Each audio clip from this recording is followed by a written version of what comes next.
Good afternoon, everyone. Can I ask the last people coming in to take their seats? We were not able to hold on to the promise of starting exactly at 1 o'clock, but on a Sunday, with some of the people going on for discussions for a long time yesterday, I think we managed 1:15. It's not that bad.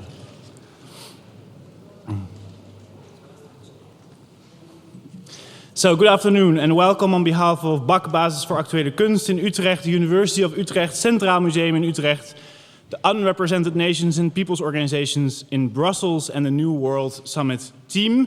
And I welcome you hereby on behalf of all of us to the third and final day of the 6th New World Summit in Utrecht on the subject of stateless democracy. As you have noticed, I've introduced the 2 days before for those who have been able to follow the whole program, but we also have some new people in the room today. So for one last time, I will introduce myself. I'm Jonas. I'm artist and founder of the New World Summit, an artistic and political organization founded in 2012 with the task of developing what we call alternative parliaments for stateless and blacklisted organizations from all over the world. And the very space where we're sitting in, this architectural construction, this proposition of an alternative parliament is part of this long-term endeavor. We are situated here in a historically important space where in 1579 the Union of Utrecht was signed, which played an important historical role in the later unification of the provinces of the Netherlands and the foundation of the modern Dutch nation state. So we assembled here to revisit that foundational moment. We're here to revisit and question these very origins of the structure of the nation state in relation to our exploration of alternative models of democracy and the very question if the term democracy is the concept in which we want to invest when exploring an emancipatory politics of the 21st century. 2 days ago, we started to discuss the crisis of democracy in the current war on terror. Yesterday, we discussed the ideals and practice of an alternative political model, democratic confederalism, proposed by the Kurdish revolutionary movement. That was a key day in this summit program. The very term stateless democracy comes as a result of this proposition of democratic confederalism, that which revolutionary Abdullah Öcalan calls or describes as democracy without the state. And we've been discussing with many friends from the Kurdish, Basque, Palestinian, Irish liberation movements what this model could mean as a new paradigm to define political autonomy, possibly to redefine the very term of democracy in the future endeavors that we have ahead. Today is the third and final day of this summit entitled Future Democracy, and it's Future Democracy with a question mark. What did our analysis of the crisis of democracy in the context of the war on terror on the first day, and discussing its possible alternatives through the help of the Kurdish revolutionary movement yesterday, what did this bring when it came to questioning the term of democracy? Can we still invest in the very term democracy for the future of emancipatory politics? We ask this question about the possibility of future democracy today to a variety of stateless as well as autonomous organizations and movements from all around the world. And they're incredibly different in their scope. They vary from women cooperatives, refugee collectives, new models of city-states, from transnational alliances between unrecognized states to provisional governments and alternative embassies of First Nations. What all of these organizations, however different they might seem, share, in our perspective, is that they have profound visions on new forms of organizational and cultural political representation. And today, we deepen our understanding of the history and aims of all of these different autonomous practices, and we explore what their visions can mean in the process of assessing the very term and the possible future of democracy. On the first day, this parliament was filled with the writings all around us of Mohamedou Ould Slahi, prisoner in Guantanamo Bay since 2002. And his diary that was placed here, we saw how it was heavily censored word by word by the United States government, and that showed us a powerful image of the failed democracies that we are currently faced with. On the second day, the form of this parliament changed. Instead, it was filled with the symbols, the stars and suns of the Kurdish revolutionary movement, of their autonomous regions in Bakur and Rojava, as well as an ideological map that was placed behind us on their ideal, explaining their ideal in a visual model, their ideal of democratic confederalism, of stateless democracy, that was designed by one of our main speakers yesterday, Dillard Dirk, and designer Remco van Bladel. And today, on this third day, when thinking of how to shape this space, also in exchange with several of the speakers and organizations involved with this summit, I have to admit it was the most difficult day. For months, our team, and maybe me in particular, I'll take full responsibility, pushed the decision of how and with whom we would develop this image of the third day, because there is truly nothing as difficult when it comes to the question of how to represent a future, when we invest in the term future in future democracy. Most certainly, when this future exists most of all as a question, future democracy. About a week ago, so that's pretty much last moment, we asked all the political representatives and speakers present at this summit to send us their translation of this question, the translation of the question future democracy, so that on this last day we would not represent the many voices assembled here in flags, but through the great diversity of language. And as we've heard yesterday, language, the denial of language, the denial of difference, is a crucial part of many struggles for self-determination represented at this summit. And the interesting thing about this last moment process was that asking our speakers to translate the question that assembles us here on this last day also provided some hints of what could be possible answers. Our colleague and friend, Mazou Ibrahim Touré, answered us from within the new state of Azawad to explain that in his language, Tamashek, the word democracy did not exist. At best, he said, it could be translated as people's power.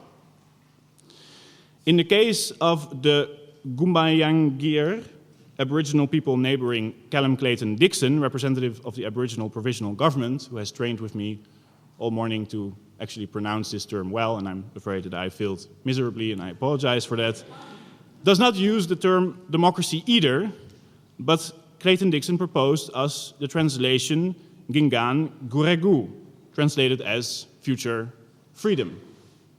It's placed there. It's not by definition, this comes as a conclusion from this process of translation, it's not by definition that the term democracy remains viable, a term that carries within itself, as Radha D'Souza mentioned on the first day, its own severe history of imperialism and colonialism, most recently in the form of the violent ideological export called the War on Terror, in which this state, the Dutch state, in 2002, by giving political support to the invasion of Iraq and all the disasters that came as a result, is co-responsible, and that is another reason to question the very foundations of the state that we are inhabiting here today.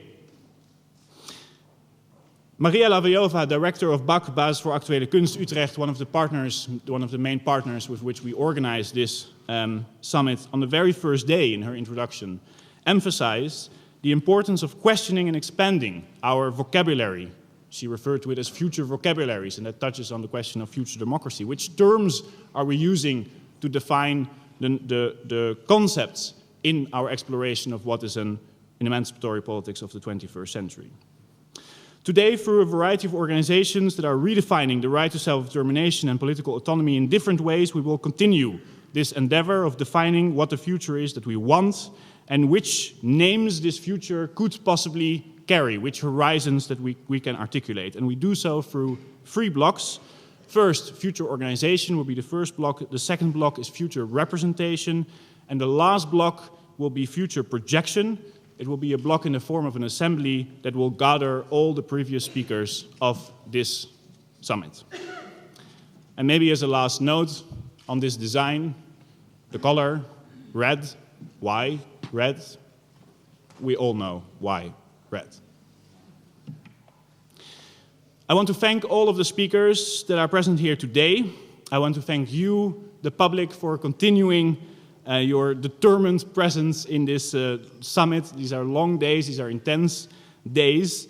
They continuously challenge, all of the speakers continuously challenge our geographical, historical, political, and cultural definition of the very term democracy, whether failed, stateless, or projected into an imagined future, as we're going to try today. I want to thank all of the organizing teams from BAC, from the University of Utrecht, Centraal Museum Utrecht, the UNPO, and especially, maybe not named enough, all of the volunteers that for the last 2 days have been running truly morning to night to welcome all of you here, to fetch speakers from the airport, to help artist and cook Jim Hendricks to prepare dinner for all of us even yesterday. They start building here in this parliament from 5 o'clock in the morning to change the form of this place here, and much more work. There's so much more work that is being done. It goes often invisible for us as visitors, even for us as the ones who have the privilege of welcoming you here. But without it, none of it is possible. So all of this care, labor should be recognized.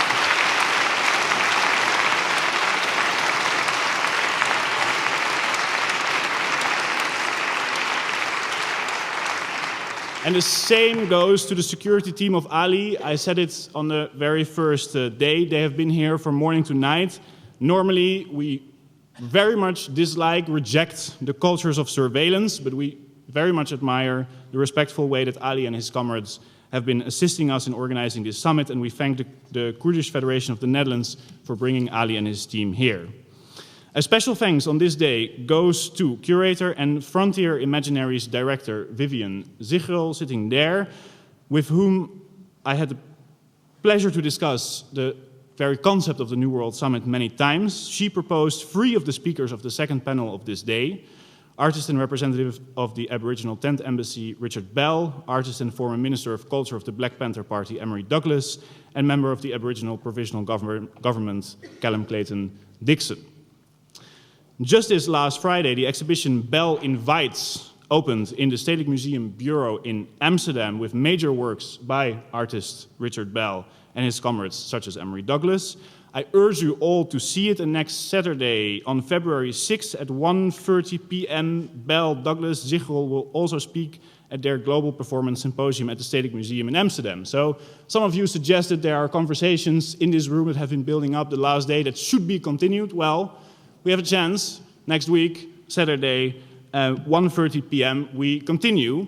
And immediately afterwards, we will meet on Saturday, February 6th, the same day, 6:30, the Nelson Mandela Center in Amsterdam, where there is an event entitled Women Against Imperialism that will include lectures of our friend and long-term collaborator, Connie Ledesma, representative of the Makibaka Women's Alliance in the Philippines, and that will include a lecture by our honored guest, Leila Khaled, of the Popular Front for the Liberation of Palestine.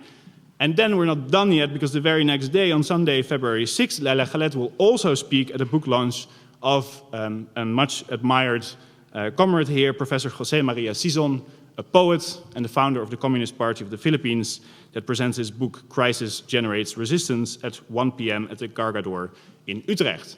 So for some amazing reason, the Netherlands seems to have become, for at least a very temporal moment, a place where we can actually seriously talk about emancipatory politics with people that have actually something to say about it. So I suggest build up your energy, because next weekend the work continues. One thing that should be mentioned also, we have 2 representatives here today of the We Are Here refugee collective. Started 4 years ago, more than 200 undocumented migrants and refugees that demanded collective citizenship in the Netherlands, that have organized themselves, that have pressured politics, that have changed the discourse in this country on the question of citizenship in a profound way. Yesterday, the collective that lives in squatted buildings in Amsterdam, made possible with much of the support of the anarchist community, they had to move buildings for the 18th time. The 18th time. And this is a shame. It's a big shame. And we're honored to have with us Yoonis and Galit that will represent the movement in the first block. And you have many other things to do than to talk to us here, and you have many other urgencies at hand. And it is our collective responsibility to keep our focus and keep our solidarity with your movement and to listen to your demands very carefully. And I hope the political representatives that are part of your bloc, organizations that have power, at least a relative form of it, will listen carefully, and we will build on some serious propositions and not just listen and applaud, but do some serious work ahead. It's my great pleasure to now introduce to you the chair of the first block of today on future organization, Radha D'Souza. We thank her a lot because she took on 2 blocks. Yesterday, it was Sana Soleiman El Mansouri, representative of the World Amazigh Congress, that was supposed to lead the final block. Unfortunately, due to personal situations, she couldn't come here. She's following us through live stream. We greet Sana, looking at us from London. So Radha took on 2 complex panels. We really appreciate that a lot. She is an academic, an Indian lawyer, social justice campaigner, writer, critic, commentator. D'Souza has worked with social justice movements in India, New Zealand, the Asia-Pacific region, the UK, and internationally. Currently teaches at the Westminster Law School in the University of Westminster in London. And before that, practiced as a lawyer in Mumbai in India, specializing in constitutional and human rights, law and public interest litigation. Her most recent book is titled What's Wrong with Rights? Social Movements, Law and Liberal Imaginations. It will be published by Pluto Press, or just has been. And you have already learned to know her through these last days as one of the sharpest commentators and sharpest moderators that we could have imagined. The floor is yours.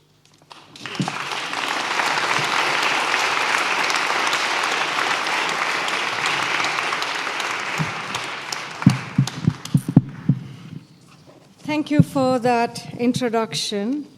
And yes, I am standing again, second time, and I apologize if some of you are seeing the same face over and over again, but you will appreciate that we do stand in solidarity with people, comrades who are in need. So if someone is not well and able to come, I've stood in for them. So, but yeah, all that apart, we have our theme for today is future democracy, and I'm already very optimistic. Because on a Sunday morning, on a 3rd day in a row, the hall is as crowded as it was on Friday when we started. So if so many people 3 days in a row are unwilling to miss their weekend to be here on a Sunday morning, I'm sure that there is a future for democracy. I just want to start off with, I wish, there are times I wish, I was a Brahmin astrologer and I could look at the stars and the planets and tell you what the future is going to be, but I'm not one of those.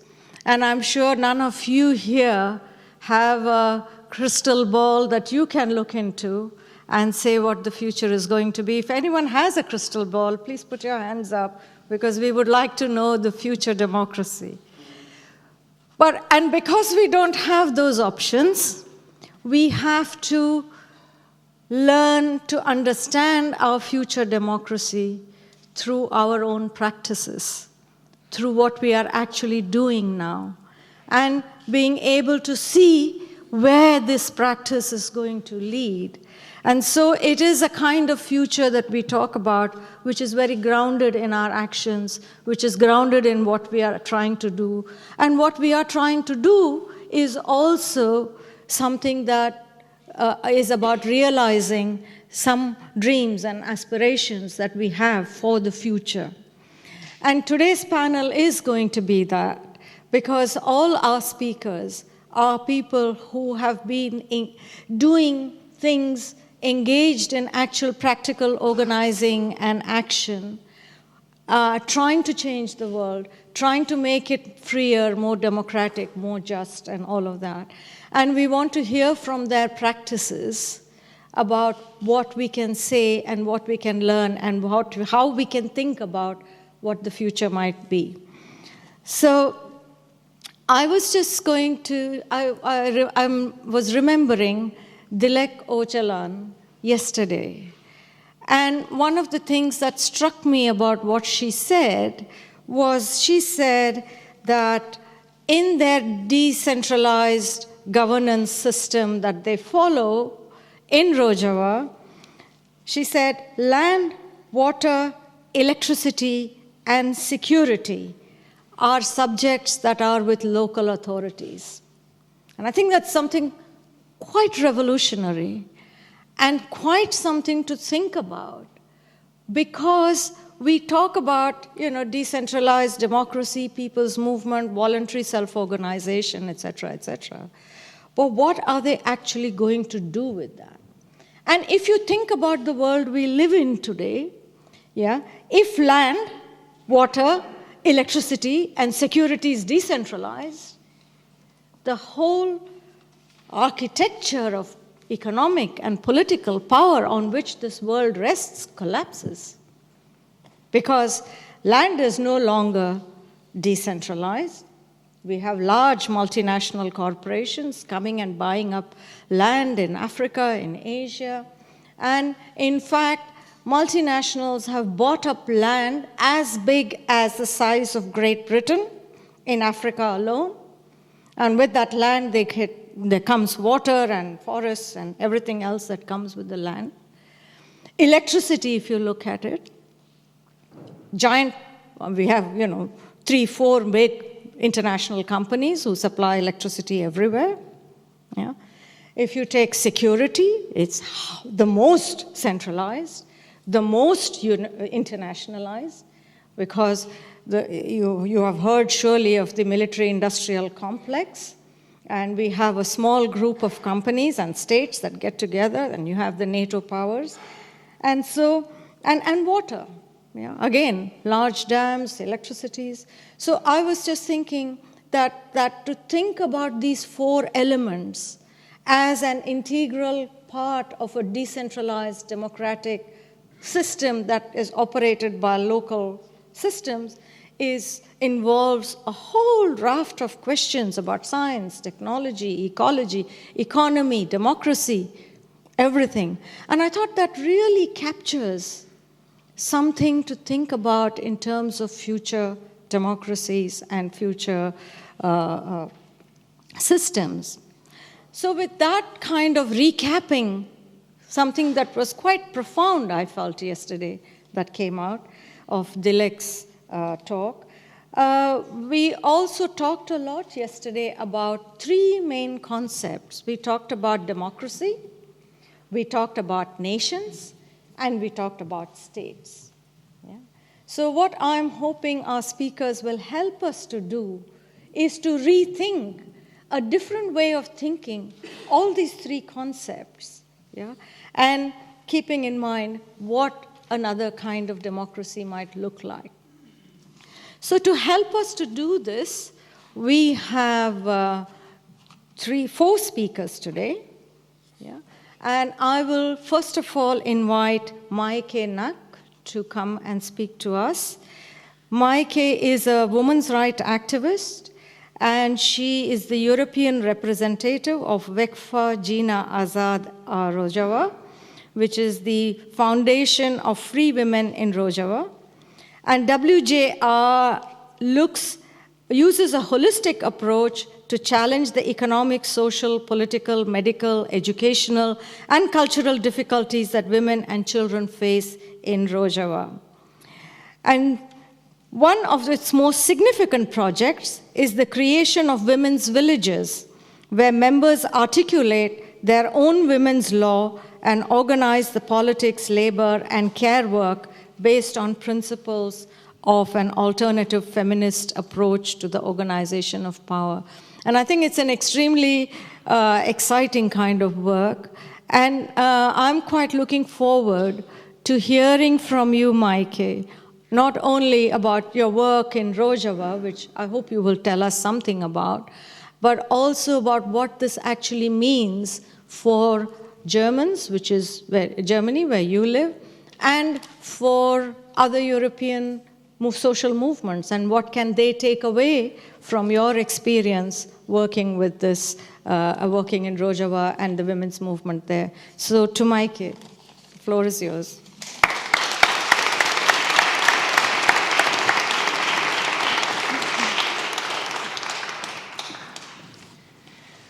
Yes, first of all, I also want to thank New World Summit. I was still living in Germany. Actually, I'm not living anywhere. As I'm a human being of this world and also traveling around a lot, so mainly Europe and Middle East. I want to also thank for the movements that have been part of my socialization. I want to thank the Palestinian struggle. I want to thank the Basque people. I want to thank African people struggling every day against imperialistic oppression and explosion. I want to thank,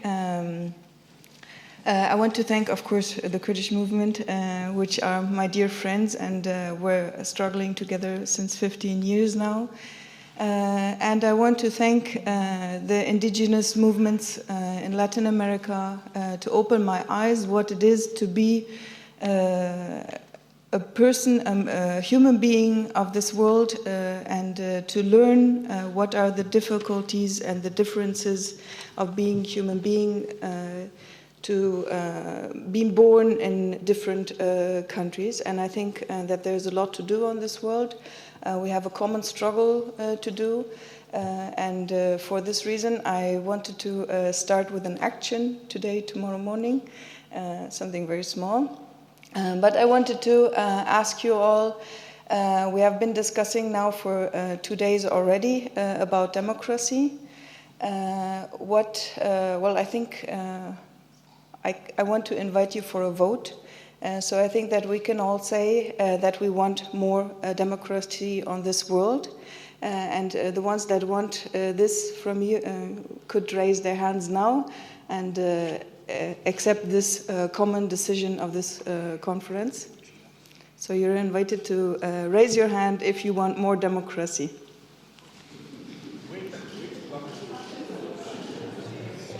It's step by step. Yani, first of all, we have a common meaning that we want more democracy. So then everybody can raise their hands to struggle for a more ecological life, for an ecological life on this world. Okay. And then everybody who wants to have a gender equality society and wants to continue the struggle for a gender equality society. Okay, I think we're rather all of us want these main basic things, which is dignity of human life. And now I want to invite you, which is tradition in our movement, to remember the people that have been fallen, struggling for these three main dignities of human being, and to stand up and make with me together 1 minute of memory of the revolutionaries, of the fighters, of the strugglers, of the babies, of the women, of the old people who fall in the struggle, and to give the promise that everybody is in a very rich, we have a very rich organization here, everybody's struggling for these things. So to remember the ones that have fallen, and to give our word again that we're going to continue the struggle in our organizations and much more together also. So please.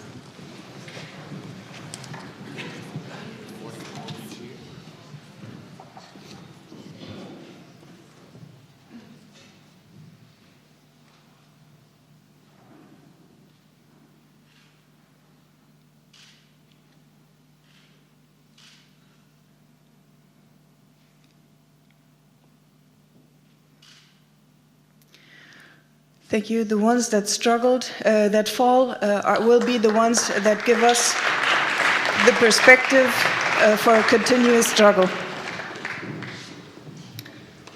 I think it's very important to give this common, how do you say in English? I'm thinking in 4 languages at the moment because there are people from all over the world. So sometimes if my English is not so good, I want you to excuse. I think it's very important to give this word, and every day to think about what are we living for, what are we going to struggle for, what are we organizing our lives for, what is the meaning of our life, and this way to also make an action or to organize our lives. I want to say a thing a little bit. Radha already said I'm a German and I'm a member of the Kurdish women's movement. I think that we have to talk a little bit also about Europe today, not so much about the politics of Europe. I think that has been stressed already in several discussions, but to discuss also about what it is to be a person from Europe struggling for international needs, for needs of people, for needs of neighborhoods, for needs of communities. And I think, I know that when I was a small child, I was always jealous. I was jealous for the Philistines, I was jealous for the indigenous people, I was jealous for other people that were born into a nation liberation movement, for example, that were born into a revolutionary people that were born into these groups. And I said, but as a German, how can I be part of a revolution? Because I'm so upset with this world. But I don't know how to organize myself because I'm a German and there's no revolutionary movement at the moment in Germany. I think it's a little bit similar for Dutch people and also for other countries in Europe.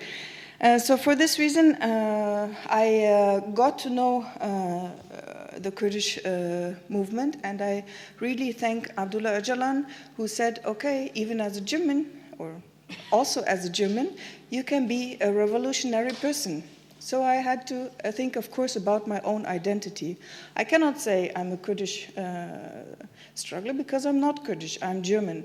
And I already had three very sympathetic speakers before me from my movement. I could also go into the same details of our movement and explain them, but I think the very astonishing thing about the Kurdish movement is that it is really an internationalist movement.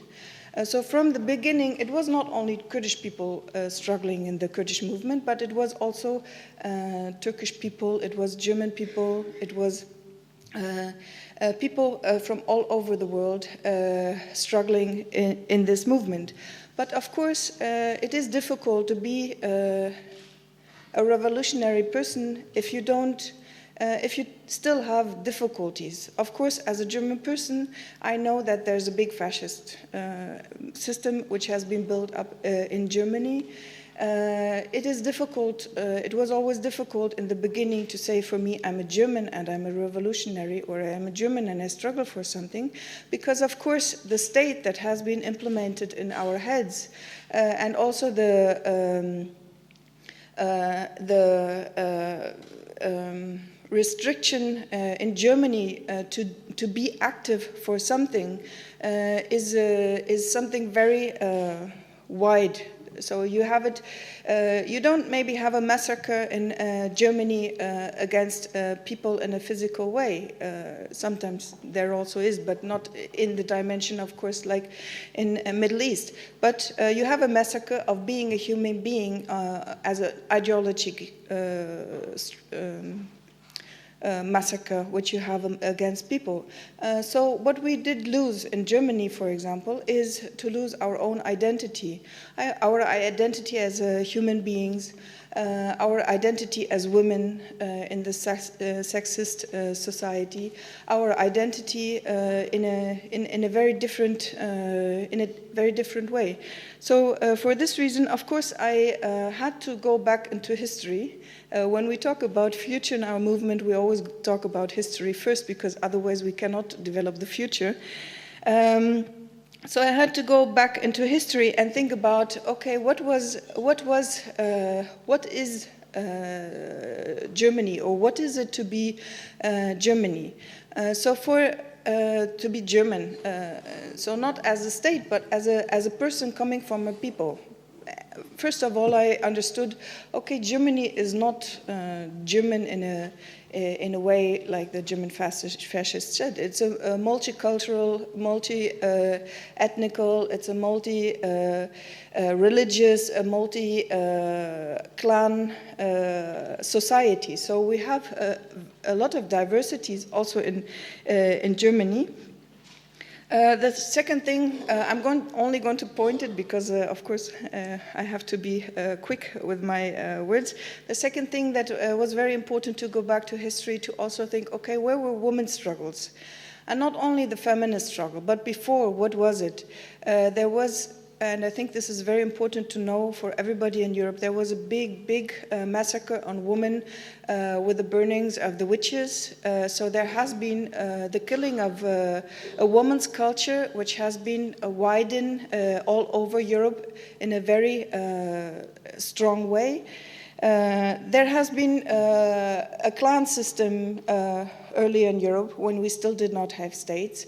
There has been upstanding against oppression, like the Rome system, like other empires which we have in Europe. So this has to be. This is something very important that that is to need. There is even the more need to make a research on to understand what is really society. The society we live in now. Where does it come from? So there has to be a very urgent analyze from Europe also as a society with all its influences.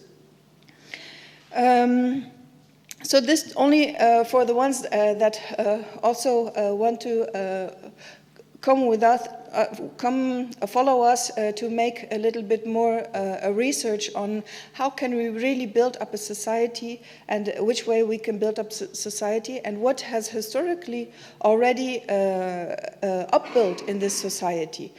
So I think this is something very important to know, and especially if somebody has read Marx and Engels, there has been an uprising also against the Rome system, knowing that the system of Rome will never bring justice.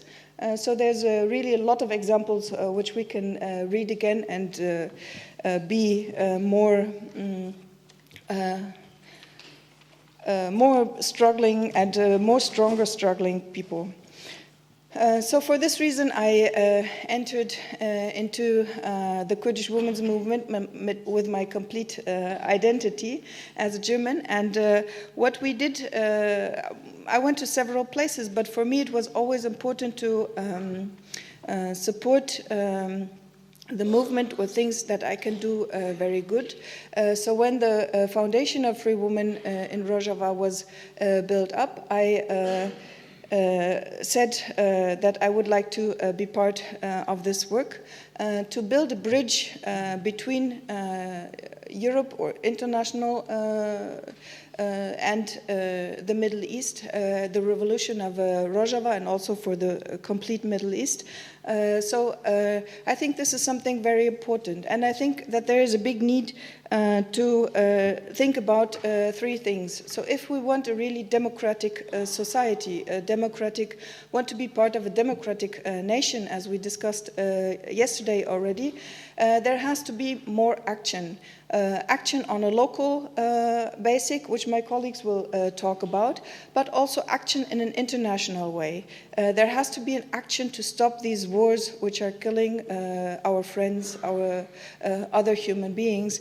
There has to be more action, and I want to invite everybody to come to Rojava and to be active in Rojava, to learn how is a revolution going to be built up, how can revolution be built up, and at the same time to get ideas for Europe, but also to improve the women's struggle in Middle East, which guarantees for all of us more life and peace and dignity.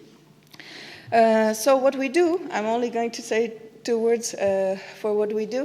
This has already been mentioned. We open up women's spaces. The project of the Kurdish women's movement is to open up women's villages. There's a need for it, but of course it's also very big, exciting to build up women's villages as spaces where women can develop themselves free from patriarchal oppression.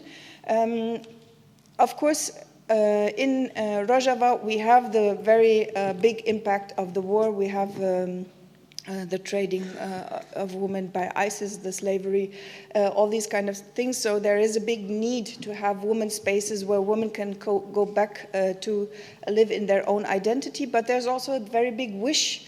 And I think that autonomous women's movement, Dilar yesterday already spoke about, is something basic to open up a emancipative gender equality society. Because the free woman is the basic for the free society, which is also the slogan of our foundation. And so there's a need to build up independency everywhere in society, but with all the society together. So this is what our friend Radha said in the introduction also. Independency in ecology, economics, in culture, in these things, with your complete identity to be part of the society. So I think I have to stop now. I would like to discuss with all of you much more, and I hope we can see each other in Rojava. You're all invited, especially the women. You have a lot to do now in Europe, and I want to thank you for this space.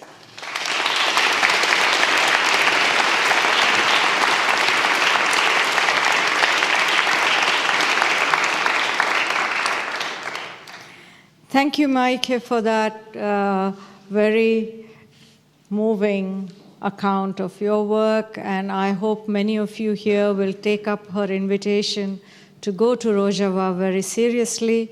And sometimes exposure, personal, there's nothing like personal exposure to situation to actually change us as people. But I was quite struck by what you said about being a European or a German and the loss of your sense of humanity and of what it is to be a human being. And I was reminded of Dilar's statement yesterday that the concept of theft, she says, they stole our language, they stole our history, they stole our, existence in some way. And what you're saying is really that if you're a woman in Europe, it's not that kind of theft of identity, of self, of being human, is not really different from, say, other people in other places. And I was also reminded of a writer who said, that those who forget their histories are condemned to repeat it. So it's very good that you brought up the fact that Europe has a history, and it is to that history that we really need to turn back to and see what we can draw out of that history to understand ourselves, where we are and who we are today. So thank you for that intervention. And I want to turn now to Yoonis, Osman, Nuur, and invite him to speak to us about We Are Here. Yeah, it's a very exciting.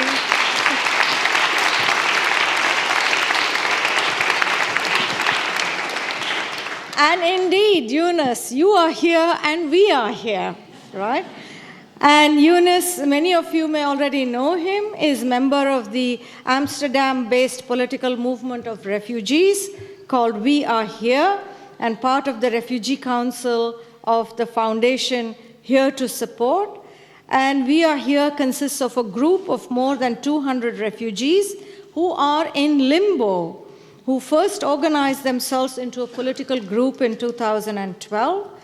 And this group has really been at the forefront for the recognition of the so-called undeportable people, these people in limbo who can't be deported and who can't get a life here.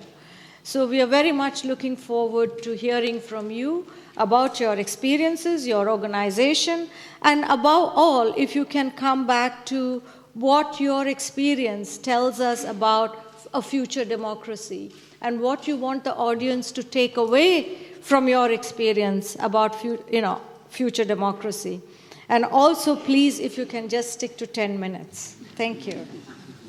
I think I'm really good with time, so I'll do my best. And I'm really glad to be here today and at the New World Summit and to speak on the term future democracy. But what is democracy? Is it to elect your leader, hold your leaders accountable, or is it government by the people, especially rule of the majority? A government in which the supreme power is vested in the people and exercised by them directly or indirectly through a system of representation, usually involving periodically held free elections. But what if this system of representation does not represent you, doesn't hear your voice, and doesn't count your vote? What if the power of the people is not applied for all persons?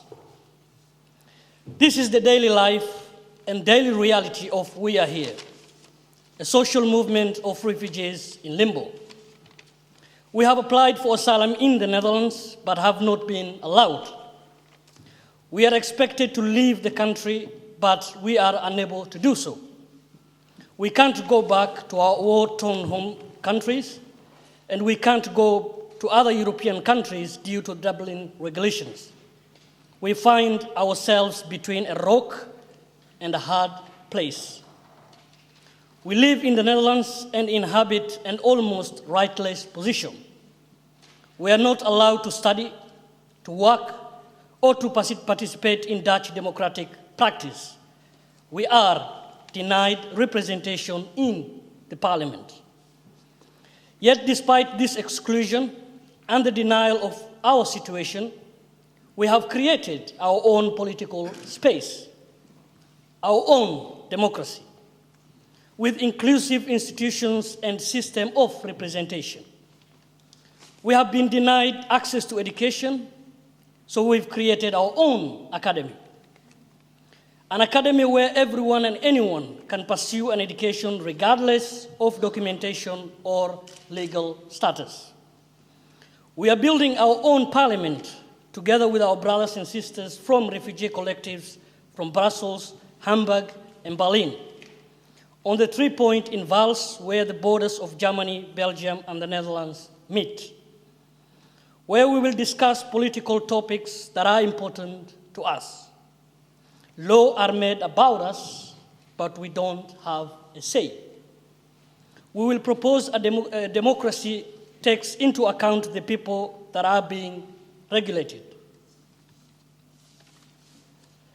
A person that is being denied does not stop existing. Everything we've done over the last 3 years has urged people to rethink and critically reflect on what is represented in our parliament, and more importantly, who is represented in our democracy, who is considered part of the demos. That's why we are starting the Here We Are Academy in cooperation with BAC Utrecht, where we are here teaches about the issue of political representation. It is up to us to introduce a new imaginary and vocabulary. People tend to think of democracy as this very completed subject, and it is, in a sense, but democracy is also something that you can do. Something can be done, and that is easy. When you are obstructed from doing something, when something seems impossible or difficult, you can always find a way to do it. Our social movement is a good example of this future democracy. Democracy is not an ideology or an idea. It is something you have to do. Democracy is a practice. We've already started making a future democracy. It is possible. Thank you very much.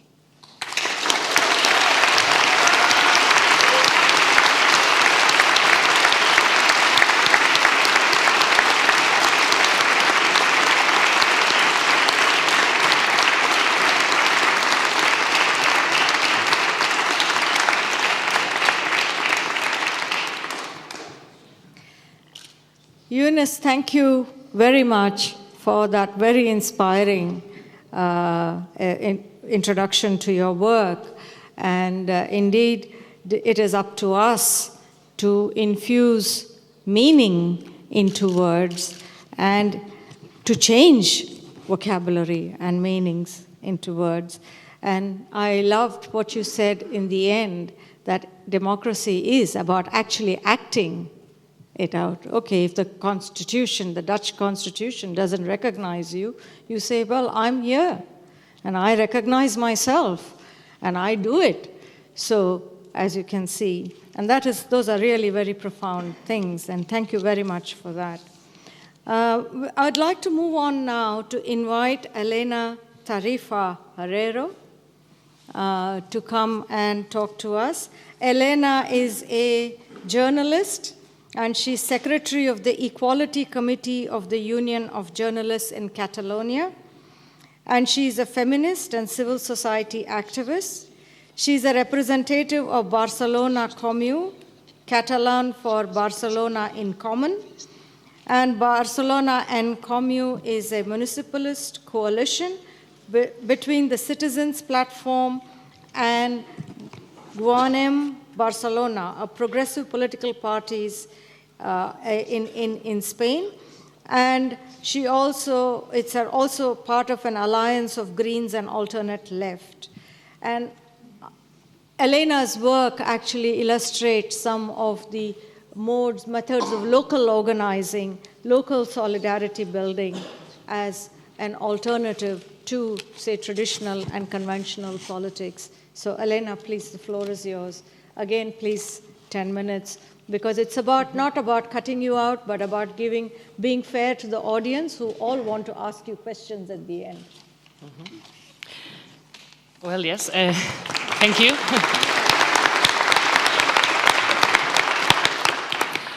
Well, first of all, thank you very much for inviting us to this very interesting summit, because I think, well, I'm really happy to be here because for me and for many people, I think most of the people participating in Barcelona en Comú, stateless democracy also means giving the voice to the non-represented in our so-called democracies.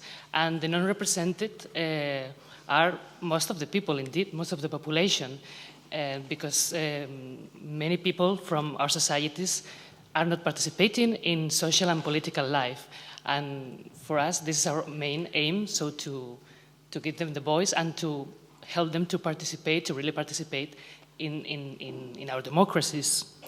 Well, first of all, I'm going to explain a little bit how it all started with Barcelona en Comú, that, of course, many of you may know about it. It all started in June 2014, where a group of people from the city social movement in Barcelona, for instance, the people activists from the platform anti-mortgage La PA, where Ada Colau, a former activist leader from this platform, comes from, indignados, neighborhood activists, cooperative movements, and other movements of protest in Barcelona, came together to invite citizens and progressive political movements to come together to win back Barcelona to their citizens at the next municipal elections that were taking place in May 2015.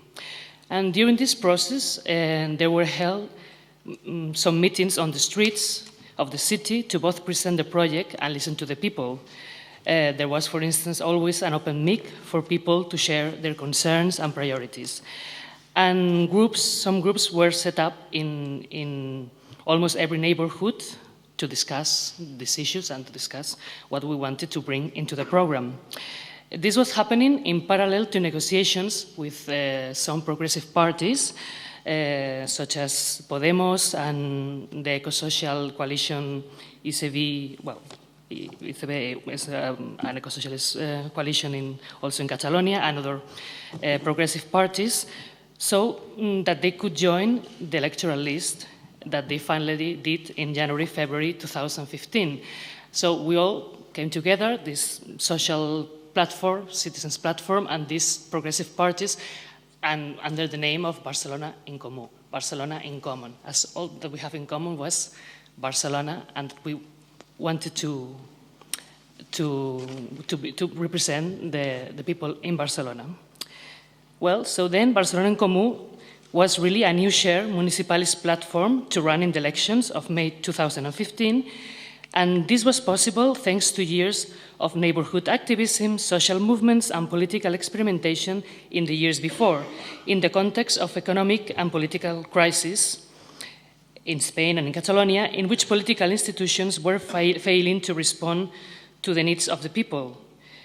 A multitude of citizens' movements, as I told you before, mobilized the city and the needs of the people.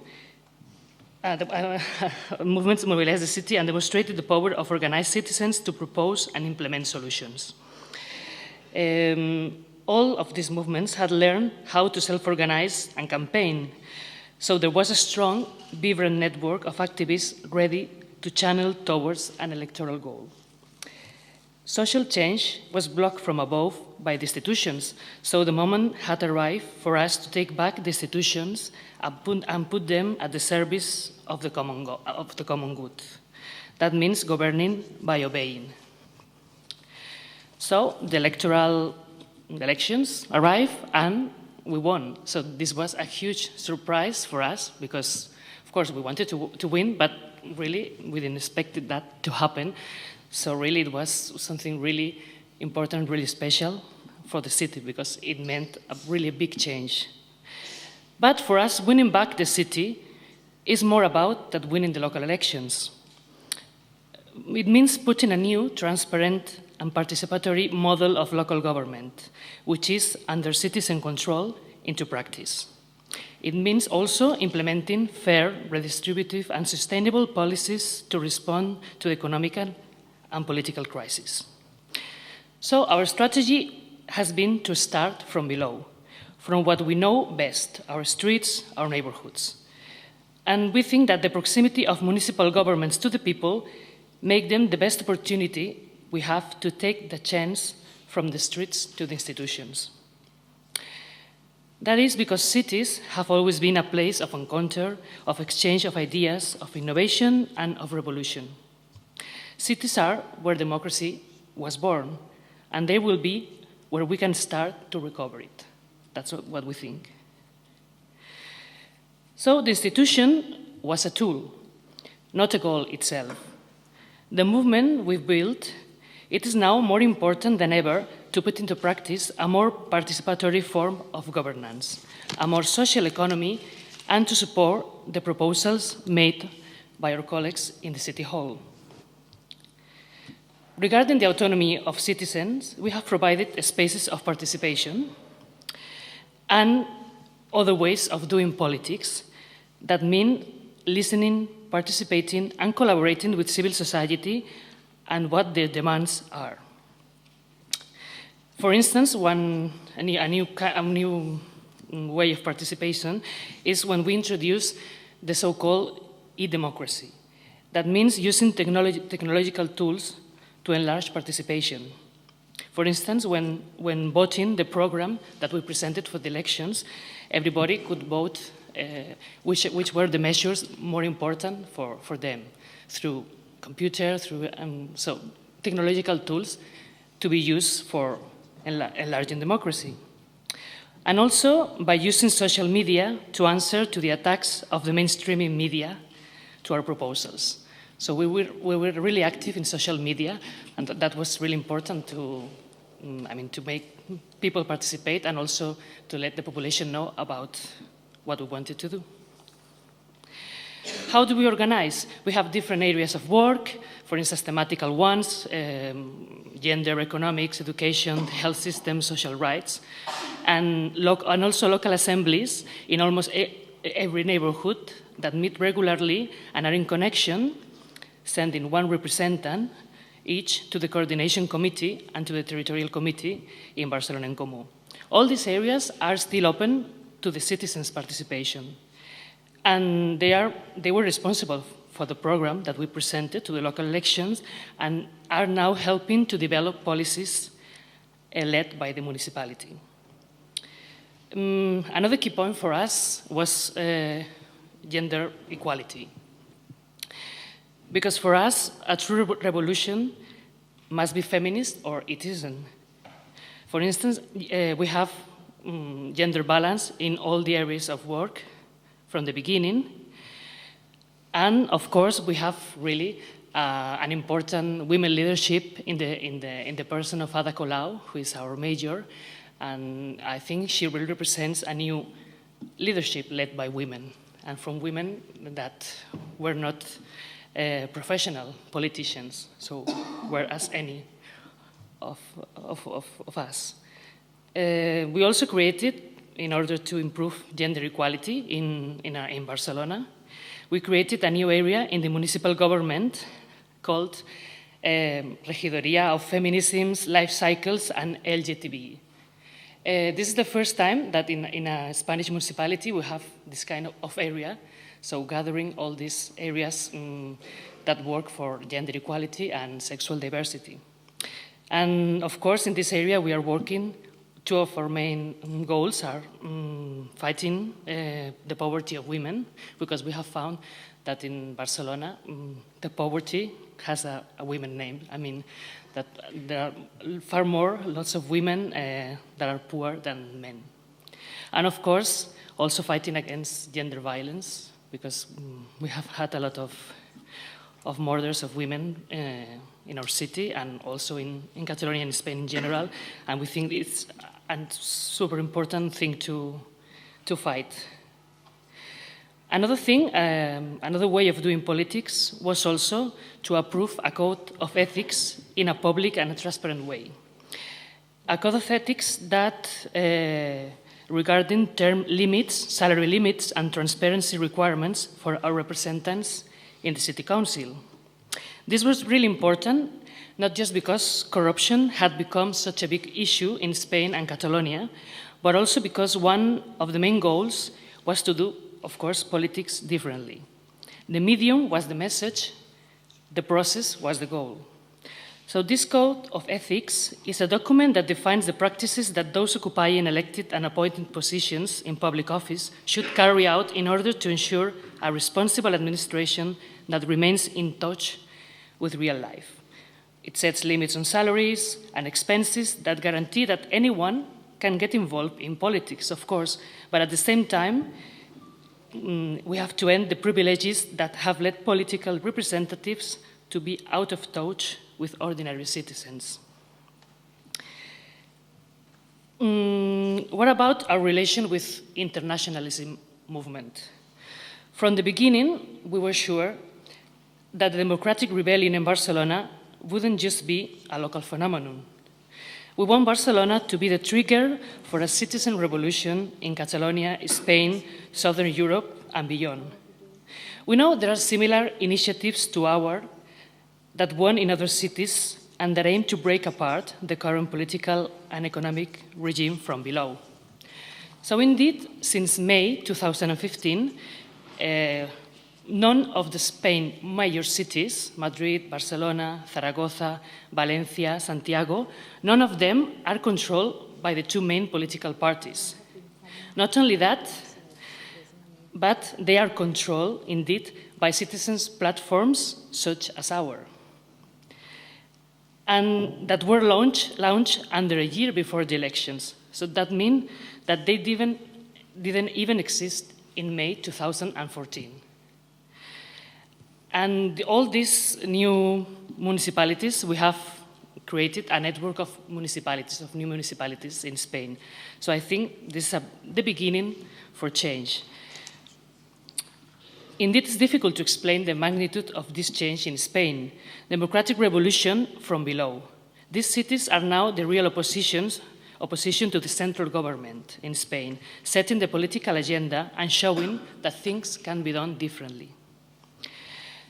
So although we as local government don't have all the competencies, we can influence on national politics and also international politics.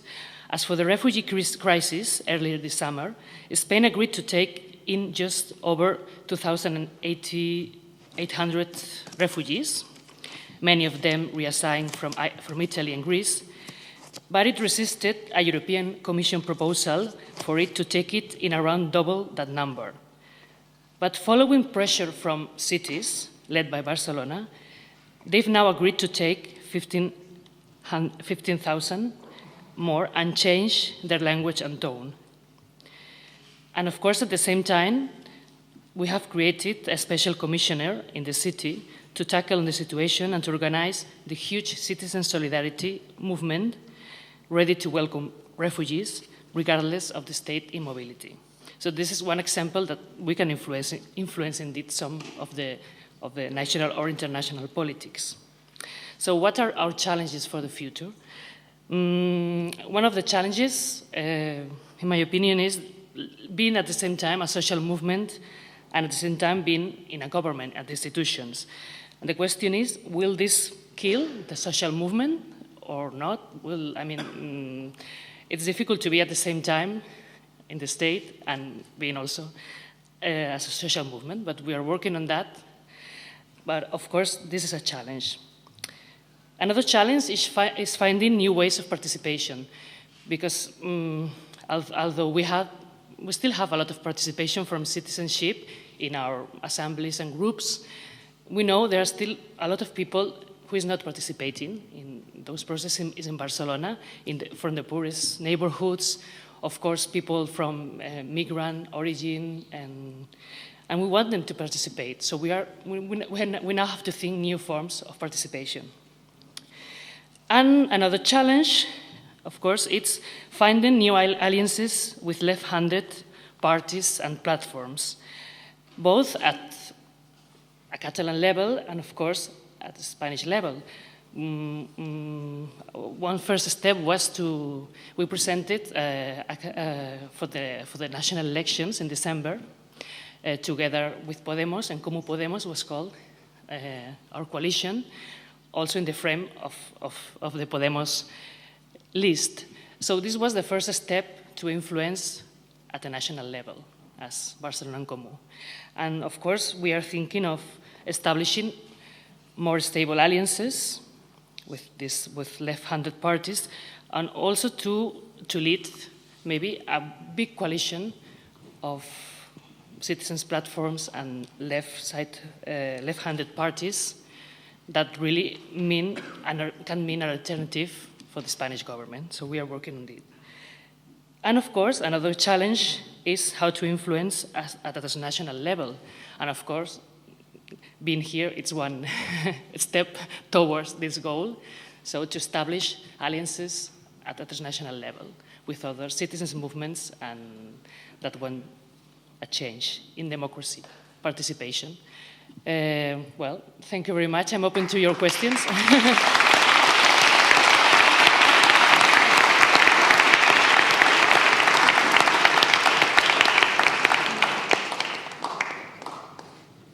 Thank you, Elena, for a very, very concrete example of what is possible at grassroots level in big cities, that too. And this is something I don't think we have addressed adequately here, what it means to be organizing in big cities, large cities.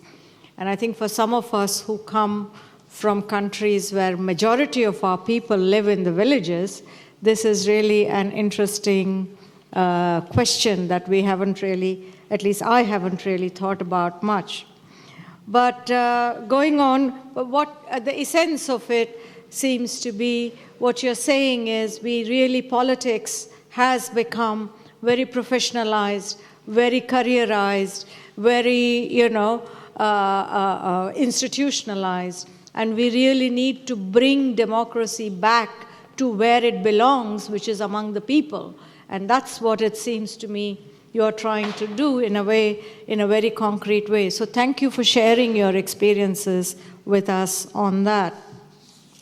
I would like to move on now to Fernando Burgés, if you can, please, and invite you to come and speak to us. Fernando is he studied international relations and nationalism studies, as well as political science, before becoming a program coordinator of the Unrepresented Nations and Peoples Organization, UNPO, based in Brussels and The Hague. Yesterday, we talked about, why not People's UN. So here we have United Nations, Unrepresented Nations and People's Organization, and which is based in Brussels and Hague. The UNPO is an international, non-violent, and democratic membership-based organization. So it's a very different kind of movement that we are going to hear about, I think, from what we have done so far. And although and it deals with, its members are indigenous people, minorities, and representatives of unrecognized or occupied territories who have joined together to protect and promote their human and cultural rights and to preserve their environment. So again, a very interesting, exciting coalition of communities, and we are very much looking forward to hearing from you about your work. So if you can just talk about your organization and your work, and maybe reflect a little bit on, in terms of the future of democracy, what would you like us to take away from your experience for the future of democracy? Thank you.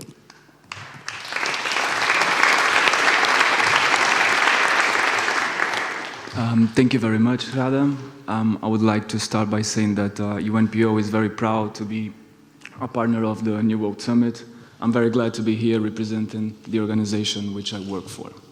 So I think the central idea to understand why UNPO exists is the fact that we live in a world with estimated 6,500 ethnic groups and peoples, distinct peoples, whereas we have less than 200 members in the United Nations.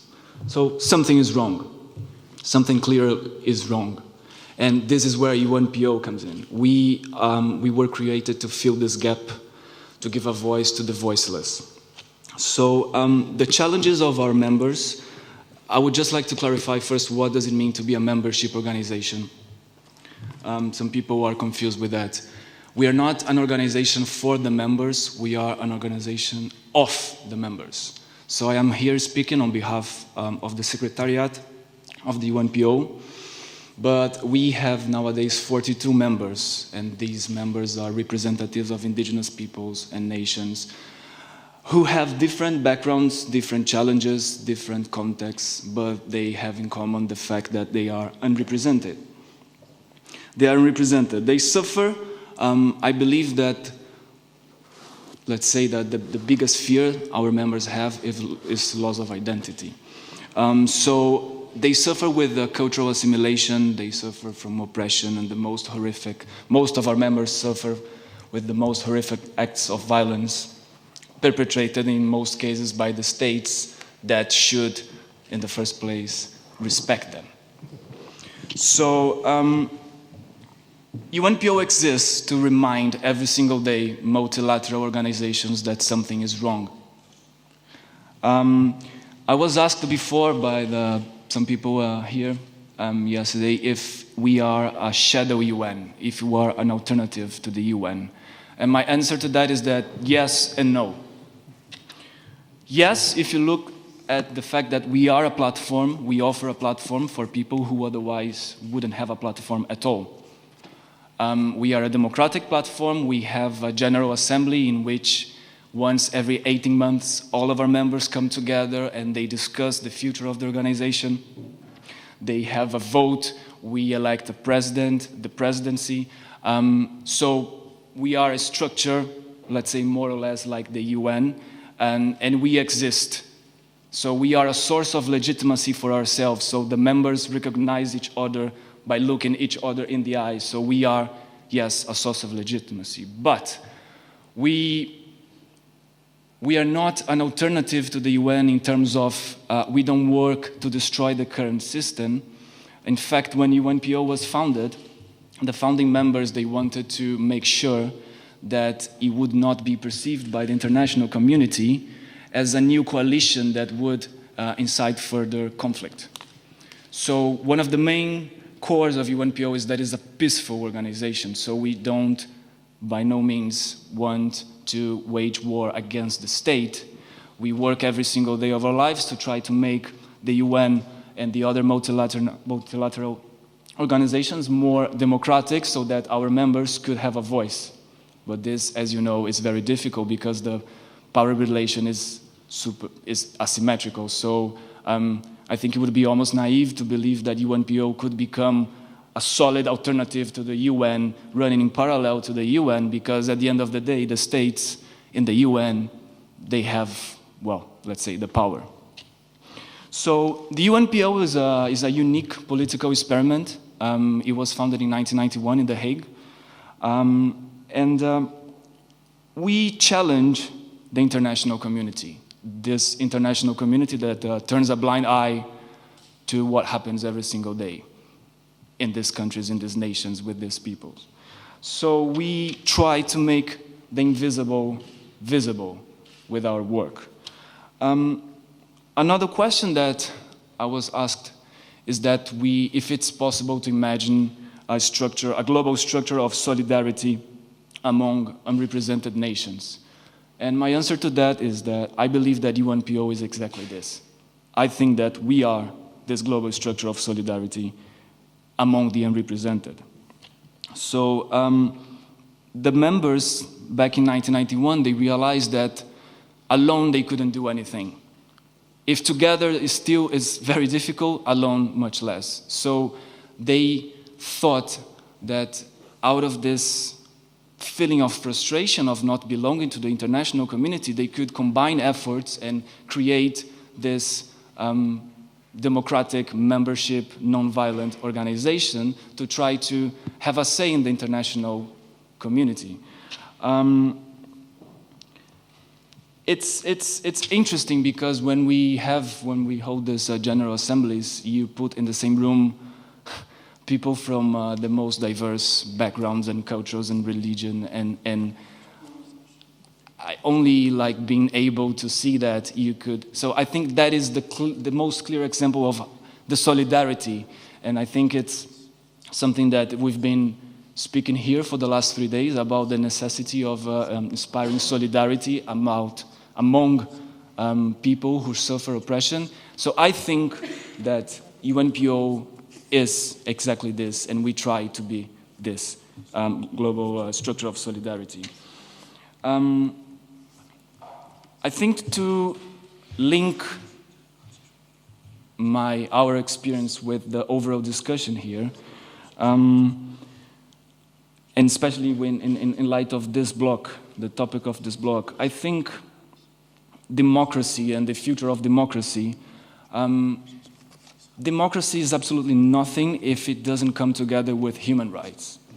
So whenever we talk about democracy, I think that we should make sure that we include human rights in the same sentence, because just an example, the current ethnic composition in Rwanda is about 85% to Bahutus, 14% to Batutsis, and 1% to Batwas, which is one of our members.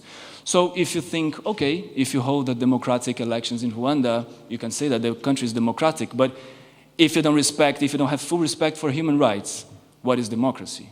So this is the perspective that I think we should look at in terms of the future of democracy. One thing that I want to link as well to what Radha said yesterday in her closing remarks. She was talking about the UN and how undemocratic is the Security Council, with only 5 countries with the veto power, and then the relation with the General Assembly, which is 196 countries, which together only have the power to make recommendations. And then she said that, and I was thinking, yeah, and then the members of UNPO are not even able, if the General Assembly in the UN is unrepresented, our members are even underrepresented. There are even some academics who they use the term fourth world,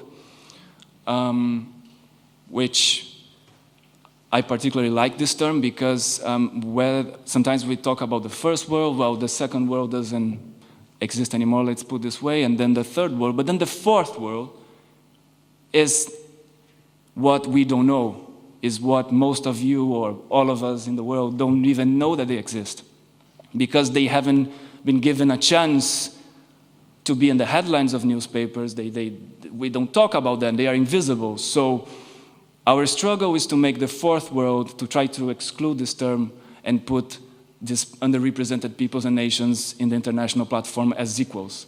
So this is more or less what the UNPO does.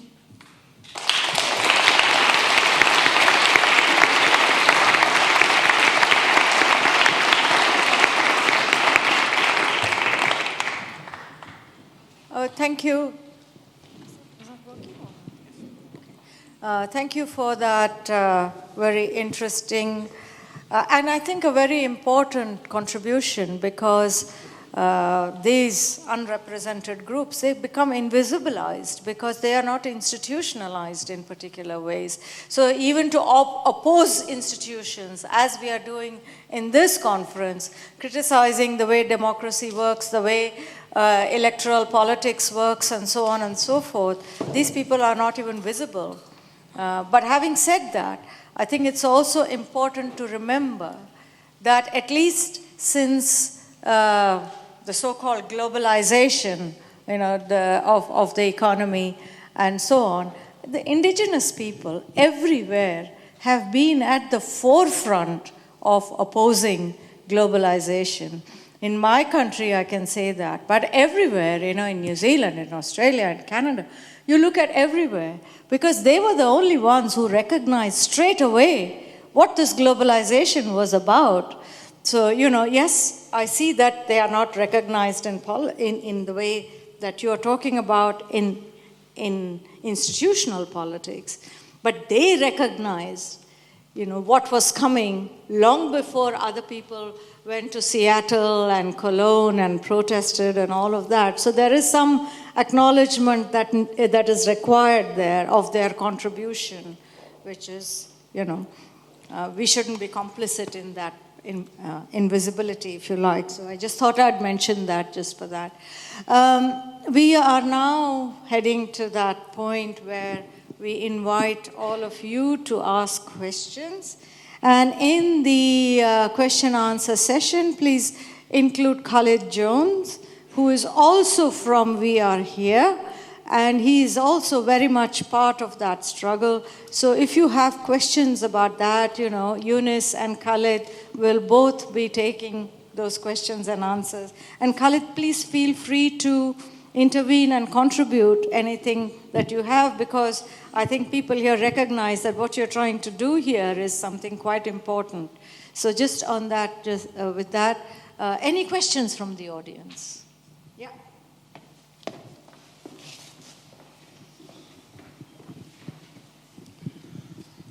So my question is mostly for the last two speakers, and I'm kind of worried about the underlying message of your contributions, which is essentially reforming the existing system, finding a way to integrate movements of struggle into it, achieving certain improvements, but not fundamentally challenging it. And especially with respect to the UN, even in the contribution, it was made very clear that the UN is a structure in which the more powerful nations and, the interests of the ruling classes there sort of dictate the overall global agenda of action or inaction, what's considered peace or terrorism, which nations are recognized or not, etc. And asking for a voice within that system, definitely that will improve matters, but is it not our place, and not to declare war on existing states, etc., to imagine going beyond that? We were discussing future democracy. Is future democracy just some minor reform of existing very problematic democracy?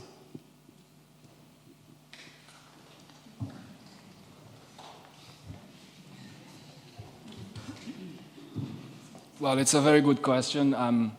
As I said, in the case of UNPO, we do not work to destroy the current system. We work with the system, so we do a lot of, most of our work is in the UN to try to advocate for our members.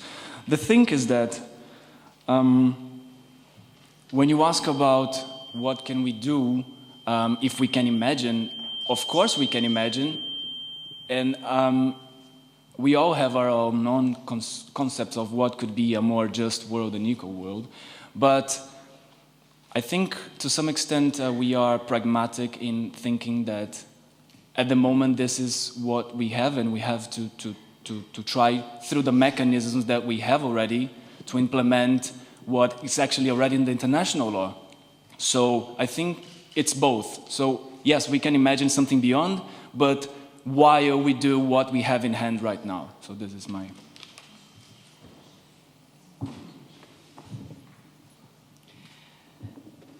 Yes, more or less my answer was in that direction, because I think we are being quite pragmatical at the moment, and that we are using the tools that we already have.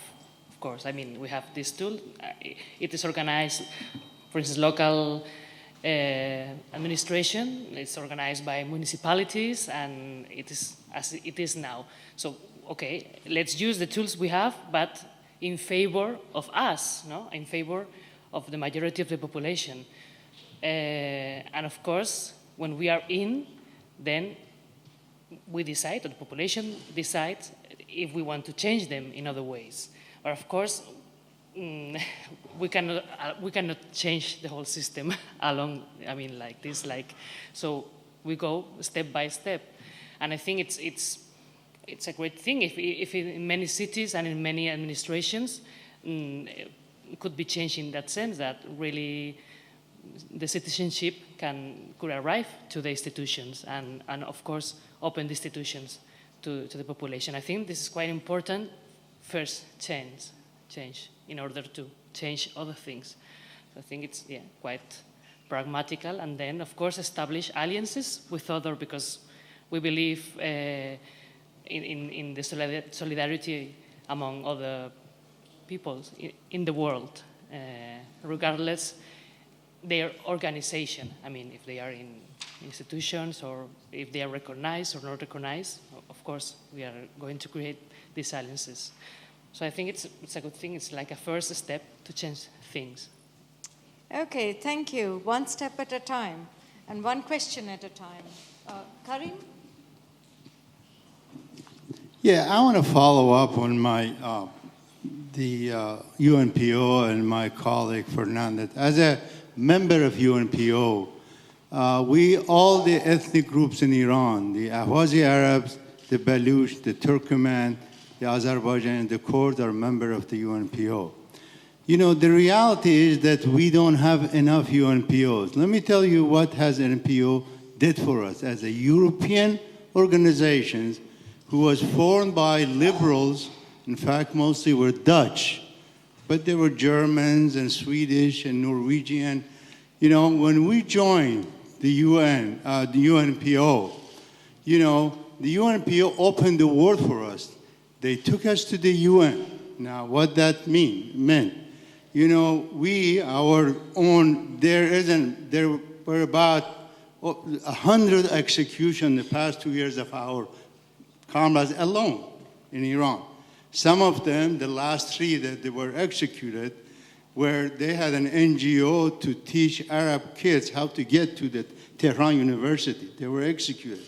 The other one was wearing Arab clothing in his wedding, and that's, you know, they were executed. But anyway, what we did with the help of UNPO, we went to all the UN rapporteurs, the various rapporteurs, and we explained to them, and they joined, you know, they issued statement, and what do you know? We are on the news, you know?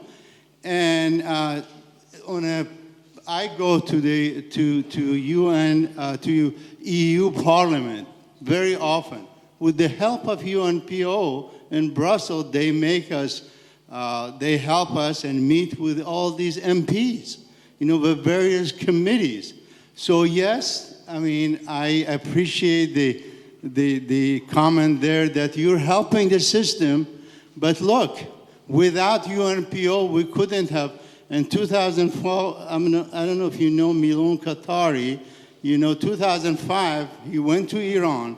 We helped him. We said, don't take any government translators. We provide translators, cars, and the last, there is a German group, MPs, that went to Iran about 2 years ago. We went and we gave them a list of prisons to visit, prisoners to visit, where to go, and all of that. So I could sit here and talk with days the help that UNPO has provided to, and I agree with you. We are the fourth world people because no representation in the UN and no representation any other places. Thank you. Thank you. There was one question here. Did you have a question? Yeah. Thank you. Elena mentioned a strong presence and use of social media and new medias. In Scotland, during the referendum, people journalism and collective approaches to the dissemination of information was extremely important to counteract a very negative and hostile media which worked hand in glove with the UK government and global capitalism. Given the globalisation of media outlets like the Murdoch Group, what importance would you put in challenging or counteracting state or big business control of the traditional means of communication with more imaginative and alternative forms?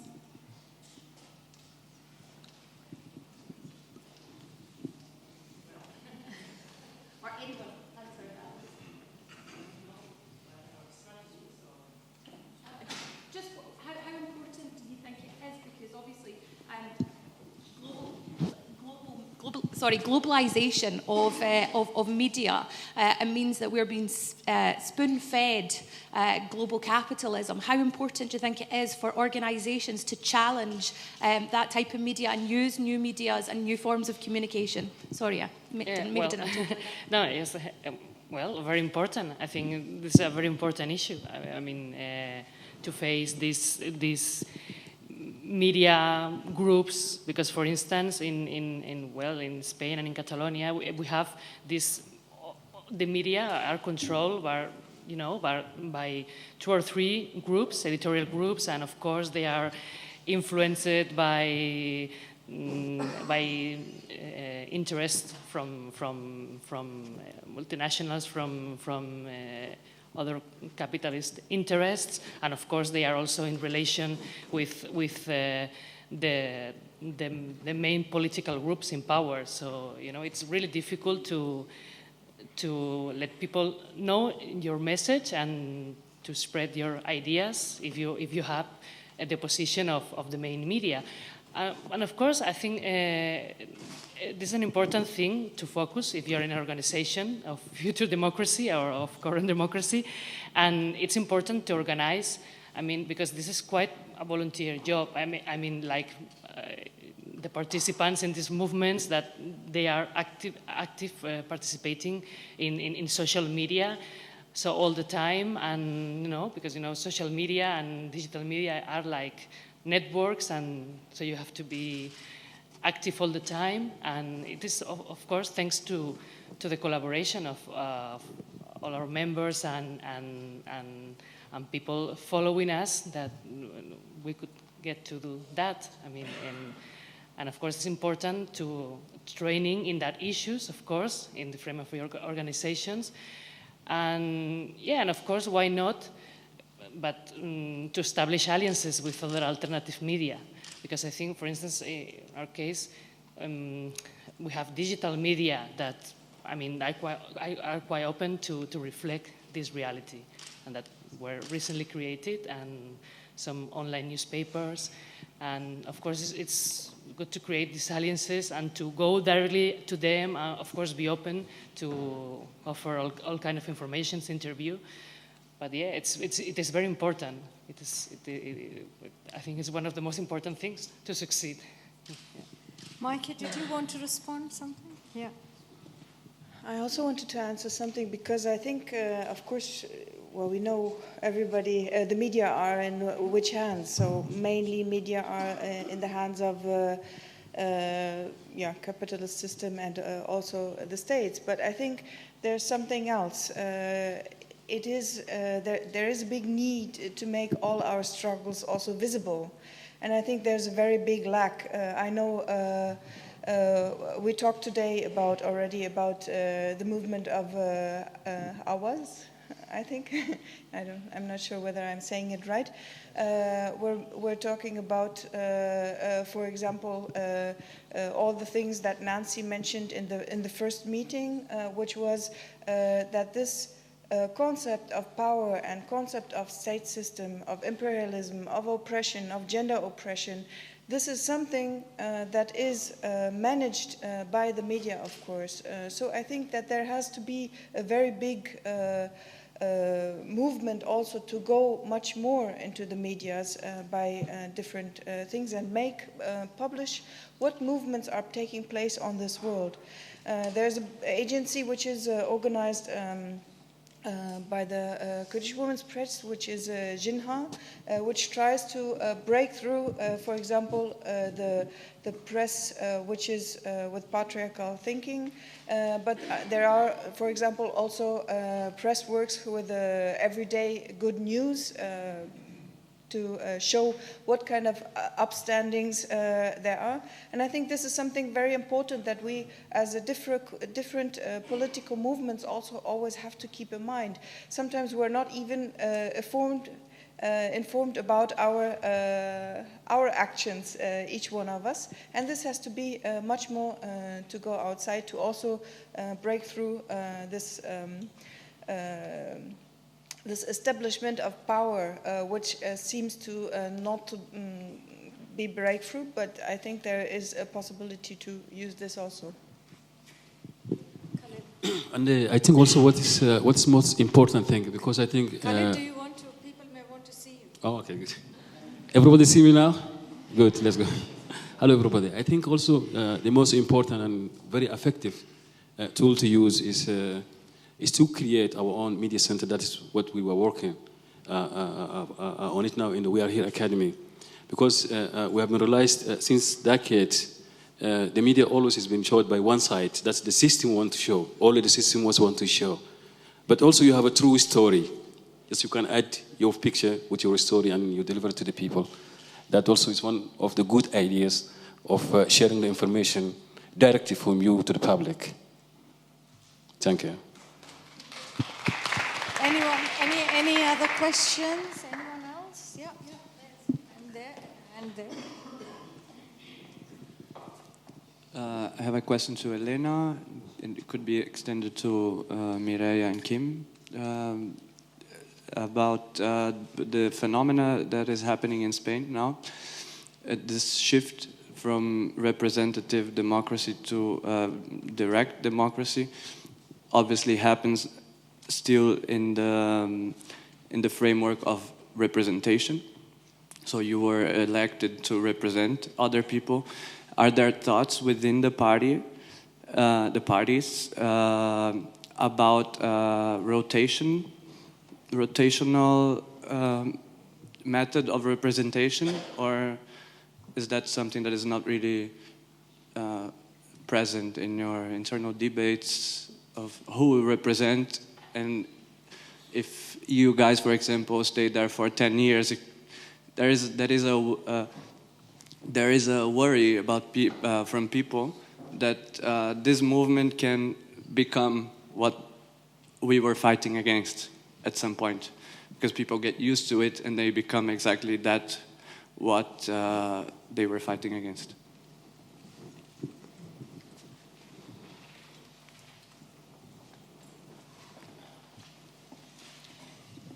Well, of course, I mean, this was inside this code of ethics that I was talking about. I mean, because it sets limits to representation and also to, of course, I said to salaries, because we set a limit to the salaries that, the representatives and also the people working for the organization and from the government should have. So we have set a limit that is far.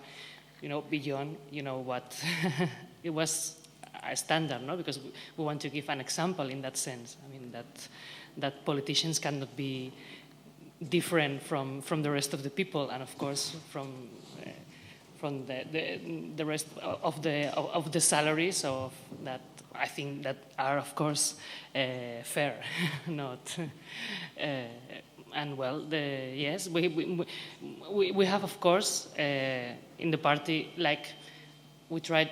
First of all, well, this principle of gender balance and gender equality for us is very important because we want to improve, and this is a different thing. Of course, the women participation and the women representation, this is an important thing. And of course, we want the more plurality to be represented. Of course, it was difficult, as I said before, we are a coalition and people from different parties and from different movements are represented, and it's difficult to keep the balance that, that everybody is participating. And of course, this about the terms, of course, you cannot be like more of, if you are voted like more than 2 terms in power. That is, of course, as a representative.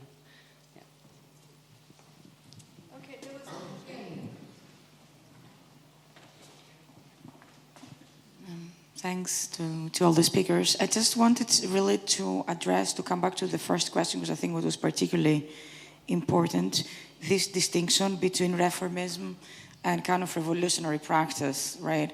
I mean, if I could bring something from the Greek experience, is that what made Syriza so hated in the EU was that the original Syriza before the splits, which was the objective of the EU capitalist functionaries there, was that it combined both the reformist agenda and the more revolutionary agenda. So it is the combination of the two things, if you will, that made it so dangerous. The EU wouldn't have paid attention to a party that had some kind of utopian agenda because it would have never been voted into power. Reformism brings into focus the immediacy of possible results. And this is extremely important. And if you combine the two, right, then you become particularly dangerous to the system.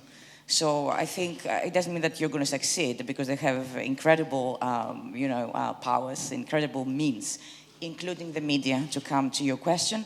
The campaign in Scotland and in Greece, the fear campaign, was pretty much the same. But there is a big issue there, which is that at least with the print media, because I think the TV and that's a different animal. With the print media, the readers will read ideologically. So the people who will buy Bild, in Germany, they're going to buy specifically to read this. And of course, it's a vicious kind of like circle that you never emerge from. So even if you build your own media platforms, as when you are an alternative, kind of like if you have an alternative agenda or oppositional agenda, the question is how to get it out there. And I think that movements need to be incredibly strategic, Like it's good to write for lifestyle magazines and put a little bit of thing there, because otherwise you preach to the converted. And there's very few of us here, so.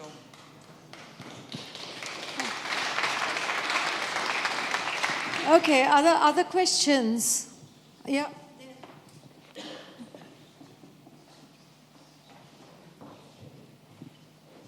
Yes. Just a reaction to you, ma'am, about the combination of reformist and revolutionary agenda. But in the case of Syriza itself, can't we also... I'm very sympathetic to the position, by the way, but in the case of Syriza itself, can't we also see the dangers in that? Because what went wrong, according to Varoufakis, for instance, with the Syriza attempt at change, is that the reformists were cowed into capitulation by the Eurozone. So how do you bring that into balance is, I guess, the big question there. Thank you. Yes, there are many different opinions, especially after the party split, not even into two, but in multiple parts. I think from the beginning, those of us who were kind of like witnessing this thing happening, I'm talking about the end of 2014, January 2015, when the original Syriza, already a coalitional, let's not forget that was already a coalitional party, right? So it was a kind of multi-sided platform, really. If you saw the kind of statistics, for example, there was 60-something% that wanted Syriza into power, but they also want to stay in the euro. That was the main contradiction from the start. So we can't blame certain things actually on Syriza. It has to do with the electorate, with the possibilities that exist, with the will of the people, if we have to use this term, which I don't like at all because I find it very problematic. It hides class divisions. Who are the people, you know? So we're not going to bury all these things under the carpet, but I think that the tendency of former Syriza members is to turn, which I find really despicable personally, and I have never been a Syriza member before or after. I find it's really terrible to turn against your former comrades of just a few months, wherever it comes from. Of course, being Greek, I can tell you that this is the history of the Greek left. Division upon division upon division. Not only of the Greek left. And this response of dividing and losing, it has to stop at some point. It is extraordinary to always keep blaming the people that you just worked with a few months ago.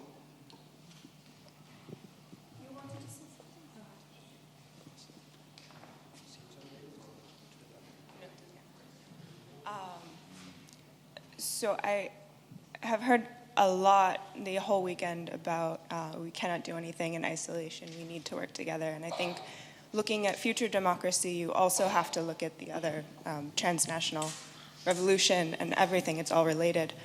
But as much as I hear we're in solidarity, we have found all this common ground, our struggles are all related, I still see isolation. There's no action. So how do we translate these words of solidarity and thoughts of solidarity into actions of solidarity in the future to really form these future democracies?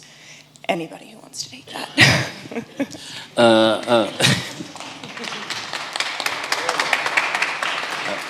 You know what? Really, I like your question because you come direct into the point. You know, you know what? Because really, you know, we are here in Holland, and they call us. We are here. We discovered what you said before a long time, so that's why we decide to start our movement and to work together, hand to hand, think by thinking, but not only us. With the Dutch society or Dutch people, we're working hands to hands, thinking by thinking, towards, but not to go back. So when we're thinking about democracy, now we don't have to go back to the 5th or 6th centuries to this old democracy in Greeks. I think you're from Greeks, right? Was there in Greece. You know, that was first democracy around the world. So let us think we are the children of today, and tomorrow is another day. So the future is brighter. There's no point of coming back. Since I've been left my country, really become less most important than I'm going to. And now I'm here. If I want to think on making democracy, I will not think to make democracy in Sudan, and I'm here in Holland. I will start it from here right now. So to be in contact, as I said before, in media, really media. Everybody share your story and just brought it to people, and you will see that, or you hear who is going to read your story, and you will see his comment, and you know how to correct yourself for the better day. So that's important thing. Let us be practically, sorry, my English is not good. Let's do more practice than just talking. There's no time. There's no time.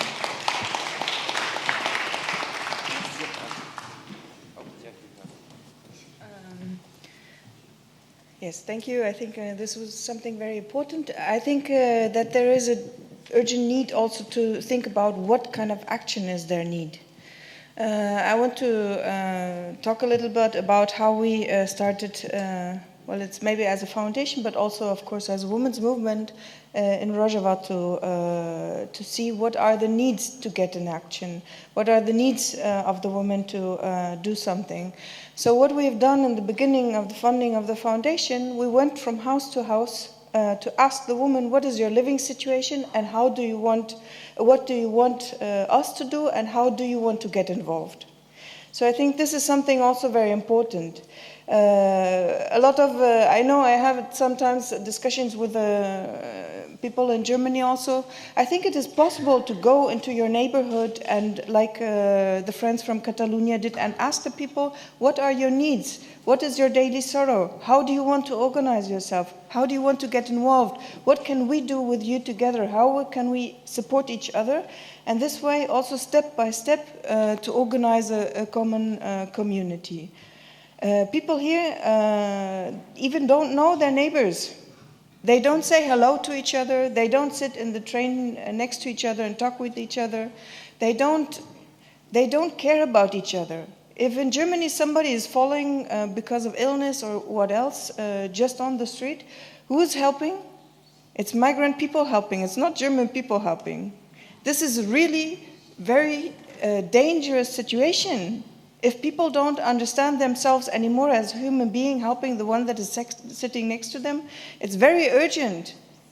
It is something very, there's so much loss of human being identity in this society.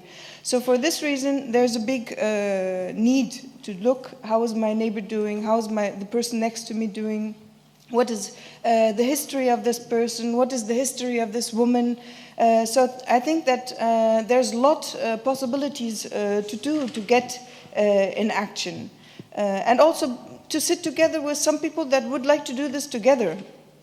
To discuss how can we organize this, as you all did.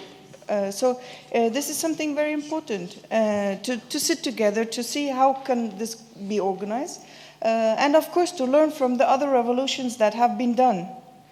To learn from our friends who are doing great resistance here in Holland. So I think this is something where it is very important also to learn from each other.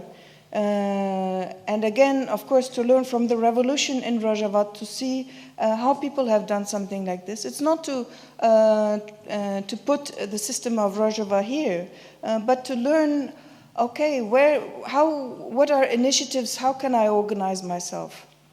Yeah, and I think it can start from here. We have been neighbors for 3 days now, and maybe we don't know each other's names. And I think it is a good opportunity, and I really like this summit because it connects, and we are all here for a reason. We are all here because there's something that is bothering us, that is something that we need to change. And I think maybe we can start from here and pick it up, and I believe everyone who sits in this room have networks, have connections. We all do. Let us brainstorm and let us just get into work and see how we can do our future democracy.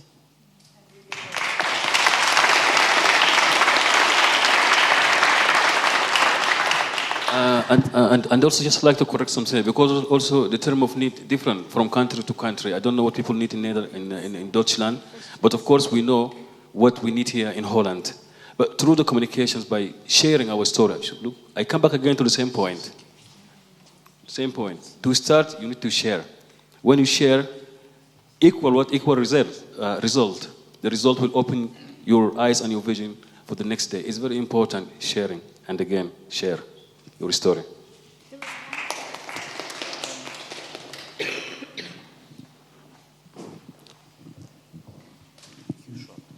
Just a quick question to anyone in this room, actually, and maybe one can answer on behalf of others. When Meike was asking us to hands up for who wants more democracy, and almost all of us said yes. Actually, I was not one of them. But for social justice, yes. For gender equality, of course, yes. Someone tell us the reason, if you hands up, all of you, why you want more democracy. We have a long history of democracy and we have seen so many. I really appreciate if someone answered this. Thanks. Yes, Three things. First one is an answer to the friend who has asked about rotation of public representation posts. I don't know if you know that CUP changes it's a leaderless movement, and it changes its public representatives every period.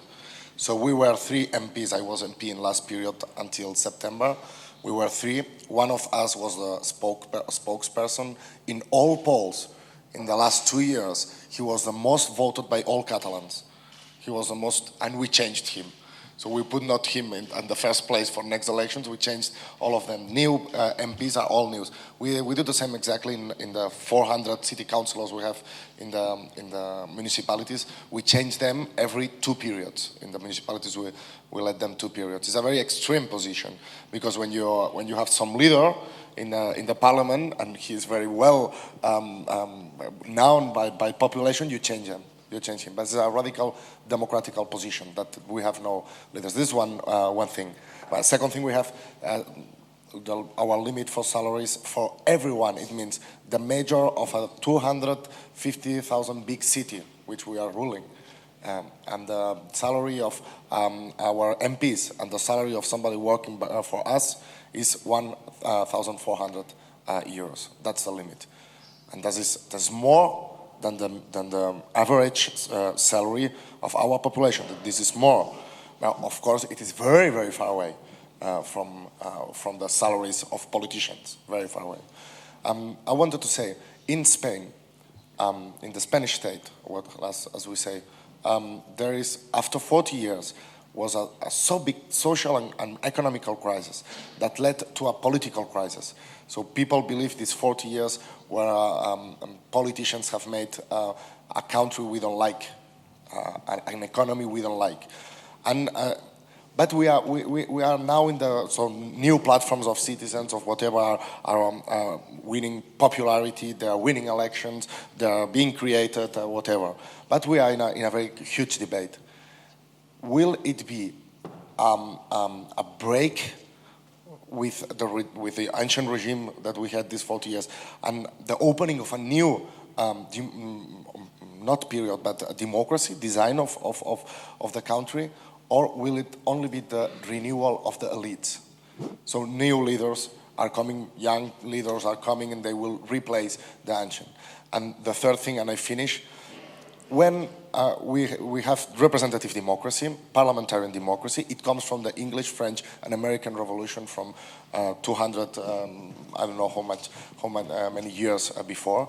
When those people made revolutions against the ancient regime of the monarchies, the absolute monarchies, and they proposed people to vote, they did not have as an example the Greek democracy. They said, we don't want people to have the power as in Greece, deciding in big assemblies, making rotation of representatives. We do not want, because this is a bad government. We want people to vote one elite or the other elite in order to get this elite the legitimacy to govern over the people with their permission. This is a very complete different aspect of democracy, what we are living in. But if we look back to Greek democracy, there are some measures we can take back from that democracy, like rotation of representatives, like salaries, like leaderless movement, or not so dependent on leaders. So we have to go back in some aspects to that kind of open democracy and take some ideas from them in order to renew the very substance of our democratic movement. Thank you very much for those responses, and thank you very much for your questions, and to the speakers for your contributions. And we could really go on with this conversation for much longer. Unfortunately, I think our time is up, and many of you are probably hungry, and we can't debate democracy on a hungry stomach. Yeah, and so I want to thank all of you for your contributions. but I also want to just bring this to a conclusion with a few comments. And I think what has happened is we have talked about a new kind of democracy, and in some ways what we want the substance of that new kind of democracy to look like. Because in capitalist democracy, a capitalist democracy is based on three things, really, in a nutshell. One is private property. That's what democracy is about, and one can go back as long as we like in this history, and that's what it is about. And we are saying, no, we don't want this to be about property, we want this to be about people. The second main component of capitalist democracy is individualism. Yeah, because everyone has a right and everyone is for himself and everyone looks after himself. And what we are saying here is, no, we don't want that democracy. We want democracy to mean a collective life, a human, where we are a community, a society, and together in good things and bad things. And we want to be in solidarity. And that's quite a radical kind of difference to this kind of democracy. And the third one in capitalist democracy is about institution building. Yeah, the state is an institution, the corporations are institutions, and capitalist democracy is very much about building institutions for, of course, the operation of capitalism. And we have talked about democratic confederalism, and we have talked about it in this hall, where we have learned about the first Dutch Republic. Now, what is the difference between the first Dutch Republic and this that we are confederalism that we are talking about? The first treaty that was signed here, and later, of course, the United States, which all became part of a republican model for the world, they were merchants. They were people interested in trade who came together and who established a republic so that they could trade collectively and bring a mercantile economy to the world, from which, of course, we have suffered a lot from the colonies, those of us in the colonies. But what we are saying now is we don't want that kind of republic. We want a republic that is based of different communities, of different groups, ethnicities, whatever, to come together as those communities, not dissolving it into some nation-state identity, but remain as communities, remain as Tamils and Kurds. I want to be Tamil. Of course, that doesn't mean I'm not an internationalist. And that's what we are saying. And that's kind of really redefining for me the meaning of democracy and the meaning of a new kind of people's democracy, if you like, that is there. And so I just want to draw this to a close. We talked a lot, Maria mentioned, she kick-started this conference talking about alternate vocabularies. Yeah? And I have been thinking, we talked about the failure of democracy, then we talked about stateless democracy, today we talked about future democracy. And there's something that I thought we were missing in this vocabulary of democracy. And I was thinking about what it was that motivated, say when I was, young and much more action-packed than I am now. Yeah, like as you said, everything we wanted to be absolutely now, here. And so what were the key words that energized us? And one key word, and I'll say this in my language first, is azadi. Freedom, emancipation, liberation.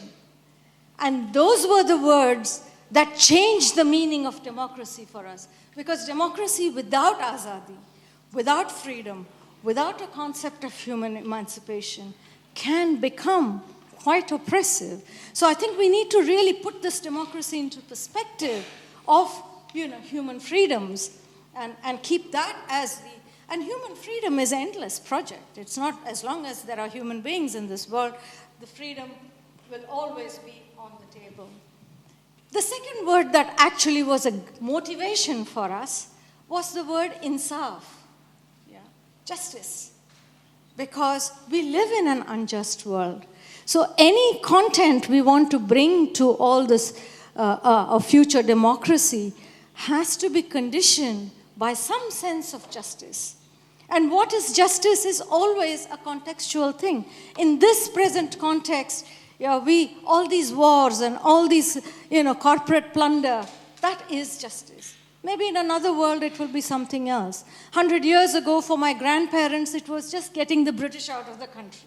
That is what my grandfather used to say, that he dreamed of a day when he could open the window in the morning and not see red-coated policemen on the street. That was his dream. Our dream is something else. And lastly, I thought there was one word that we had not touched on at all, and that's a very emotive word from people in many parts of the world, the word watan. Place, our home. And I think this is what really, we talked about self-determination, we talked about, autonomy, independence. What is it that actually frames some of those feelings that we have is our attachment to place. Because in the end, as human beings, we all have to live in a place. I mean, if you come from Sudan and you're living in Holland, this is the place that you become attached to. And that attachment to place has to kind of guide and feed whatever discussions that we have about democracy and institutions and methods of struggle and so on and so forth. So with those words, Azadi, Insaf, and Watan. Let's start it together. Let's walk on. Let's do it. Let's do something. Do it. All right. Let's do it. Okay. Are you ready? One more. Before we take on Khalid's invitation to do the big things, we need to first eat. So lunch is available, and lunch is here, and it is being shared and being cooked for us by people who are sympathetic to our needs. So let's appreciate that. Have a good lunch. Come back here by 4:15. Yeah.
Well, Yoonis can miss my introduction. He knows me.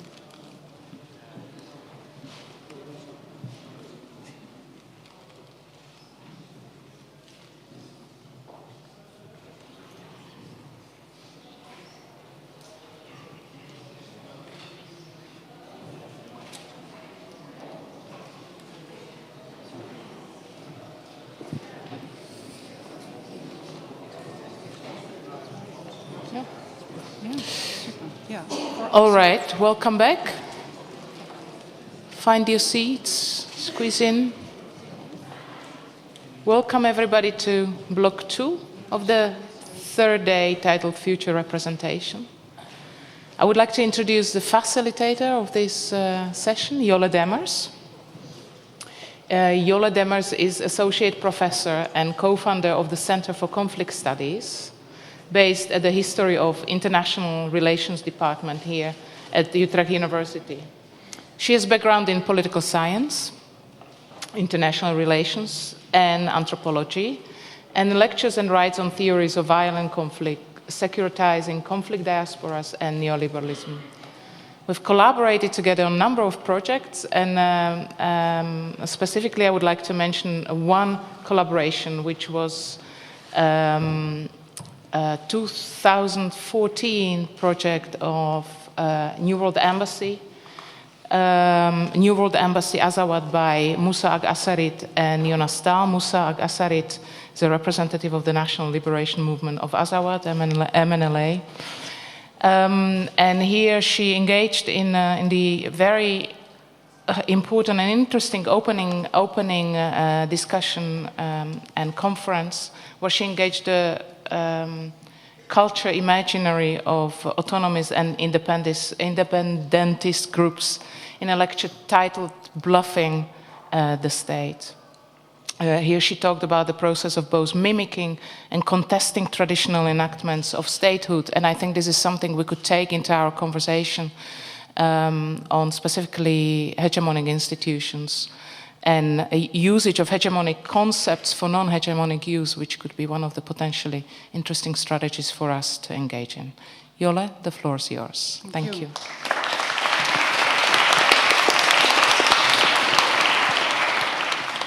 Thanks, Maria. Next to democracy, capitalism, and the state, the word crisis or crises is mentioned quite a lot over the past days. We live in a time of crises, at least that's what we're told. For Antonio Gramsci, a crisis consists precisely in the fact that the old is dying and the new cannot be born. This weekend we discuss how many ways structures of the old are still holding great power over us, but we'll also examine alternative practices and the creation of counter-realities and future vocabularies. Now, I think it's not so much the problem of the new not being born, but more the problem to have the new ideas reach and convince larger audiences. And I'll try and come back to that later today. But first, I want to introduce our amazing panel. We're very happy to have them here. Yoonis already mentioned a number of them, and I give a brief introduction into their biographies, and then I will give a brief introduction into the topic of future representations, and then we're going to have conversations, 10-minute conversations with each of these artists, and then we'll open up the floor. So that's how it is. We're not going to have people standing behind cathedrals giving lectures. We're going to have a conversation. So it's a bit different. That's why we're also sort of changed the setting a little, and we're just sitting here and talking. So I want to introduce you to Elena Saturay. She's an artist and representative of the National Democratic Movement of the Philippines. The movement gained its strength during the period of the US-backed Marcos dictatorship from 1972 to 1986 as the Communist Party of the Philippines, and its armed wing, the New People's Army, rose to power in many localities throughout the country by mobilizing the peasant and worker populations by means of guerrilla tactics. Since the fall of the Marcos dictatorship, subsequent governments have continued to sell off land to foreign investors and their private militias, strengthening this broad resistance movement. Elena is further active in several organizations confronting social and political issues such as migrant rights, women's rights, and social justice. In October 2015, she was a speaker at the 5th New World Summit in Rojava. We have Emory Douglas with us.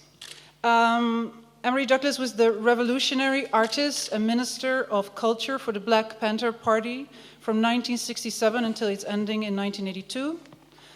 Douglas' artwork and design formed a very powerful signature for social justice during this era, and his revolutionary art continues to support the struggle against social injustice transcending borders. Emory has had retrospective exhibitions at the Museum of Contemporary Art, Los Angeles, and the New Museum in New York. And since Friday, he's taking part in Richard Bell's exhibition at the Stedelijk Museum Bureau Amsterdam, titled Bell Invites, that you all have to go and see. An overview of his work was published as Black Panther, the Revolutionary Art of Emory Douglas. We have it here in the bookshop for just for you to see. We didn't have copies to sell, unfortunately, but it's really worth taking a look to see this fantastic artwork. Richard Bell is here with us today, sitting here. He's an Australian artist and political activist and a member of the Kamila Roy, Kuma, Jiman, and Gurang Gurang communities. He's an active voice in the Aboriginal Tent Embassy and one of the founders of Proper Now, a Brisbane-based Aboriginal art collective. The Aboriginal Tent Embassy is the longest-running protest action in Australian history, standing for over 50 years now. Richard Bell claims it as the greatest piece of performance art to have taken place in Australia. Since 2013, Richard has been organizing an Aboriginal Tent Embassy to the art world, which hosts screenings, poetry, and debates. Bell remolds the role of the artist to that of cultural ambassador, and he's a great alliance builder and inspiration for many young artists, and a master of the rebellious image. Currently, Bell's work, as I said, is on display in the Stedelijk Museum Bureau Amsterdam in an exhibition titled Bell Invites, including the Aboriginal Tent Embassy, curated by Vivian Sigero. We have Callum sitting here next to me, Callum Clayton Dixon.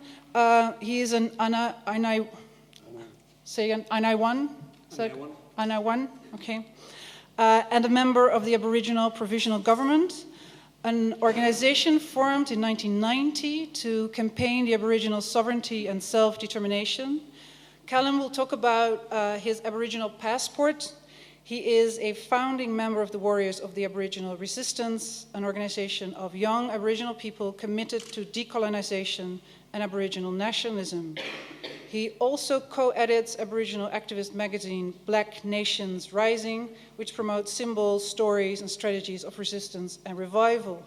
And then we have Vivian sitting here opposite. Sigel is a curator from Brisbane, living and working in Amsterdam. Vivian is the founder of Frontier Imaginaries, which departs from Australian dialogues such as climate debates, the offshoring and enclosure of asylum seekers, ongoing Indigenous struggles, and urban-rural divides.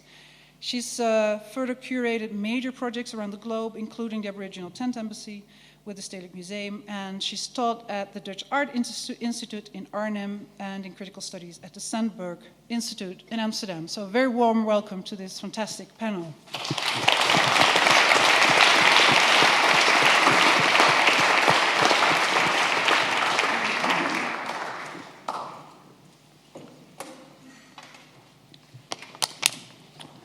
Okay.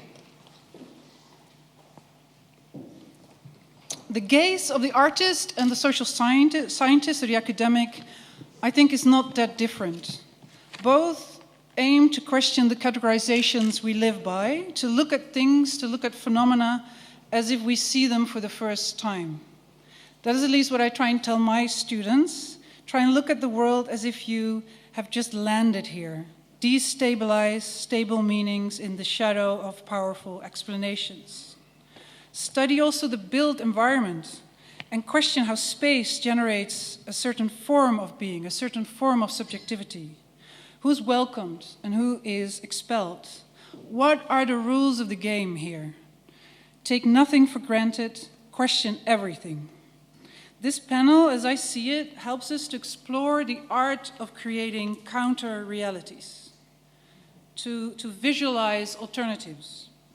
Parties in conflict or parties in contestation always are, in a way, constructed entities that are made socially effective through imaginative and symbolic devices. Through visual representations and performative practices, actors in conflict aim to represent themselves as real, as tangible entities with spatial properties. And only through that they can claim legitimacy, imagine victory, and turn tables. What we see here, I think, is constructivism stretched to its limits. Because a phenomena may be constructed, that is imagined, but as soon as people start to act upon an imagined phenomena, it becomes real in its consequences. And we will talk about how imaginations of Aboriginal citizenship and self-determination are made tangible in the tent embassy and the passport, presenting us with the enactment of this idea, with new materials, new scripts, and contentious bureaucratic routines, but also on the role of theater as a way to mobilize people into action, breaking down the fourth wall as a barrier of engagement. Now, the point of departure of this panel is that architectural and visual forms and props, monuments, embassies, passports, border crossings, drawings, shopping malls, theaters, have political and economic impacts on the social systems in which they operate. Buildings, including the Aboriginal tent embassy, but also, of course, this very summit, offer cues suggesting how people should act. They tell us about our relationship with one another. So what performance is this? What game are we playing here together? What is the summit doing to you, with you? Are we seeking shelter here? What do we find here? Does it offer us new ways of engagement? And I hope we can discuss this a bit later too, what the summit is helping us to do.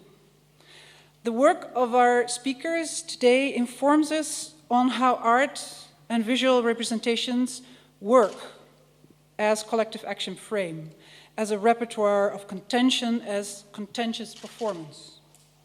Now, in the social sciences, and I'm going to be playing the lecture here for a minute, the field of collective action is intrigued by exactly this question, by how and why people get mobilized for collective action, often against the state. Contentious politics is used by people who lack regular access to institutions, act in the name of new or unaccepted claims, and behave in ways that fundamentally challenge others. Fundamentally challenge the old. And I think we've seen many examples of this over the past days. These three items of lack of access, the formulation of new or unaccepted claims and identities, and the way these are challenging to the old. In the literature, three building blocks are seen as vital in explaining the possibility, maybe even the magic for collective action. And there's also always these three components are mentioned. Political opportunity is necessary. Organizational capacity is extremely important. But the third one is framing. And I want to talk about that particularly with our panel today. Collective action frames redefine social conditions as unjust and intolerable with the intention of mobilizing potential participants, which is achieved by making appeals to perceptions of justice and emotionality in the minds of individuals. Now, this kind of framing work is by no means easy. It is no simple matter to convince repressed or timid people that the indignities of everyday life are not in the stars, not written in the stars, and can be attributed to some agent, and that they can change their condition by taking action collectively. And I think the role of art and visuals is a key component in framing work. And here it is, where the work of our panelists come in. So, how can art mobilize certain people to join into doing things differently? We have here artists from the US, from Australia, from the Philippines. How do visuals and art forms travel? How are they organized? How are they assembled? How do you forge alliances? How are global assemblages of resistance formed, linking props, enactments, discourses, material, visuals, actors? We've had the Azawadian embassy already here at BAC, so now we're talking about another embassy. So it's interesting how these ideas apparently, are contagious, or they travel. Also, the idea of the passport is something that might inspire other stateless peoples. So I want to engage in a conversation with each of the panelists for about 10 minutes, which is insanely short, but just, to learn from them, and maybe in the plenary to learn more from them. I want to ask you the question, to look back into the stuff you've done and tell us something about the work that worked, the work that, you look back on and you think, yeah, that was really something that resonated, that actually helped mobilize people in this magical way of getting people out of their submission. So basically, that is my one and only question to you. Can you tell us about the work that worked? And I'd love to start with Ilena. Thank you. Let me share you a work, not as an individual, but as a part of the national democratic movement in the Philippines. In a faraway village where there is no cinemas, no electricities, the People's Army, the new People's Army, people who have never been in an art academy before or studied art, they prepared a musical for the people that told a story of a young peasant whose land was confiscated by the landlords. And they were playing it, performing it before an audience. And in the scene where the young peasant was so frustrated, he decided to join the People's Army. And then in the scene where he went to his comrades and told them, "Comrades, I have decided to join you," at that scene, suddenly someone from the audience came and said, "Comrades, I have also come to join you." And that was not part of the script of the play. And then suddenly, one by one, people started coming and they joined the People's Army, like 20 of them. Of course, the script was totally changed. But it was something that really represents what art should do. Art that represents them so much that the people felt that it belonged to them, that they can determine the outcome. It represents them and their struggle. So I hope you let me explain how they have achieved, how these artists have achieved that kind of representation from the people. When we look at the Filipino revolutionary movement, you see a lot of artworks. There are theater plays, songs, poetries, etc. And what do? They challenge the system. They expose the rottenness of the system. They incite the people to take action and change it.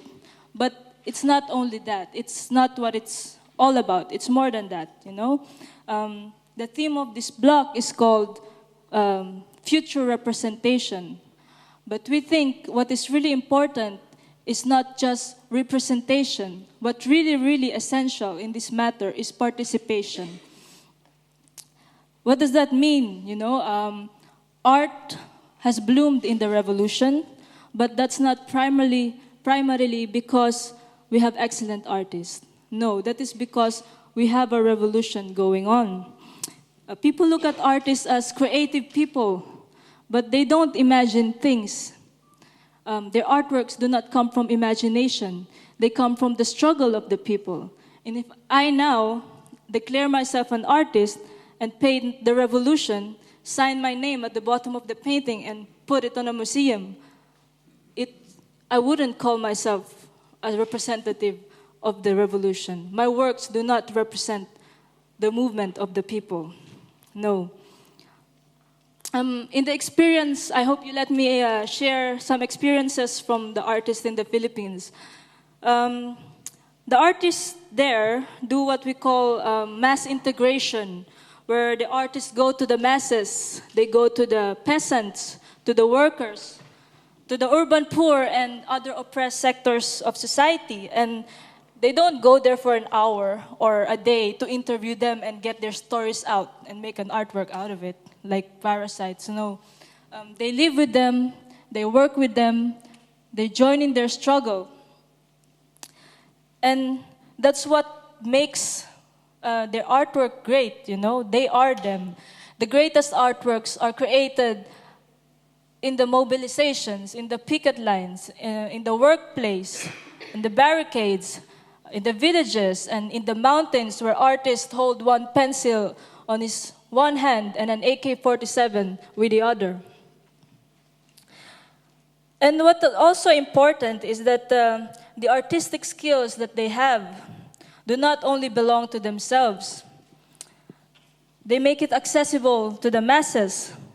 So the theater plays and murals were made by people who have never held a pencil before or went to an art academy.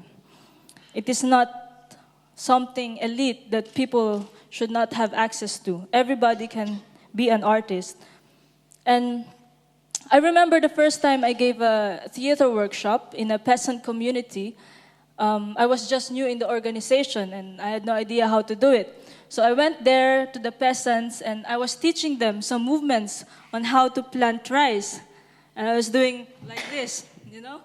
And I remember them laughing at me. They were telling me, "Hey, comrades, why do you look like you are washing clothes with your hands?" And they said, here's how you do it. And then I realized, you know, I came there, a girl from the city who had never planted rice before, and I came there to teach them how to move like peasants. And they are the ones who plant rice every single day. So that's what happens. I think I represent them. I think I want to teach them how to make art. But it's actually them who know better, you know? And that's what happens. Even when your intentions are good, that's what happens when you think you represent the people, but in fact, you're just in your ivory tower above them, looking from above and not with them and among them. And also, we think art should also be where it belongs. It should belong to the masses. So we should show movies in communities where there are no cinemas. We should hold concerts where there are no arenas. We should show theater plays where there are no theater houses. It should be part of the people's daily lives. It has always been like that until it has become a commodity and, you know, inclusive only to the people who have the right to have access to it. So, yes, in the society that we have now, artists are molded to become careerists. Do I pronounce it right? To treat it as a career. You have acquired the artistic skills, so make a career out of it. Make a name out of yourself. But this is the kind of system that we are fighting against. We should break away from this system. And as we create our own model of society, we should also create a new way of seeing and creating art. So we create art not to become artists. So in this case, we should also question who are the artists. We should not be as individuals who want to make a name. We shouldn't ask what it contributes to our resume, but what it contributes to the new world that we are building. So all of us here also, and I'm not excluding myself, we should question ourselves. We should ask ourselves, what are we actually doing? In this summit also, what are we doing in this summit? We talk, and it's good, you know, it's wonderful. It's an artwork also, but it's also important to ask, what for are we actually participating in it? If we go out after this long weekend of a lot of inputs about the society, if we go out today out of the door, if the people come to us and ask us, people who we have been talking about all weekend long, people who we are supposed to represent. If they ask us right now, what have you done for us? What have you done while we are being oppressed and exploited? And if my answer would just be, oh, I have painted about you, I have talked about you, I have made theater plays about you, if that is the only answer that we can give as artists, then I swear being an artist is the last thing I want to become. So again, just to emphasize, we can only create effective representations through direct participation. And we should not only represent the future, but we should build it. We should participating in building and making it a reality. Thanks. Thanks.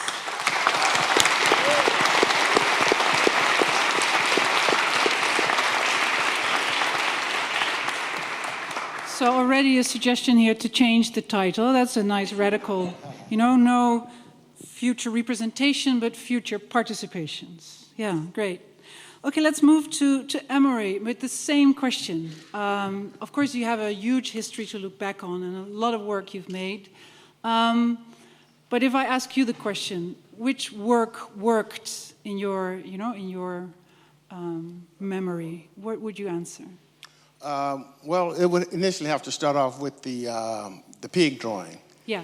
The pig drawing became an iconic figure that transcended the African American community as the symbol of oppression, to also transcending boundaries and borders. So it took on a life of its own, where it became a symbol that everybody began to use to define the oppressor or the oppression that they were confronted with. And so therefore it became like a language, art as a language to communicate with. It was also a way of inspiring and informing through the symbolism of using the pig to show defiance against the system in regards to resistance in the art itself. You can also say that the earlier images that I did in context of the caricatures of the people in the community who began to see themselves in those artwork and would say they could identify their mother, their uncle. So therefore they became the images, they became the heroes. They became the performers on the stage in the artwork. And then through that they began to read and understand what was going on in the context of the artwork itself. So and it was not a me art, but it was a we art. It was an art that was a reflection of the politics, the ideology, and the philosophical perspectives of the Black Panther Party.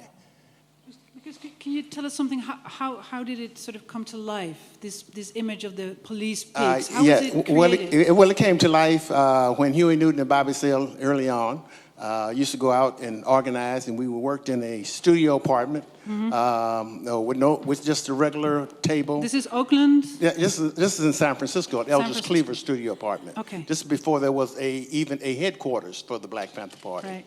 And when Huey Newton and Bobby Seale would go out, organize, they would come back. And while we were working on the paper, myself, Eldridge, and Kathleen Cleaver, they would be defining the pig and how they stood him down that day and what took place in the patrols. And so one day Huey said, well, I want you to draw this pig. And we're going to put the badge number of the pig who is intimidating and harassing people in the community each week. And that became the pig that I did on 4 hoofs. So you sat down behind your table and you started to, to draw. Well, I just, I thought about it, and I sat down. I did a pig on 4 hoofs first. But then I thought about it, and I said, why don't I stand it up on 2 hoofs, keep the tail, the snort, and they put the bandolier around it, and the badge, and the gun, and the flies, and that became the pig drawing. That became the iconic image that people began to identify with. And it was iconic right away, or did it take a long time? In the context of on the local level, and it began also in activists in the movement in the States, because we had close ties with the anti-war movement and the workers and all the other labor and teachers unions, all those became, even you had nuns and all those calling the police pigs. So it transcended in many ways, So, but first it was the inner circle. First it was the audience of the blacks in San Francisco and Oakland who embraced it. Yeah, wherever we had chapters and branches, but specifically in the Bay Area before we became a national organization, yes. Okay. Because you talk about defiance. I mean, it's a very strong image. You really all have to go and see the book, or at least, go on internet and find the work of Emory. Because it also clearly speaks to the those you depict. I think tell them also the story of this is perhaps what it feels like to be as violently depicted as inferior. So yes, it was part of a psychological. So there's different. I'm talking about the audiences is for the inner use, but it's also clearly a message to those in control. Oh yes, it was like psychological warfare in many ways. Yes, and it did work. It did work in many ways. The police started a pig bowl where they played football, one team against the other in San Francisco and Oakland, trying to transform the image into something else than what it was. Mm-hmm. So it did have an impact in many ways, because there are laws in certain states now that you call the police a pig, you go to jail. Wow. Yeah. And it came out of this work? Yeah, it came out of that era, yes. Yeah. And you must have met quite a serious amount of repression, too. Well, we did. As an organization, there was much repression. The counterintelligence program, COINTELPRO, which is the program that was defined to destroy and to discredit the Black Panther Party by any means necessary. Of the many hundreds of schemes that they had to challenge and to destroy us, 99% of them was against the Black Panther Party itself, yes. And how much did the label of art protect you in those days? Well, the art didn't protect me. No, but saying this is art, could you sort of protect yourself by saying this is artwork, you can touch it, this is... Well, no, we didn't think of it in those terms. It was a badge of honor to be able to be defiant. It was also a way, of fact, that people could also... There's another thing. The art was art that sometimes even people who looked at it could see that possibly this is something that they could do themselves. In the art. The art was, it was like art that even a child could get a message out of. So it was broad in that context, without losing the depth or the meaning of what the art itself represented. Yeah. So there we see sort of the same story, that your audiences are not people who sit down and read books there was people basically then, the African American community was not a reading community, but they learned through observation and participation. So they could get the gist of what the story was by viewing the images and the captions in the images, as opposed to some who weren't going to read the long essays and what have you, or articles. By seeing the images they could. There were Panthers in New York who sometimes used to sell the paper by turning it over each week on the back, so that people could see the new artwork, and they got that much interest in the work, and from there they would be able to tell the story. So you the could power also of the image. Yes, you could also see what the politics of the party was transcending from one phase to another through the artwork as well. Yeah. And if you would think about your own sort of development, who inspired you? Well, I was inspired by the work that the Cuban artists. OSPAL, Organization of Solidarity with People from Asia, Africa, and Latin America. They used to be, matter of fact, they used to remix some of the images that we did and make them into posters and send them over to third world countries in solidarity with their struggles. And so I used to look at a lot of the work that they did, the work that came out, the Palestinian struggles during that time, the Vietnam War, the anti-war movement, Russian posters, Chinese posters, doing it. All those were kind of inspirations to the kind of work that I, not necessarily trying to duplicate it, but being inspired by it. Yeah, interesting. And if you would now look at the movement such as Black Lives Matter, situation of the blacks in the U.S. Yes. What do you still think there's these iconic images that help to get people mobilized? They have said Black Lives Matter is a broad movement. It's a really broad movement, and we have good relationships as elders and former Panthers and activists, and we continue to struggle. We've had discussions and meetings with them was one group called the Dreamers out of Miami, which I had about an hour conversation with them on the phone in regards to art and their interest in art, using art as a tool to organize and to enlighten. And so we were also invited to the national conference that they had in Cleveland because they wanted us there to be a part of it as well, along with other elders in regards to, so they have a lot of respect for what we represented, what we stood for. Yeah. And 50 years later, what we have is still the same thing happening 50 years later that we had 50 years ago. Yeah. Because the police brutality is still, yes. a vital thing. Yes. And as an elder, perhaps looking at these new, young kids trying to sort of engage in the same kinds of struggles, do you feel stuff is not being visualized? Still, do you advise them on things you? Yeah, I advise, but I also try to show them by example, by what I do. I do share images so what do you see? What do you think they should do better? Well, they should be more, and the art should be one that speaks to a broad audience. It should speak specifically to the issues. I think that they should perhaps try to understand that issue in its basic essence and try to interpret it from there so that it can be understood by everyone who may, a broad audience that may visualize and see the image itself. Yeah. Because that is, I think, the magic of the iconic image. That has that capacity to draw in many different people who recognize their struggles in that image. That's also something that is really difficult and magical, I think. Well, sometimes it just happens. It happens, yeah. And we were able to do it too because we had organization. Yeah. And we had chapters and branches. Right. And the community was our gallery at the time. We used to take papers out in the mornings before we went to sell them in old papers and posters, and we plastered them up over the community. Right. So the community became the gallery. Yeah. So the people seen this on their way to work, going back and forth. Yeah. We also had them in barbershops and all these other places during that time. So it's indeed, there we go again, it's not just the image, it's the organizational capacity that comes with producing an image that is vital for any form of mobilization. And then there were our activists who also picked up the alternative papers, the radical newspapers, would pick up images and use them in their paper in regards to essays and things that they were doing in their paper as well. Yeah. Great. And your work still travels, as we now know. Yes, I've been to Chiapas with the Zapatistas and done some of the work has been reinterpreted by them into embroideries. Yeah.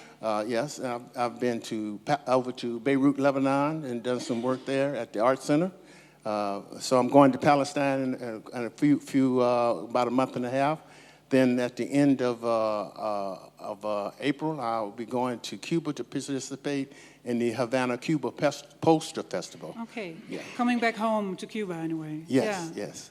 Well, thanks a lot for sharing this very rich and inspiring story. Thank you.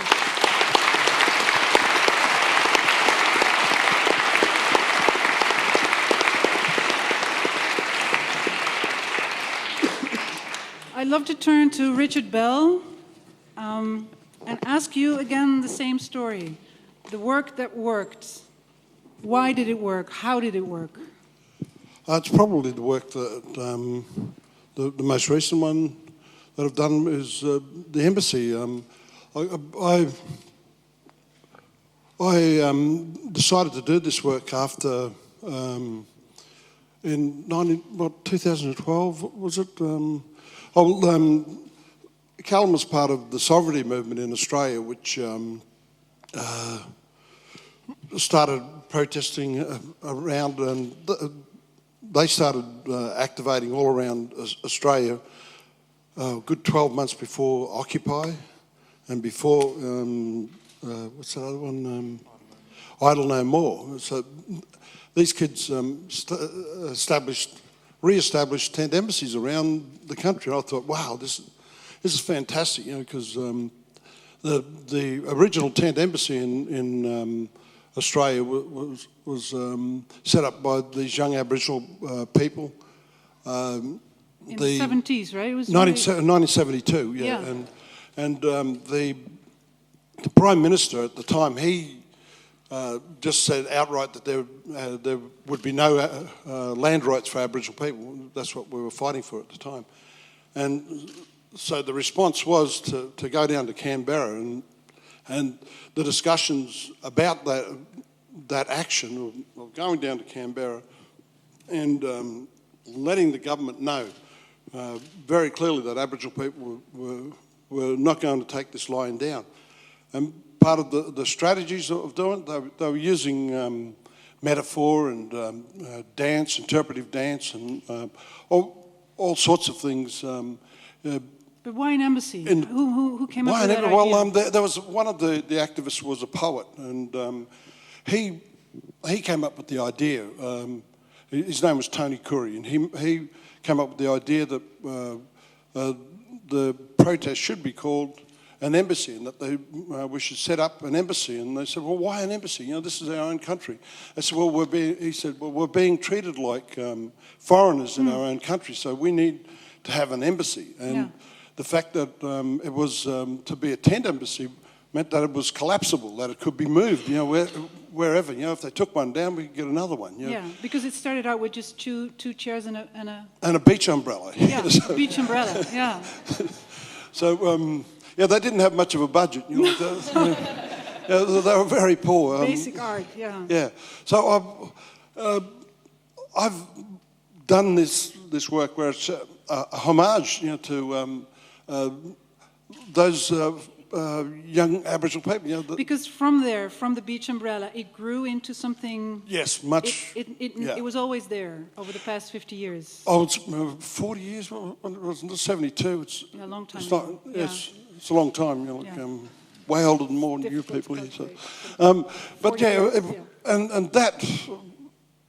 This embassy idea, you know, like it's struck a chord with people. I've been invited to Moscow, to New York, to so Amsterdam. An image that really resonates. Yes, it does. It does resonate with people. I think the magic of this, this and the idea of this tent embassy. People are wondering, what is this? You know, like, but this brings us back to this. Some of the discussions here. You know, like.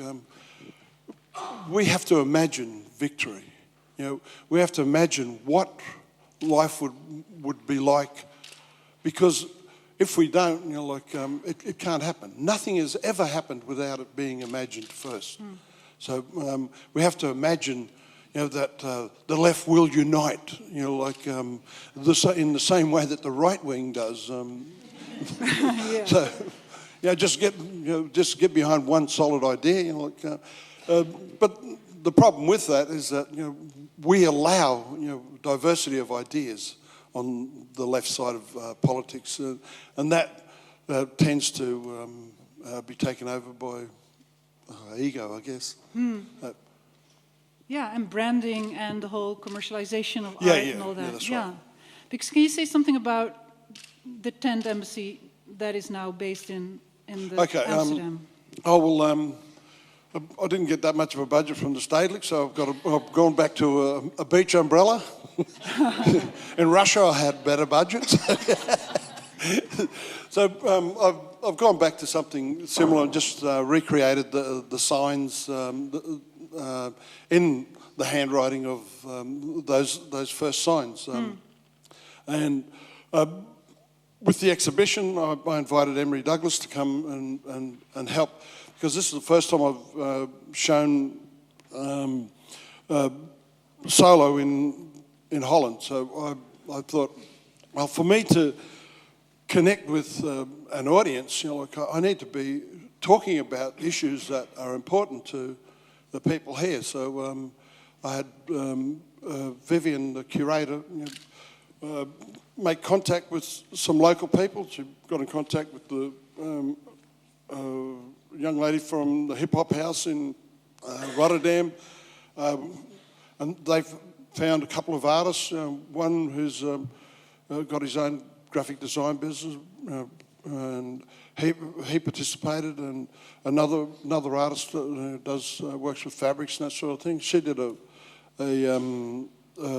T-shirt that said "Fuck the police" in Arabic. And so we had a copy of that T-shirt in the show.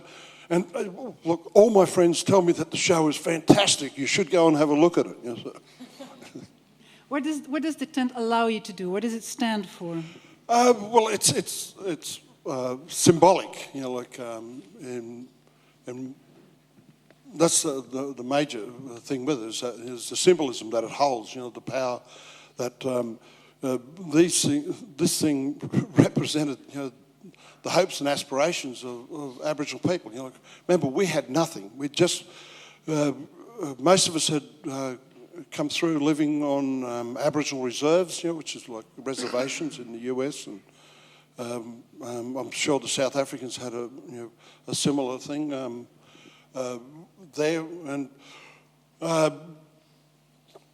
it was 5 years before there was a referendum which gave the federal government rights to make laws, you know, like for us, and that was quite significant. But out of that, there was this new group of people, you know, like my generation came through, and they weren't happy just to sit back and be nice, you know. Like what they did was very un-Aboriginal. You know, like what I do as an artist is very un-Aboriginal. It's Why is it? Well, to have an opinion and to espouse it loudly is un-Aboriginal. Yeah. So you've been disciplined into silence and submission. Is that what you're saying?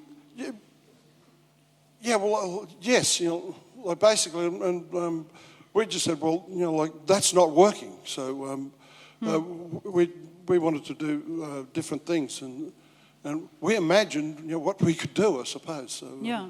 I suppose that's what we have to do now. We have to imagine what can be done. You know, like look at how we can better our circumstances for everybody. I imagine. Well, thanks for that very inspiring story. Round of applause for Richard.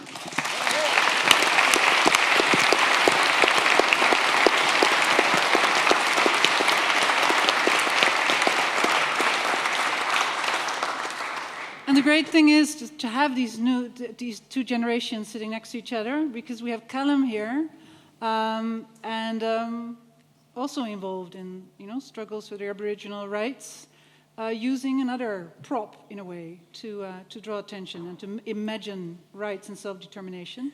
So can you share your story about the work that works? Sure. So I guess the most important thing is to provide some historical context to our Aboriginal passport. It was first used in 1987 by an Aboriginal delegation that went over on invitation of Colonel Gaddafi's Libya when he was looking for friends in the West. And some Aborigines from Tasmania were the only ones who are apparently crazy enough to go over there. And the same thing happened in 1988. Another delegation, a bigger delegation, went over. The media went crazy. Politicians were saying these guys are collaborating with terrorists. One politician in the Queensland Parliament, I think, said, oh no, they should be tried for treason and all of this kind of stuff. And the Aboriginal passport came out of, much as the Aboriginal Tent Embassy did, the Aboriginal land rights movement, and also the need to go above and beyond the idea of just land rights to political independence, self-determination, and these kinds of ideas. And the Aboriginal passport... And mobility too, right? Because it also stands for mobility, I think, to be able to definitely. And get out. And it's a statement, it's not only a symbolic thing, but it's a practical thing. But symbolically, what it means is that we as a people, as a distinct people, reject the nationality of Australian, reject this nationality and identity that's been imposed on us, that's only existed for 228 years. Our identity, our Aboriginality, my identity as an A1 man has existed for tens of thousands of years. All of a sudden, post the 1960s, post the 1950s, there was this policy of assimilation. And this policy of assimilation, they wanted to turn the Aborigine into the Australian. And this Aboriginal passport used by those early delegations and used by other delegations going to places like the South Pacific Forum in Vanuatu in the mid-90s. And most recently, what we did in 2014 is myself and 3 other young Aboriginal activists, we went over to Canada. We weren't so lucky to have Colonel Gaddafi to stamp our passport on entry to Libya because we were going into another colonial state controlled by colonial authorities.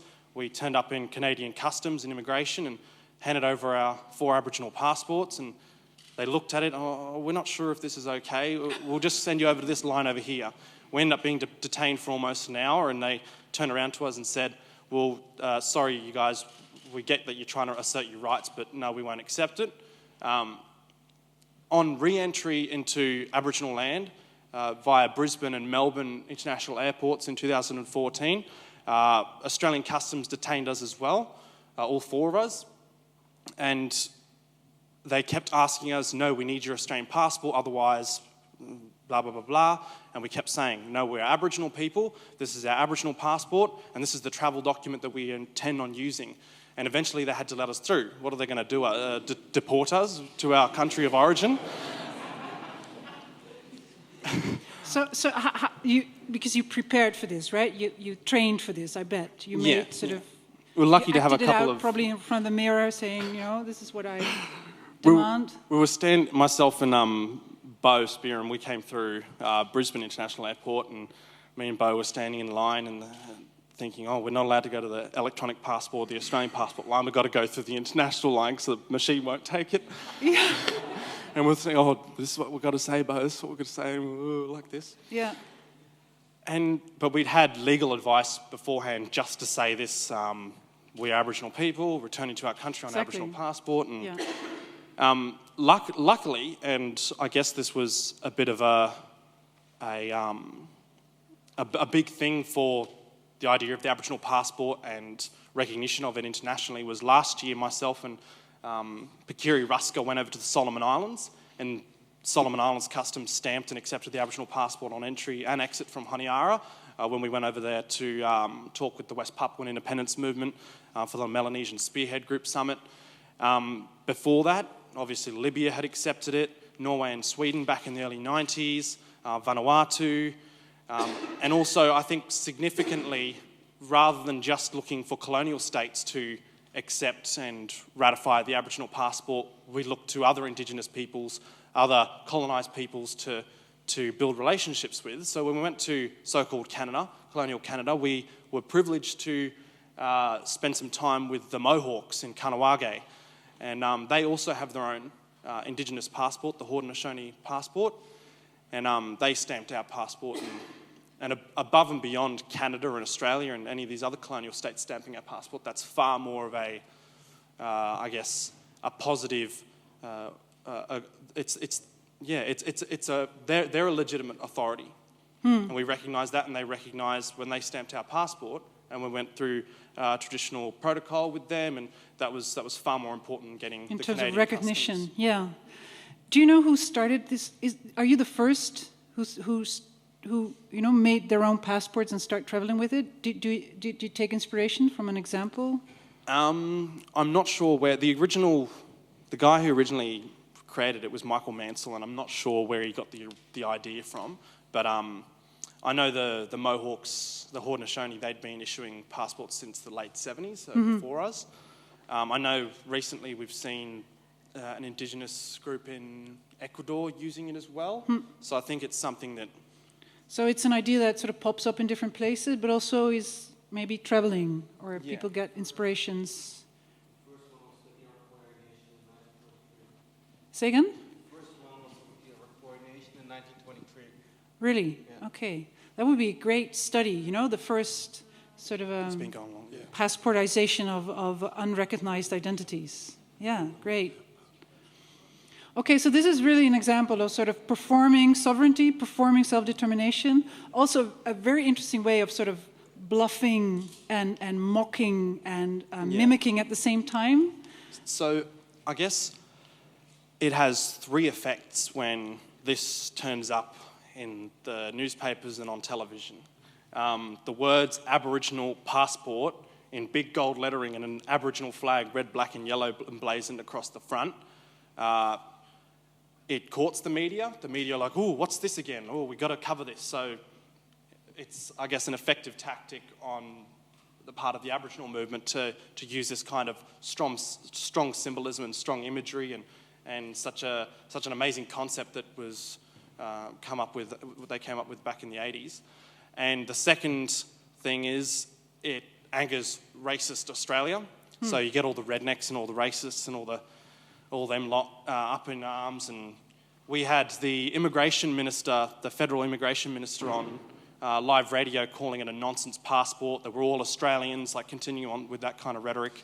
And the third and most important, I think, is inspiration for our own people to... It's a symbol that we are our own nation, we are our own people, we have the right to determine our own political status, and this is an example of how we can do this symbolically and politically. Yeah. So this is not just waiting for the state, but just doing the state in a certain way, or doing citizenship, at least. Yeah. Excellent. How many people carry the passport? There's been somewhere between 200 and 300 passports issued since the Aboriginal Provisional Government, which is now the issuing body for the passport, came into being in 1990. And that was an organisation that was set up not to govern Aboriginal people, it was set up to campaign and push for the concept of Aboriginal self-determination and self-government. And just in, say, the last 3 years, there's been a bit of a revival with the next generation of Aboriginal activists taking up the Aboriginal passport as a means of forcing the issue. And I guess when it comes to forcing the issue, back in 2014, we launched a new organisation called Warriors of the Aboriginal Resistance.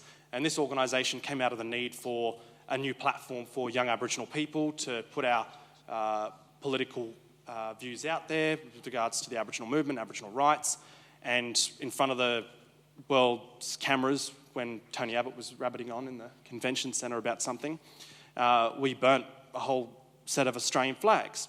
And that in itself has certain symbolic value in rejection of the state and all of that, but it's purely reactionary. Whereas something like the Aboriginal passport, it's both reactive and assertive at the same time. Yeah, forward-looking, constructing new identities, yeah. Great, thanks a lot for sharing this amazing story.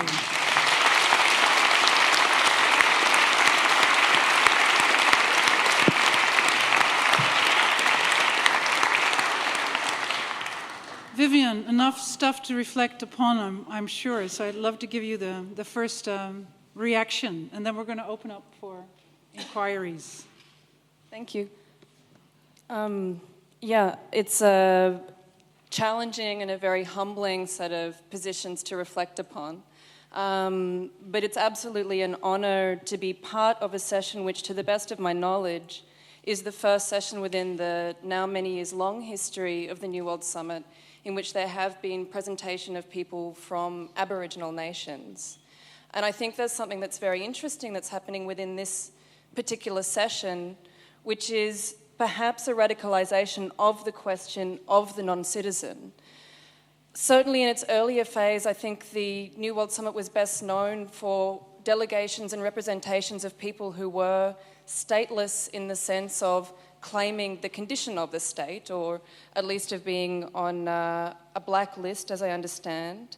But I think that it's interesting to arrive at this point now where the members of this panel are from Aboriginal nations, so nations within settler colonies, or are from groups whose experience of citizenship is also violently limited and curtailed by experiences of policing in Black America and by economic conditions in the Philippines.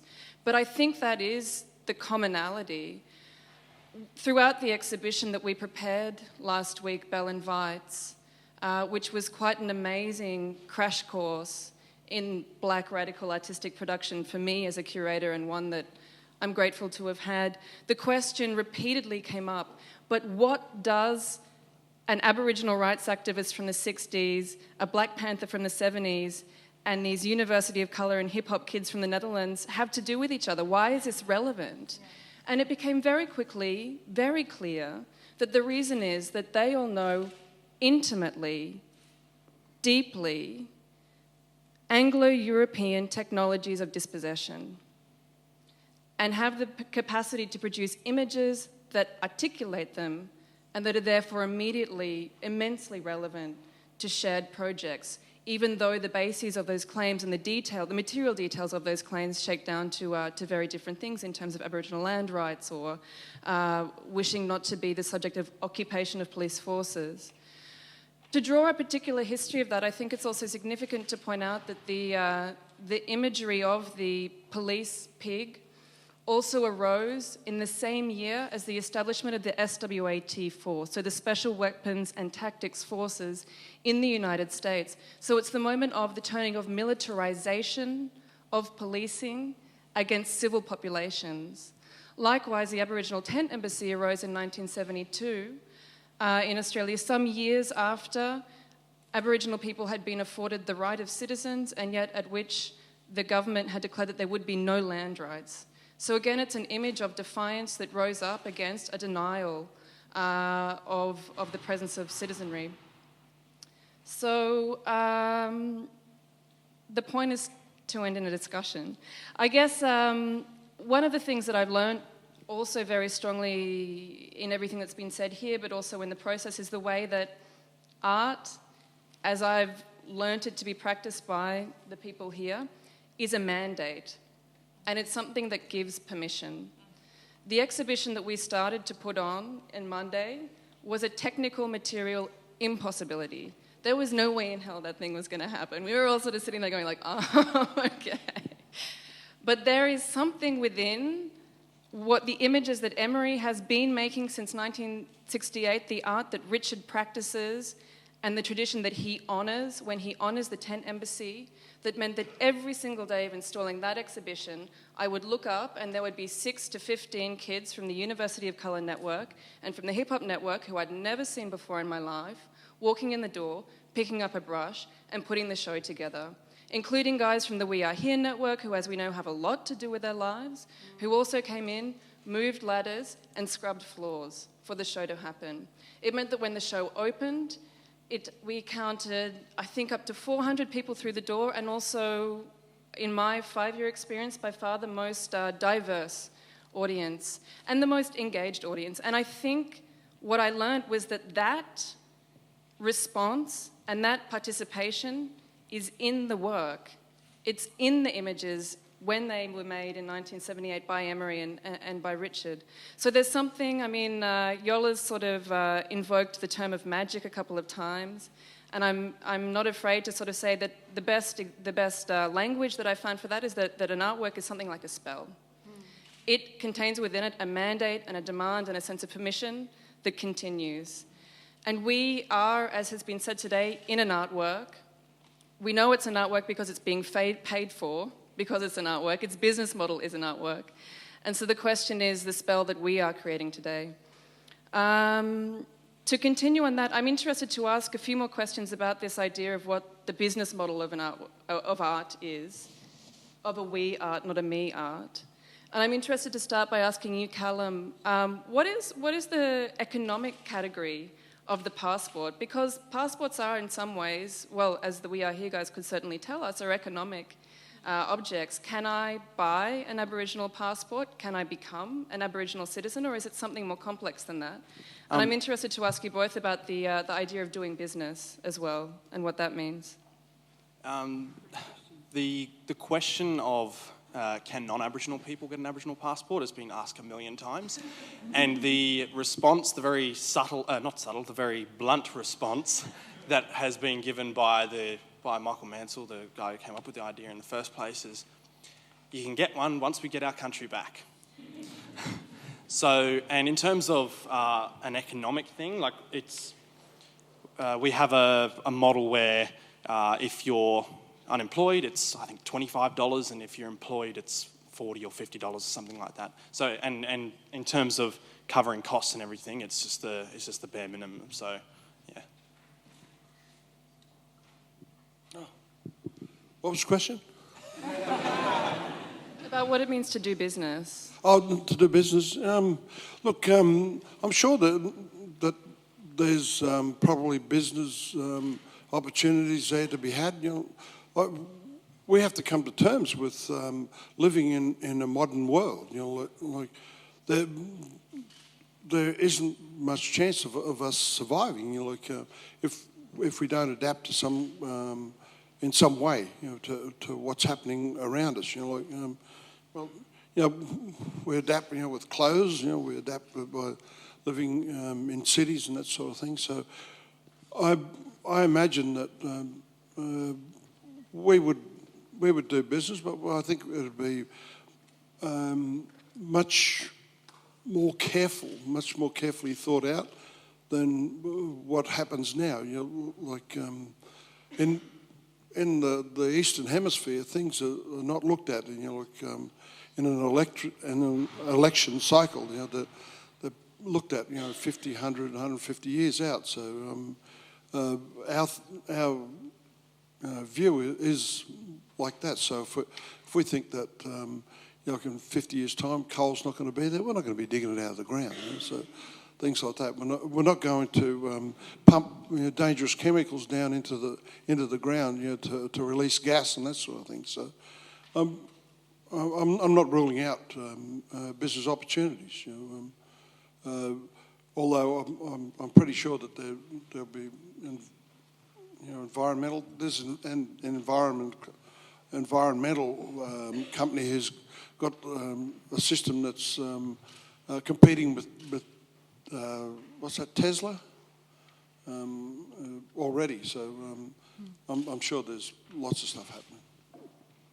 Thanks. Well, I'd love to open up the room for questions on the role of art as mobilizer, as imaginator. So let's hear if there's questions on this. And please, I want to, before you ask the question, know whether it's a question or a comment. We do a bit the Occupy rules here to see what we're doing.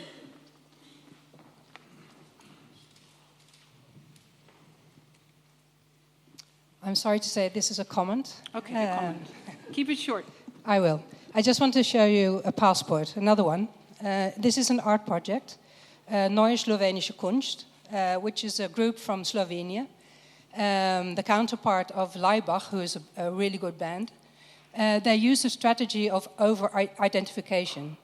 They use the passport, which has always been connected to the nation state, to create a new kind of identity. You could just ask this passport. Everyone I know has this. Okay. And we have it next to our own passport. We're part of this international community that has no nation. And what does it say? More technicalities I want to hear. What is it? NSK passport. And what is it? And what does it state for? What does it state on the inside? It's about being friends. Okay. And we are all friends, and actually it has been used in Africa. Facebook thing, yeah. it's a kind of material Facebook, but it's actually has been used in Africa. Many countries accept it as a passport. Really? So people have traveled with the passport of friends, and got into countries. Especially places that were not connected to digital technology. I bet. But what does it do? What does it stand for? Maybe just now I'm going to ask the comment. What does it aim to do? What does it stand for? It says that you can create a community, not because of the place where you were born, but the place you choose to be. Okay. Sort of nomadic, cosmopolitan citizenship. Okay, thanks for sharing that. Can I use this? Because I would like to just add, what the NSK passport proposes is a state in time. So a state that doesn't claim territory but claims time. However, it's far too poetic gesture for the, given the struggle the sort of world we are in. And I actually want to correct that. You cannot cross the border, and it causes enormous troubles to a number of undocumented migrants, specifically in Britain, coming from various African countries. So this is where the huge discussion bursted out about, if we do this, let's do it responsibly. And there's a huge difference between those two passports, I think, and it's important that we show it that It's indeed something that does appear in a number of projects, but that we cannot take this lightly. Mm-hmm. You know, it cannot be just an art project, which is really important in these times. And it originates in the early 90s from a Yugoslav war. So it has very important grounding in the social and political struggle. Mm. But given the change context in which it operates, it actually becomes a really problematic proposition. Okay. I dare to share. Jolle, I have somebody here. A contested passport already, yeah. Question or comment? Question one, and also a tip. Question one. And also a tip, never give the mic. Always keep it in your hand. Yeah? Okay. You're never gonna get Hey, and I still got a mic here too. I want to ask, I think in following up on Vivian's point of doing business, I want to ask Richard about, or ask him to explain a bit more about Bell's theorem, and ask a bit how the notion or the concept of the Aboriginal has been commodified for the tourist industry of Australia, and what that does to your artwork.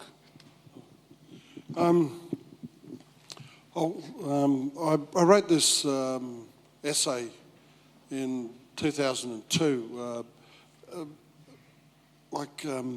and basically all I did was I wrote down some concerns and questions of, that Aboriginal people had been asking, for ages, but nobody had written it down. And I wrote this thing, and of course I called it Bell's theorem, because I also knew of the original Bell's theorem, which was by this mathematician called John Bell, and his theory was one that disproved one of Einstein's theories. So it was highfalutin. So after I published that, I got contacted by all these mathematicians. They were talking to me about art in a way that I'd never heard it before. But what I looked at there was how Aboriginal art had been commodified by essentially white do-gooders in Australia who go out into Aboriginal communities and basically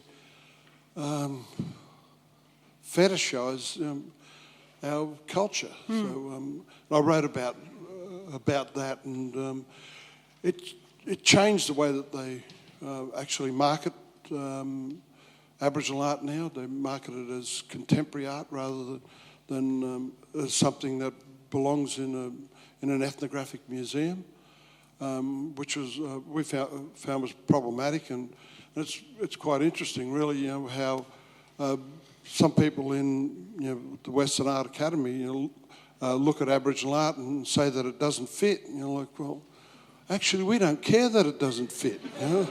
They've been around for what? How many hundreds of years? And the house has been around for thousands of years. So they need to think about where they are. Exactly. Yeah. And think so. I don't know if that. Is that helping? Don't give him the mic. But no, he's not going to get the mic back. We're going to go to Zane, I think. Hello. Comment or question? A comment that'll turn into a question, I guess. Oh boy. I just want to say that I really like the idea of the passport. That was a really cool thing that I really didn't think of. And I guess, speak in the mic. Am I not speaking? Okay, I'm speaking into the mic now. Okay, I just wanted to ask about the actual practicality of using the passport. You mentioned going to Canada and you were turned away. About coming here for the Netherlands for this. Is it all the time that you get rejected, or is you get questioned, or do some states accept your passport?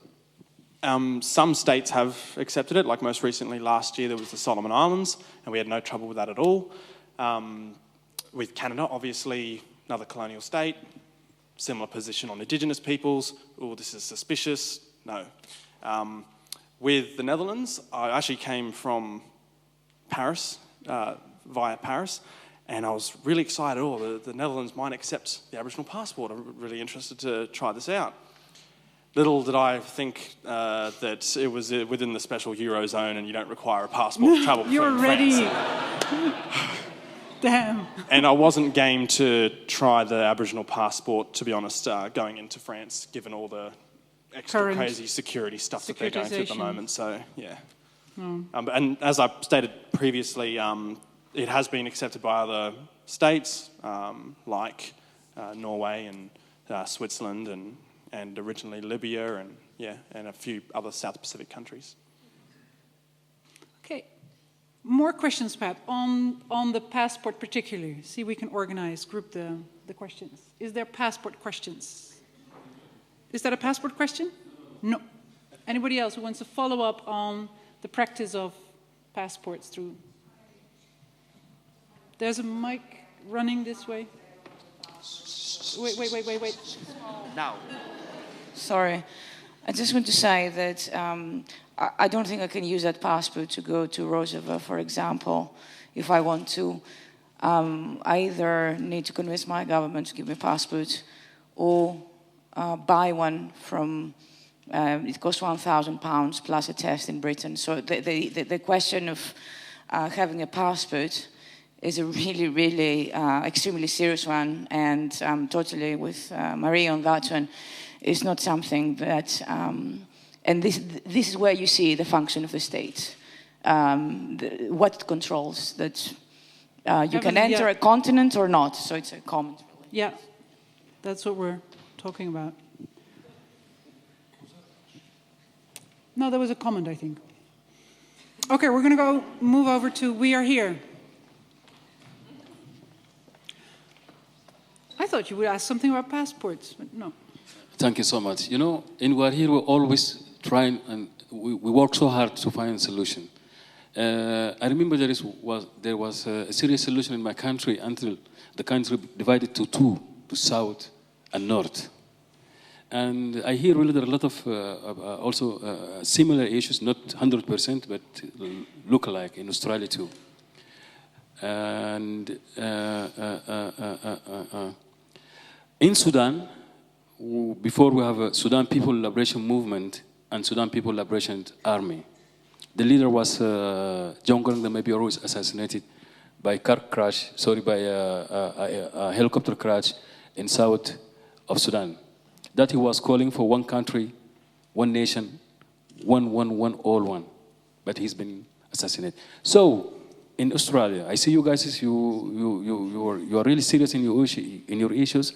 At the same time, you also have a plan on making Aboriginal land or country itself. So it might be another solution. I don't know, maybe you have idea or you can teach us something which can bring all Australians together, because let us go back to the task of our summit here, is new democracy and new thing. So what is your new idea in bringing Australia as a one country, white, Aboriginal, immigrant? Thank you so much. Australia's big. Like there was 250 languages there, 600 dialects, so we're not one country. So, this idea of pan-Australian or pan-Aboriginal Australia, it doesn't exist except when we make it exist, and it's always momentarily, like with the tent embassy, where we will unite on one or more issues. So it's very difficult. The solutions, and it has to be solutions, because anything a one-size-fits-all solution will not work for most of our people, and we're opposing that. But of course, that's the solution that's being pushed towards it. A treaty, with us, But we're looking for something more than that. Does that answer? Maybe Colin wants to add to that. Does that answer? No, wait. He's running. You know what? It's a very good answer, but to me, really, I believe in trying. I believe in trying, and practice make perfect. You know, it might take longer, but also there might be one common ground for bringing all people together for one land and one country and one united. That's what I think. Look, I honestly think that there's some communities that would be ready, like now to negotiate with the Australian government. But there's the majority of them I don't think would, and you're right. This thing is going to take time. We've been colonised by the most brutal colonisers in the history of the world. The British. So that. They like to think that they're everybody's favourite coloniser, but and maybe they're actually not. Yeah, and the enormous, your rights, citizenship rights, were only in the 1960s, right? Yeah, well, we weren't. This is a very recent. Yeah, we didn't have a passport weren't allowed to have a passport until after 1967. So we still didn't officially we weren't allowed to own land until 1989 in Queensland, in the state that I live in. Yeah. So these things are very recent for us. Our first graduate from a university was 1958. In New Zealand it was 1896 or something. So mine was the first generation that was allowed to get an education. Yeah. So it's good to be hopeful, but things take time too. This is a very recent story, I think. Yeah. Callum, could you speak to that in terms of the makeup of the Aboriginal Provisional Government? How many nations are part of your organisation? It's not a collective of different Aboriginal tribal groups. What it is, it's just it's a relatively small organisation in the scheme of things, and it was simply established to push the issue using things like the Aboriginal passport, the issuing of Aboriginal birth certificates, lobbying international bodies like the Melanesian Spearhead Group and the Pacific Islands Forum, and things like this to force the issue of Aboriginal self-determination and sovereignty onto not only the national scale but also the international platform. Yeah, there's a question there. This relates to that. You specifically, Callum, mentioned that the Aboriginal movement for self-determination has aligned with that of West Papua, and I'm sure other organizations as well. I'm sure all of you have experience with this. You mentioned it too, Emory, that you had ties with other movements around the world. But I'm just wondering, how important are these relationships for the success of your own movement and that international aspect of movements in general? Yeah, alliances. Yeah. I guess the Aboriginal movement and Aboriginal people in general have been extremely isolated on the international scene. We've seen a few examples of us being invited to places like Chairman Mao's China in the 70s, which was a couple of delegations from the 10 Embassy back then, and off to Libya and the South Pacific Forum and things like this. But for the most part, we've been left to try and sort our own stuff out and without much support from the international community at all. But we do endeavour to make ties with the other independence movements like the West Papuans, and back home we're always at the Palestinian rallies and demonstrations. So we do what we can with what resources and what contacts we have. I'm going to take two more questions and then we're going to wrap it up. Yeah? Wait. This is a question. I just would like to ask whether you relate with other political groups in Australia, with the, let's say, the mainstream left political parties and political groups. National alliances now. I guess Sorry? Oh, that was... Go ahead. In terms of the Aboriginal movement's relationship with the left, it's often been a case in Australia of the left trying to appropriate the Aboriginal cause for their own purposes. And we've seen that, well, I've seen it personally within the last few years with different left socialist organisations trying to appropriate the Aboriginal movement and use us as the little face on the front, and also climate change movement and all these kinds of groups. But we always encourage and welcome genuine allies to the Aboriginal movement, and always welcoming of anyone who's willing to listen, sit and listen around the fire and actually learn about what it means to be an ally. Sounds good. There's a question here, and then we take the last one right there. I have a question for our comrade from the Philippines, and I loved your story about the theater performance. It was so wonderful, and also your account of, not just making art for a second, but really working directly with the people. And so I was wondering, do you all face much, or what kind of challenges does mainstream capitalist popular culture present for your work, right? Do you find that people are, embedded or exposed to mainstream culture, and that is an access point for you, or are they not embedded and so you don't have to worry about how it's influencing? What's the relation that your work takes to I'd say the problematic capitalist mainstream pop culture? Great question. Thanks for the question. Definitely it is a challenge because it is the dominant culture that is being spread, Even when you say you are progressive, or even, people in the movement, you are not immune to this feed that you get every single day. So it is definitely a challenge, and every day you have to challenge that and produce artworks that counter that, because it is the dominant culture that we are fighting against. But that dominant representation of the people that do not really represent what the people want, it doesn't disappear when you just challenge it. So that's why I'm repeating again that it's important that it goes hand in hand. The cultural war that we are waging goes hand in hand with the radical change which the revolutionary organizations are waging. So, because the dominant culture will not change if the dominant system will not change. So it's important that it always goes hand in hand. So, thanks. Okay, we're going back to last one. Yep. If nobody's sort of looking very aggressive, I'm going to wrap it up.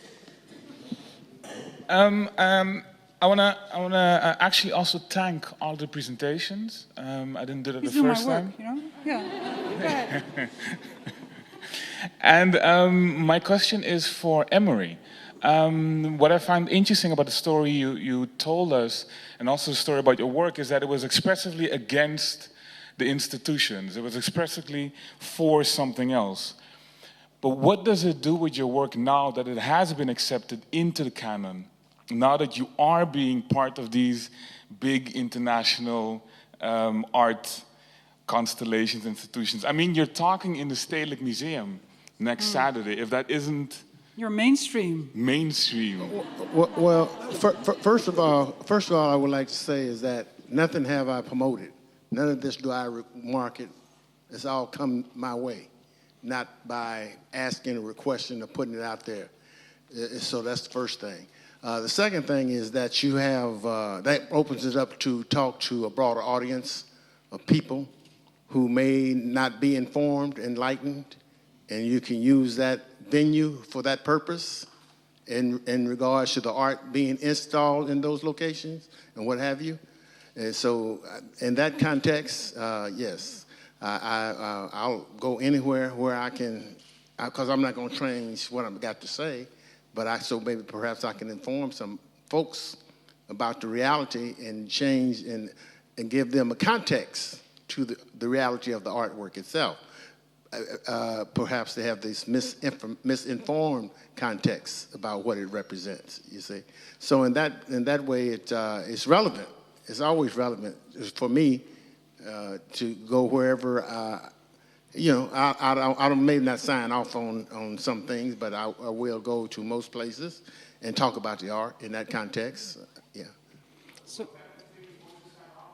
well, I don't sign on nothing that I know that's, I don't like the Zapatistas say they don't take bad money. Well, I don't take bad money. So mainstream but not corrupted. That's the policy. Yes. Okay, I'm going to, we can talk about that in the break. I'm going to wrap it up. I think you really energized us with your stories and your very concrete performances and actions. I think that's a great, learning experience, particularly for me, but I think way more people here in the room are inspired by your stories. I want to just 2 minutes see where we stand now. Last day in the summit. Give me 2 minutes to sort of reflect on where I think we are. I think in our summit we see a variety of repertoires of contention drawing on the old idea, actually, of revolution or reform. Old books have been written about that dilemma. Are you engaging in overthrowing radically the social order, political order, or are you trying to reform it? And I think we see different strategies into that sort of dilemma that is often seen as an either-or option. I'm happy to see Nancy in the room back with us, because I think Nancy and Birgitta on the first evening showed us how you can work within and against the state, using the law and using lawmaking, because I don't think Birgitta stated that strong enough. The amazing work she's doing in terms of making laws for secure information and aiming for building, turning Iceland into one of these rare safe havens for privacy and information. I think that's great work, and she's trying to make these laws. So using the law, making law, while struggling for justice and the right to privacy and information. And you both make use of the repertoires and the tools offered by the state structure in your resistance against it, in a way. And I also think we've seen that we are here, people, in a way, the stories I've heard from you, also sometimes using the way you're now trying to get access to buildings, to have your people live somewhere, also sort of work within the system at times while resisting it, and the dilemmas that poses for your movement. Many other examples discussed so far, the Rojava Aboriginal Black Panther movement, the movement of the Philippines. We see people not necessarily working within the state, but sort of performing self-determination, or in a way perhaps performing elements of statehood, the doing things differently as a performance, the creation of new collectives and forms of social order, often in the midst of repressive environments. So in a way, I think that's very inspiring to see you perform the new, acting out alternative in the midst of the old. And of course, coming back to where we are here today, this, for most of you who are not from Utrecht University, you have no clue the sense of this place, the bombastic, nationalistic, male-dominant patriarchy of this place. This is a place. I mean, I am from the university. I love being an academic, but I have a very difficult relation with this room. It's solemn. It's about the cloaks and the hats and the professors moving in, sitting up there, and we can sit here in the audience, and we're all hoping one day we might end up there, with them in these black cloaks and having a hat on and being a professor. So it's very hierarchical, and it's very, to me, grim. And it's about gender, definitely, because it's basically males sitting up there. Still, in the Netherlands, 17% of our professors is female. So that's something we're not that proud. I'm not proud of. So to see this turn into something very different, something way more horizontal. The stage is disappeared. In the back, we see this cathedral thingy that normally you have to climb up and give your speech from up there. So the audience is sort of submitted here down into obedience. You have to shut up. You have to be quiet. You never can ask a question. That kind of game, and how Yoonis and his crew and people have sort of changed that around for these few days, to me, is a little revolution in itself. So, but of course, again, we're in this horizontal, beautiful forum, but we're still struggling. We're we encountered a problem of who's entitled to speak and who has to shut up. You know, sort of. I have a lot of students with me who are very excited and asking questions, and they didn't get the time to really, you know, ask the questions. So I know Richard told me he's going to shut me down in 10 minutes because we have democracy here.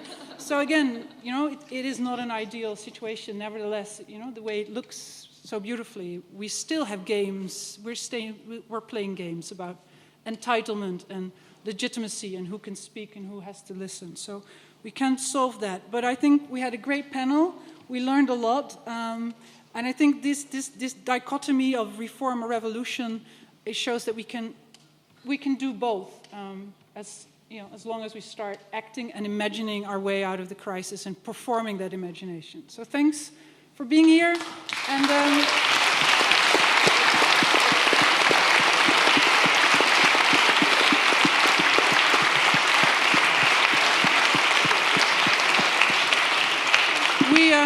another big applause for ourselves because we managed to end before 6 o'clock, which means that we're going to start in half an hour, and we're actually not running that late. So food is not that late. Okay.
3 today and the last block today.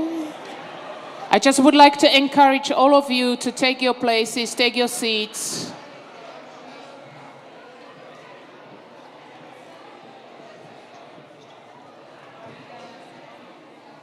You need to obey. You just need to obey. Sit down. I just want to ask you all, come in, find your places, find your seats. Thank you. Thank you and welcome everyone to this last block of today and of the New World Summit. I would like to just very briefly introduce a facilitator for this last session, Chris Keulemans. Chris is a writer and journalist and a good friend. Chris has stood at the foundation of a number of institutions, and we touched upon the question of the institution and specifically a necessity, inevitability under this contemporary condition to learn or to try to institute otherwise. And Chris has done so numerous times with institutions he's funded, including Purdue.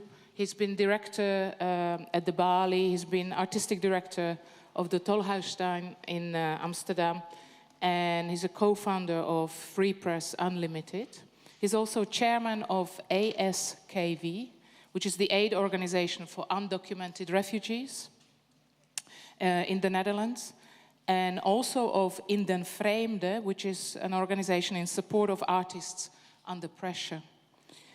As part of his research into the role of art in times of crisis and armed struggle, he has traveled to Beirut, Jakarta, Algiers, Pristina, Sarajevo, Tirana, New York, New Orleans, Kiev, and Ramallah, and also last year in October 2015 to Rojava. I'm happy, glad, honored to offer the floor to you, Chris. Thank you.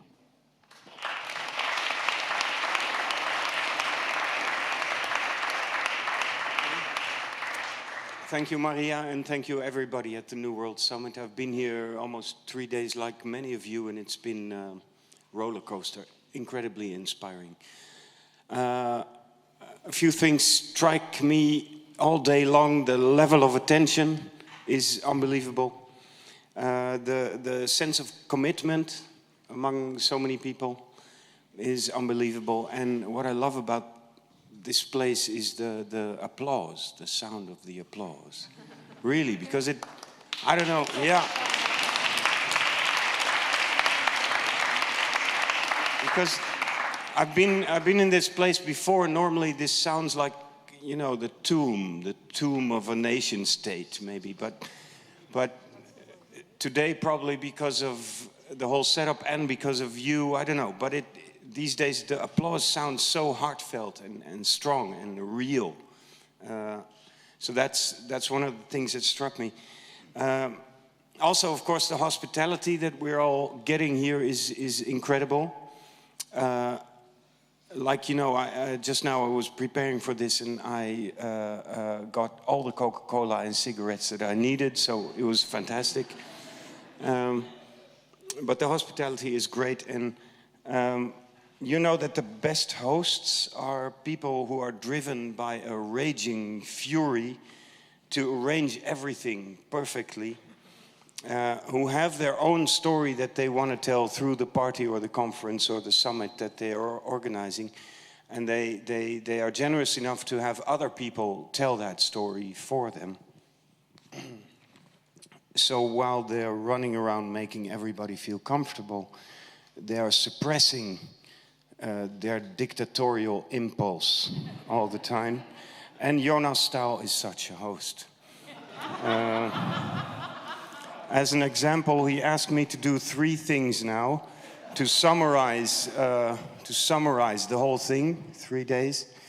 To present to you Simon Sapioper, which I'll do in a minute, and to moderate a final talk with all of you here within 2 hours, all of this. So that's what I mean with the dictatorial impulse.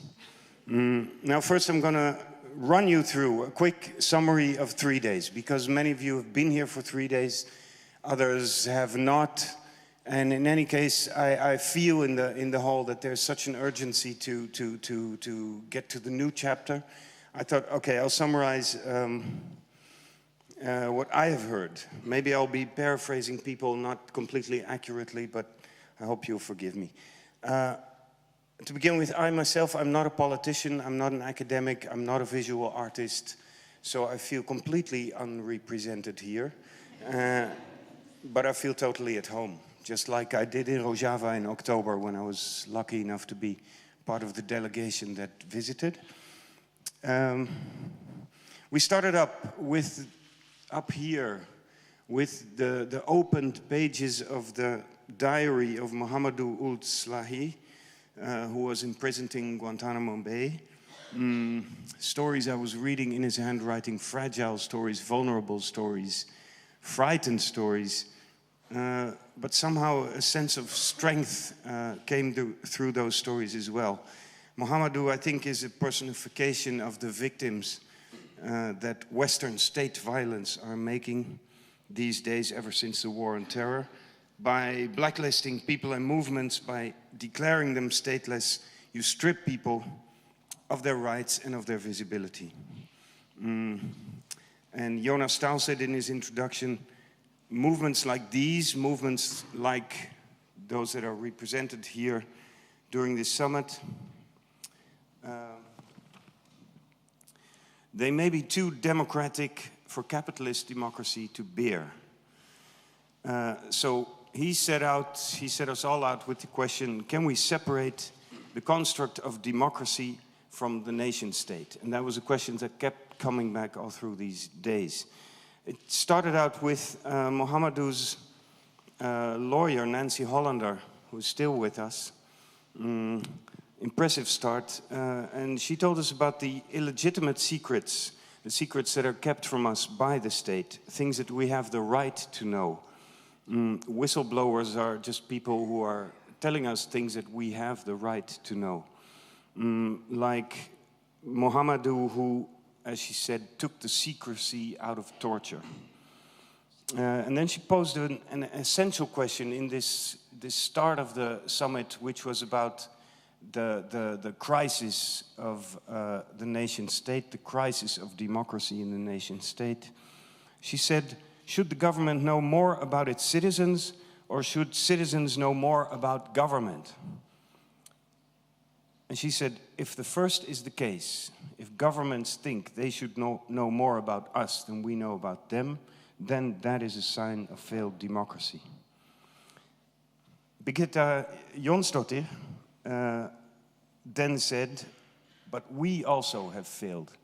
Many of us also have failed, because we have failed to claim our own power. And she is a parliament member in Iceland for the Pirate Party, who are, according to the polls, now about to take power in Iceland. So she herself has been working very hard to reclaim her own power, and she asked us the question, are you willing to put in the work necessary to reclaim your own power? At that moment, Maria Glavajeva, you just saw her, of BAC, one of our hosts, she said most radical alternatives today seem to exist outside of the existing political structures, outside of the parliaments. That is a question. That's a question that's been coming back all through these days. Because the next day, when we entered, we saw up here all the flags and the emblems of the movements and the parties that create the Rojava revolution, which was a great thing to see, very empowering thing to see, because yes, in Rojava something extraordinary is happening, and it's been inspiring many of the stories which have been held here. On the other hand, Jonas Staal and Joost Jongerden, the facilitator, decried in their introductions the exclusion right now of Rojava from the Geneva talks about the solution, if any, to the war in Syria. And Joost reminded us of the fact that right now, and this is haunting me all the time as well, 27 people have been stuck in a basement in Jizre, in Bakur. For a long time now, ambulances are being forbidden to reach them. They cannot reach the hospital. 7 people have died in the meantime, and they're still in the basement. Which explained the calm fury of Dilek Öcalan, of the HDP party, Kurdish, let's say, Kurdish party in Turkey right now. She was calm, she was outspoken, but she was also visibly enraged. She said the crisis in the Middle East can be explained by nation states clinging to their power. And she said democratic confederalism, the concept that is being tried in Bakur and Rojava right now, that presents an alternative on all levels. Land, education, water, healthcare, energy, police, all those kinds of things, you can decentralize them. You can organize them locally. You don't need to build state institutions to do so. And this would make, in practice, politics attractive again. Not just does it give the people the space to decide how they want to live, but also to participate in the realization of that society. Joost Jongeren emphasized that the social contract on which Rojava revolution is based has not been set up between the state and the people, but between the people, between the citizens themselves. Jody Dean, though, very committed, very knowledgeable, also asked some questions about this concept. She sensed a kind of disconnect between democratic confederalism on the one hand and stateless democracy on the other hand. Because she said democratic confederalism, is that a rethinking of the state? So does it stay within the state? Or does it go beyond the state? She also asked, great question, is democratic confederalism in Turkey today a kind of modest claim in the sense that they say don't fear Turkey because we're not breaking up the country, but we just want our autonomy and self-administration inside our own regions? Or is it, on the other hand, a really radical thing, promising to turn the whole of the Middle East upside down? And she also asked, democratic confederalism, when understood as the system of communities working and planning and living together, could it have the risk of becoming closed communities, only open to the like-minded? Or would it be able to keep it open to the world? From there, from this idea of, this besieged idea as we speak, of democratic confederalism, we went on to the very natural notion of self-defense. And Vincent van Gerven-Oei was still facilitating that, and at the beginning he took us back to Walter Benjamin, who described so-called divine or sovereign self-defense as that which you have to do when facing murderous oppression, very often by states.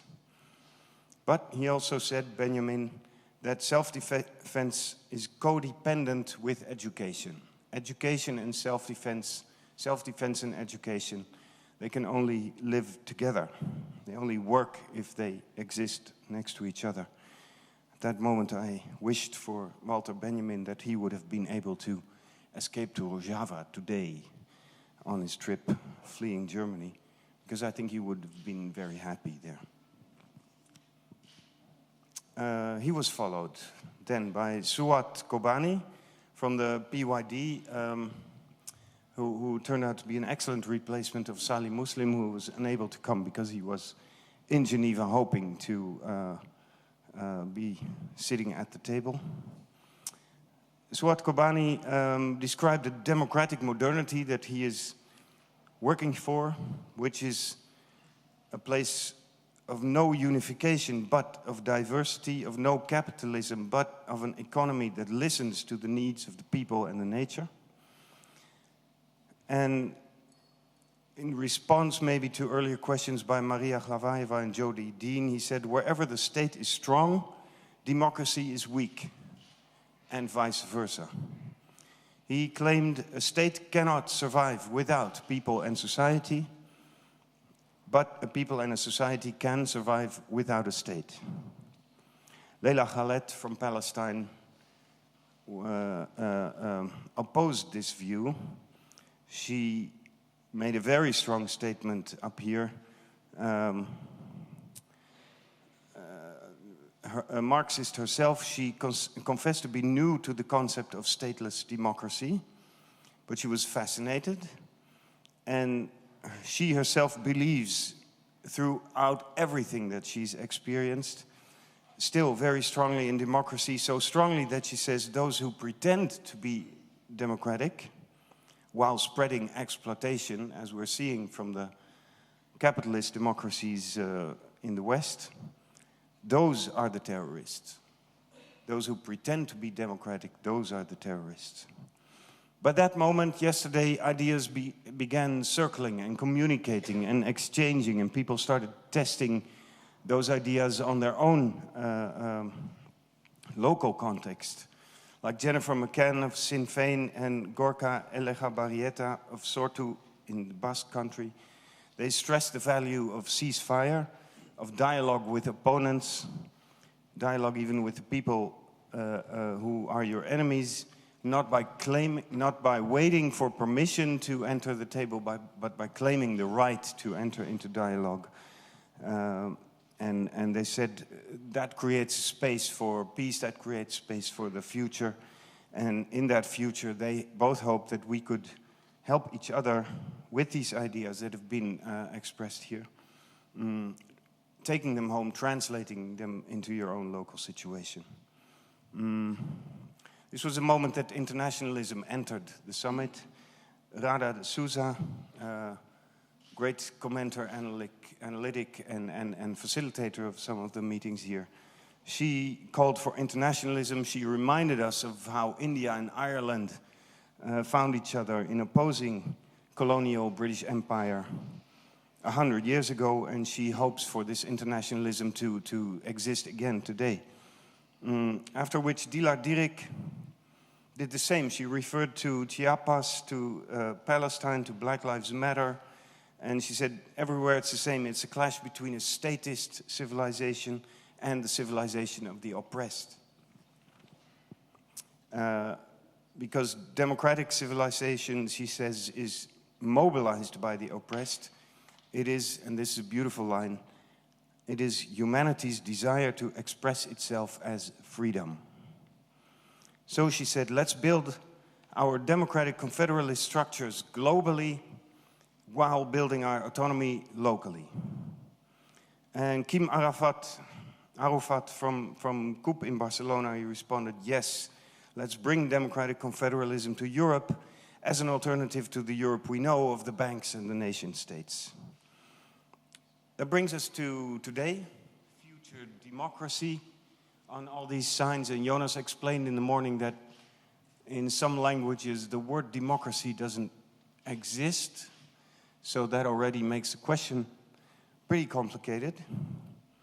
But Radha D'Souza is never afraid of complicated questions.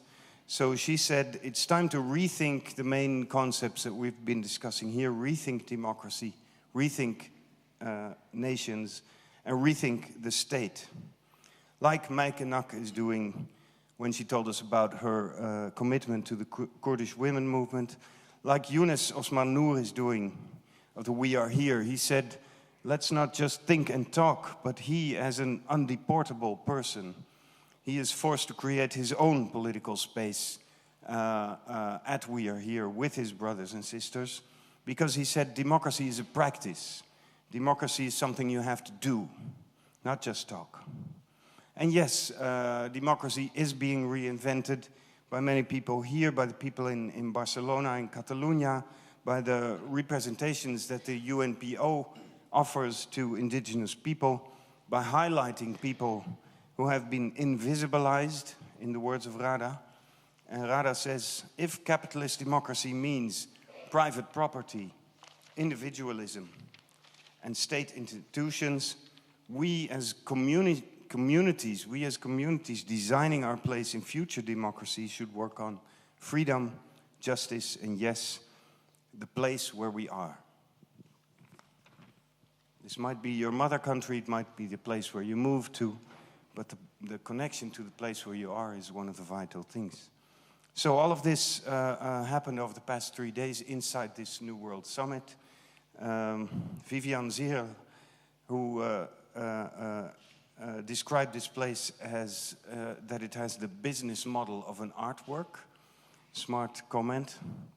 This New World Summit is also the visualization of a proposition for an alternative parliament, as Yoonis described it. Proposition for an alternative parliament.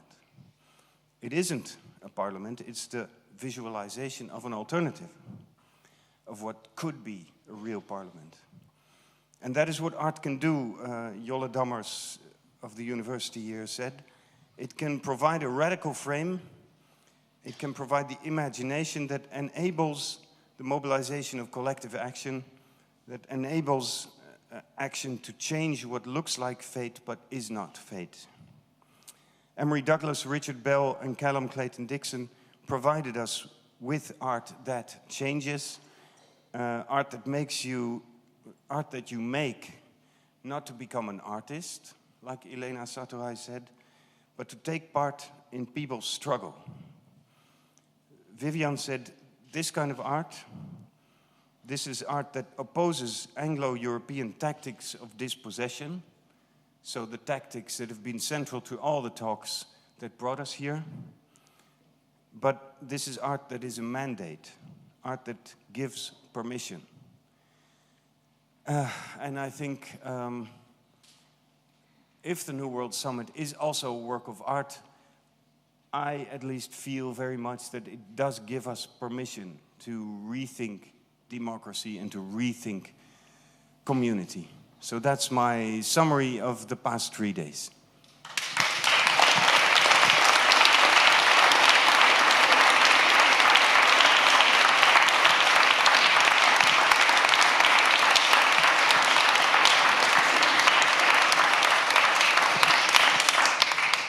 So that was you applauding for yourself. Great, I hope you enjoyed the applause. Now, it's an honor for me to introduce Simon Sapiopa. Please stand up. Under your applause again.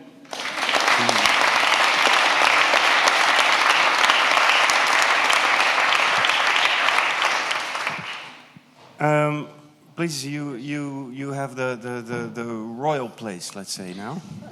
For the next 15 minutes. In a very short time, we're gonna go through the interesting, fascinating, and painful story of West Papua. West Papua is,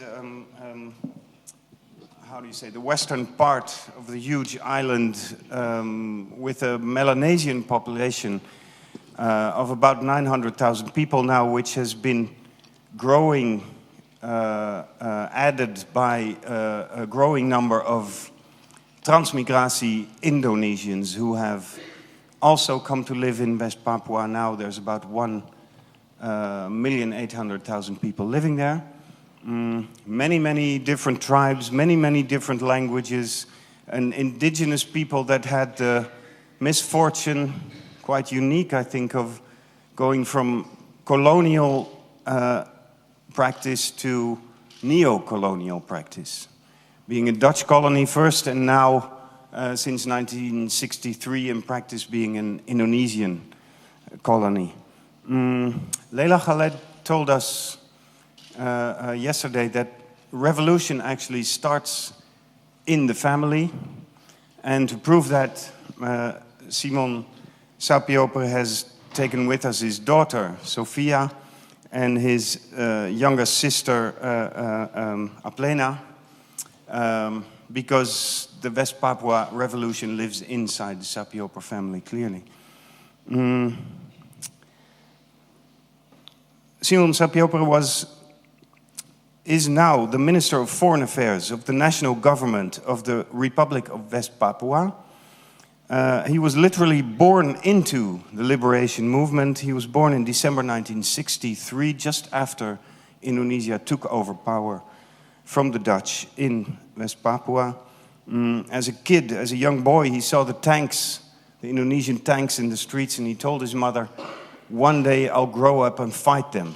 And that is what he's doing ever since. In a very peaceful way, though.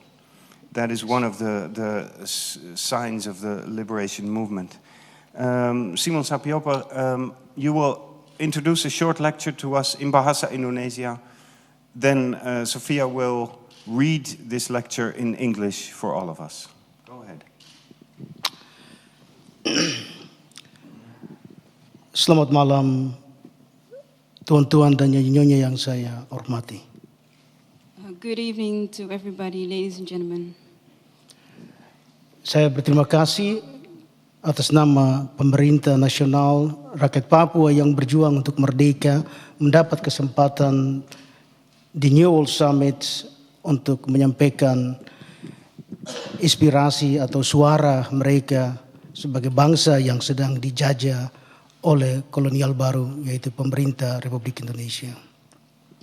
On behalf of the people of West Papua who strive for freedom and independence, we would like to thank the New World Summit for inviting me to this special occasion to shed some light on the situation of West Papua.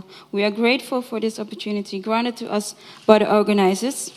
It is our hope that during this conference and beyond, the human rights situation of West Papuans will receive the much needed attention it deserves, and that the conference may provide a way forward to solving the issue peacefully. Saya akan memberikan kesempatan kepada Sofia untuk membacakan pidato saya, mengingat waktu yang diberikan sangat singkat, dan saya menunggu pertanyaan selanjutnya dari Chris atau dari publik.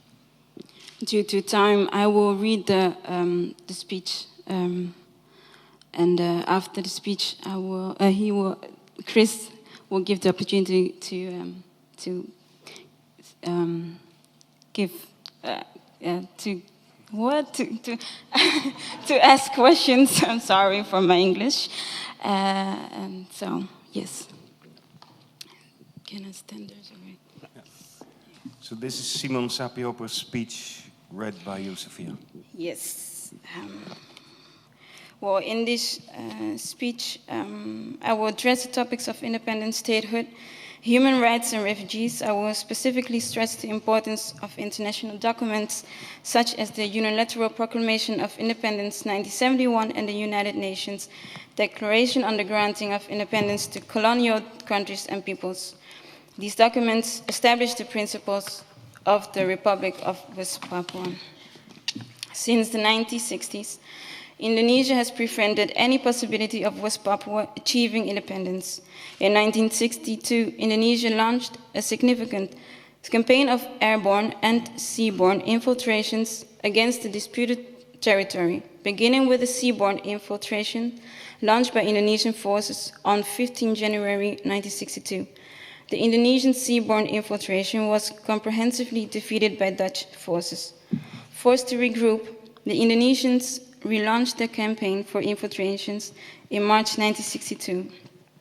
In the coming months, over 500 Indonesian paratroopers and special troops were covertly inserted into Netherlands, New Guinea, only to be decisively defeated by Dutch forces with the assistance of the indigenous population. Indonesia further disregarded international law such as the New York Agreement of 1962.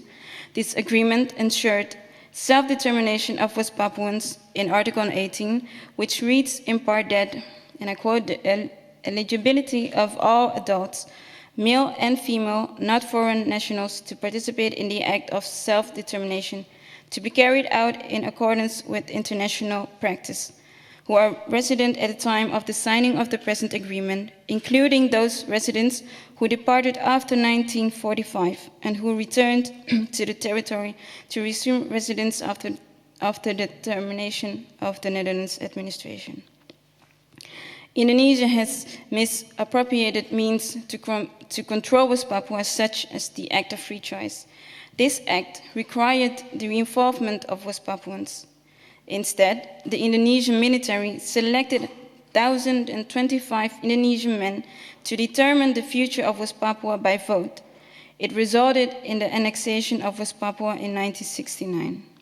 Hence, the voting process was illegitimate according to international law. This had negative consequences for the self-determination and overall independence of West Papua till this day.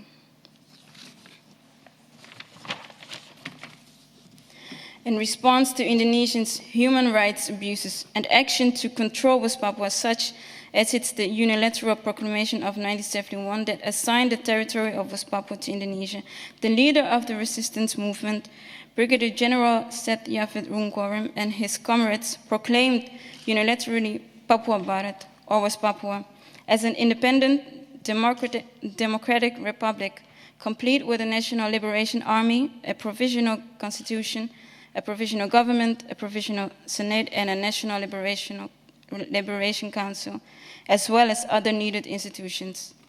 It has been estimated that over the course of several years, 333,027 West Papuans were killed by the Indonesian military in a brutal silencing of dissent.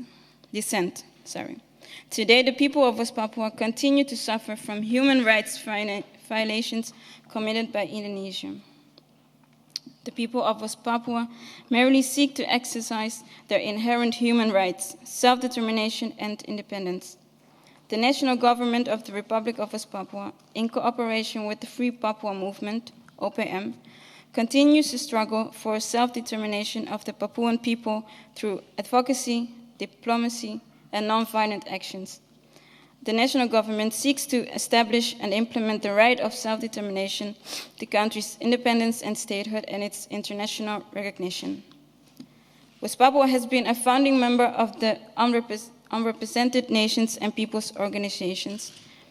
UNPO has helped West Papua amongst other, in raising awareness about their issues on national and international level and foster cooperation between relevant stakeholders to seek democratic solutions.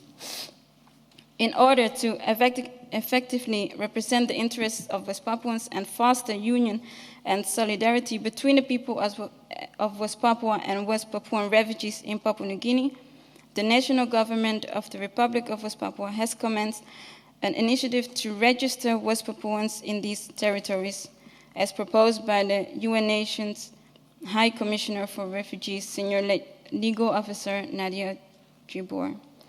Our goal is to have all West Papuans registered under the national government. Upon registration, the people will be assigned an identification card based on their status, as for example, a national or refugee. A strategy to reach West Papuans will be achieved in the form of visits to the countries and the refugee camps. The registration will be transparent and open. Also, the promotion of a film by journalist Rohan Rodea, Melanesian Dreams on the West Papuan issue, will serve as an incentive to create attention about the registration. We hope that today will generate attention about the issues and ambitions of the West Papuan people. We welcome cooperation and support the self-determination and independence of the minorities present during this conference. Many thanks to the New World Summit organizers for giving us a voice at such an important international platform. Thank you for your time.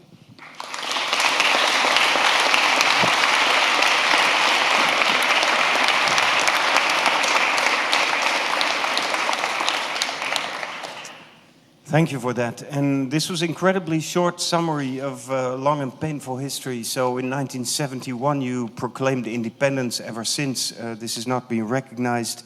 You told us about the many, many victims. You told us about the refugees that have fled the country into Irian Jaya, next door. Papua New Guinea. Yeah, but one major problem you haven't talked about, and that is the presence of international capital, international industry.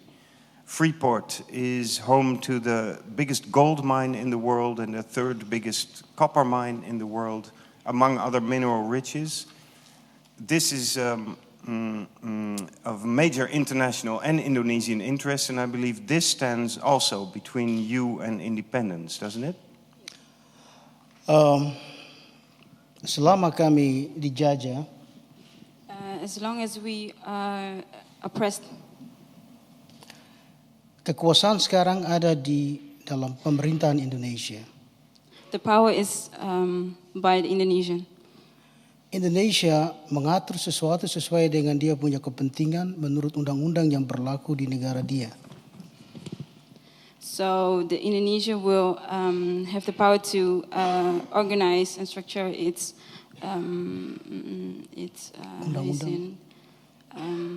property by its institutions. Menyangkut Freeport,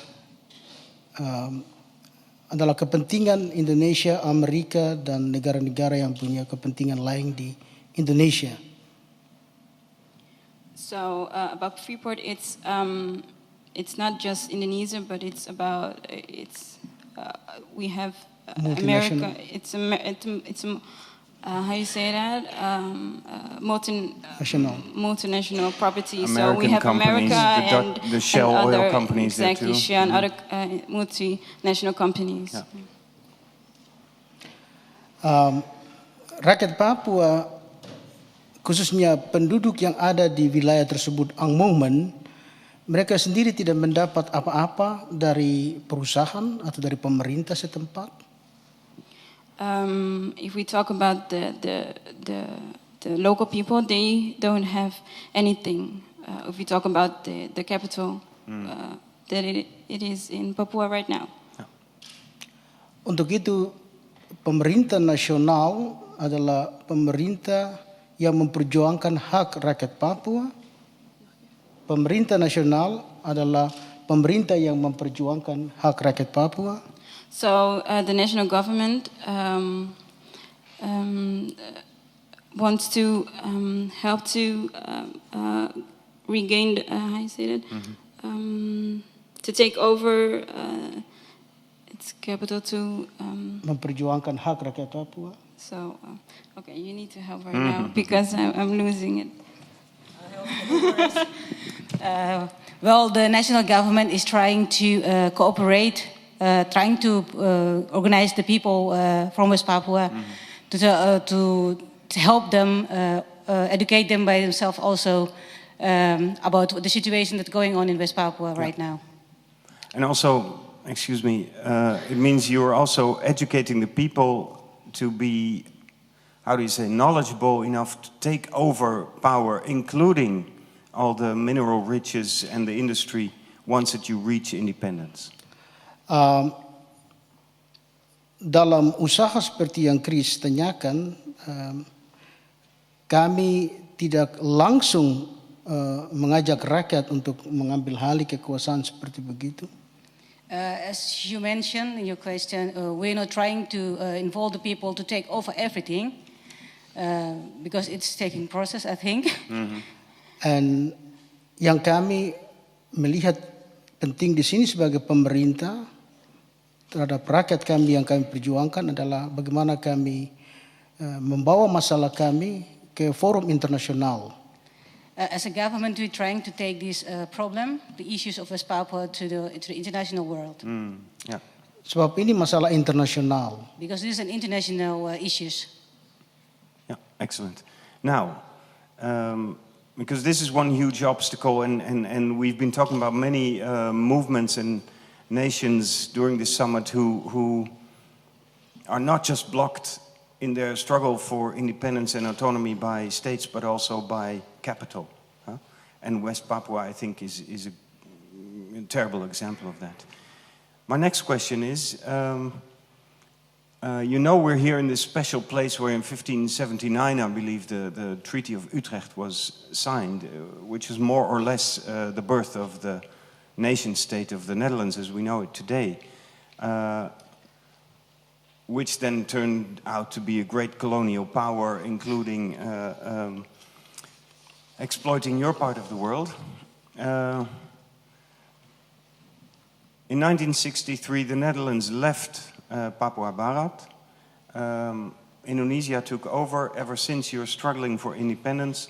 What today do you expect from the Dutch government?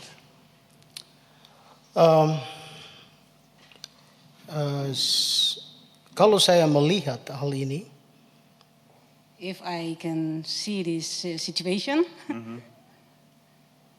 yang mana sesuai dengan onderzoek dari Profesor Peter Droglever. Professor Droglever has doing some research and he's written a book also. Tentang Act of Free Choice. About the Act of Free Choice. Yang terdiri dari 800 halaman. The book has 800 pages. En Profesor Droglever publiseer buku tersebut di tahun 2005 pada bulan November, tidak salah. He published this book in 2005 in November. Di tahun 2015, in 2015, saya ketemu Profesor Droglever. I met Professor Droglever. Dalam satu pertemuan di Nieuwsport, Tweede Kamer. In a Parliament House in The Hague. En saya tanyakan Profesor Droglever tentang penyelidikan atau onderzoek Act of Free Choice yang dia sudah tulis tersebut. And I asked him about his research of this Act of Free Choice that he's written in his book. Sebab orang Papua melihat itu seperti Alkitab. Because the West Papuan people see his book like a Bible. Sebab di situ menceritakan hal yang baik dan juga hal yang tidak baik. Because he written a lot of true things and false things. Sorry, but that's the truth, Professor Droglever. That's true for all the holy books. Yes, Yeah?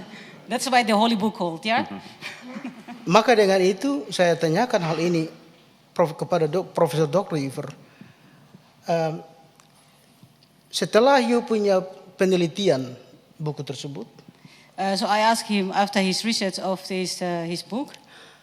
Bagaimana tanggapan pemerintah Belanda terhadap penelitian tersebut, onderzoek tersebut dari buku yang sudah you publisir di tahun 2005? How about the Dutch government? What did they do about the research that you have done in your book? Recognize. To recognize your book. En Profesor Droglever jawab kepada saya dan publik bahwa buku tersebut tidak diakui. His book has never been recognized by the Dutch government. Dus dalam relasi antara kami orang Papua, terutama secara politik saya lihat jauh sekali, tidak ada. So the relationship between the Dutch government and the West Papua is zero. We can say that. It's terrible to hear, and this story clarifies the relationship completely. Your government and the Dutch national government are both based in The Hague, but they don't communicate. That's it. Kami selalu adakan pendekatan dengan politik partai, itu betul, tetapi mereka tidak secara individu. Okay. Yeah.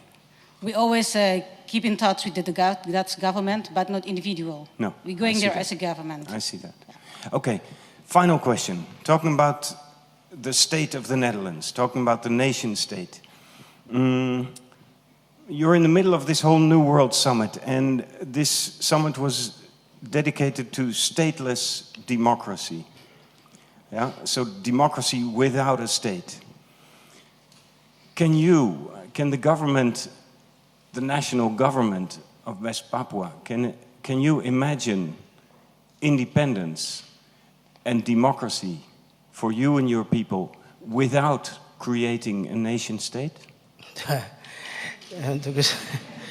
Bagi saya susah. Tidak akan. It's impossible. It's impossible. Sebab kami ada punya tanah. Ada 5 persyaratan, 5 faktor yang kami sudah lakukan. Kami ada punya tanah. We have a land. Kami ada punya bangsa. We have a nation. Kami ada punya kekayaan. We have the resource. Kami ada punya pemerintahan. We have the government. Kami ada punya undang-undang. And we have the constitution. Ini persyaratan kalau melihat suatu bangsa yang mau membuat negara, kalau memenuhi 5 syarat ini, dia ada punya hak. You can see that if a country wants to be independent, it has these 5 important elements. It has the right to be independent. Okay. And you have a very eloquent Minister of Foreign Affairs. So I want to... Ya, tugas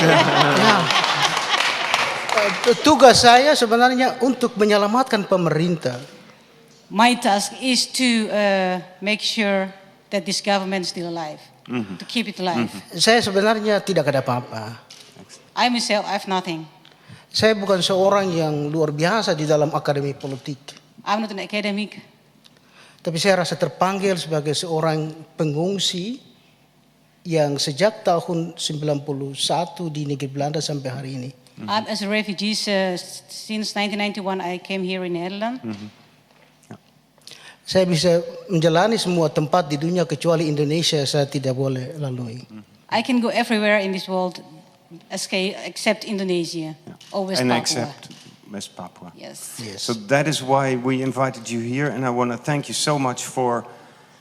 it was far too short, but I want to thank you so much for telling us this story, because it's a painful case and it's a perfect, example of what we've been talking about these 3 days. I think your story, this wouldn't have been complete without your story. So, Simon, Elena, Sofia, Sapiopo, thank you very, very much. Terima kasih. Thank you. Thank you.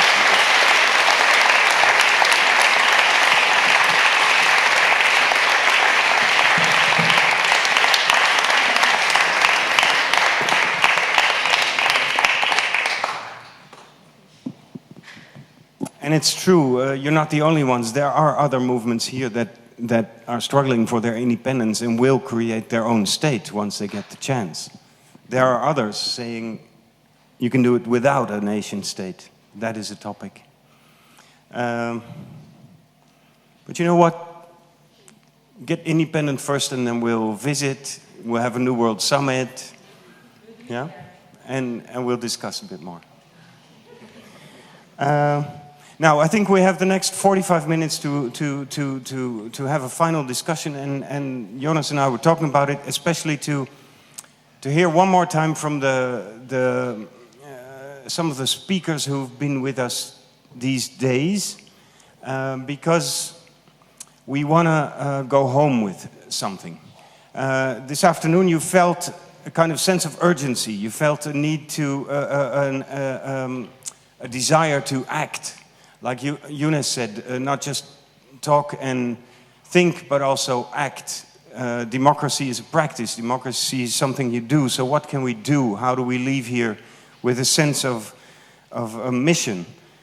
And I think this is the place to do so. So in a minute I will invite some of the people who've been speaking to give us a very, very brief last message. Because I think, all of you agree, this afternoon all of us felt like, okay, let's start doing stuff.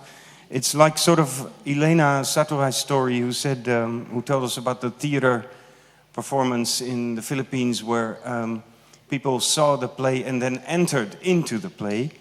And here too, we are in an artwork, but at the same time, now that we are in the visualization of a parliament, we want to act as parliamentarians and do something as well. So that will be my question, and I have to phrase this very carefully or accurately. This assembly, you could look at this assembly as a platform for propositions. Propositions for instance, the confederalist model, which we took from Rojava, a model driven also by international solidarity.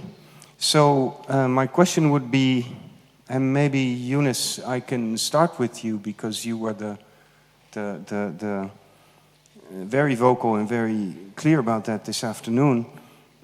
How do you look upon the potential future of democracy, and what model are you taking home with you? Yeah. So what model are you taking home with you?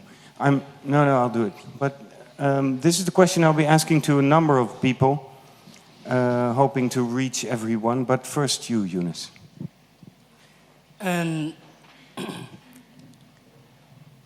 Do it yourself.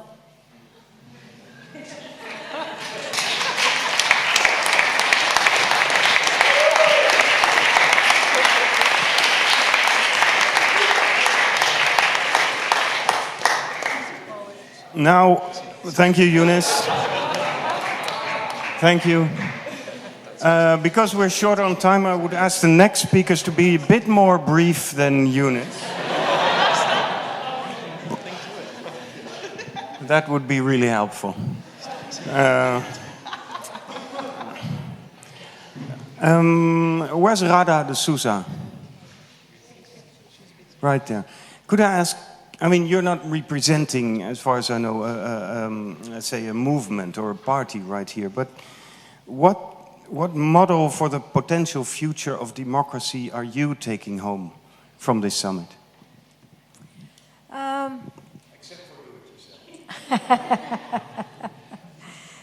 For me, the most central thing about democracy is end of colonialism, end of imperialism, because without that, there is no freedom for 90% of the world, not just me. And this, Europe and United States, is the home where that kind of repression is manufactured. So for me, I want an internationalism that will focus on this, but most of all, my European and American friends to focus on their states and what they do around the world. Thanks so much.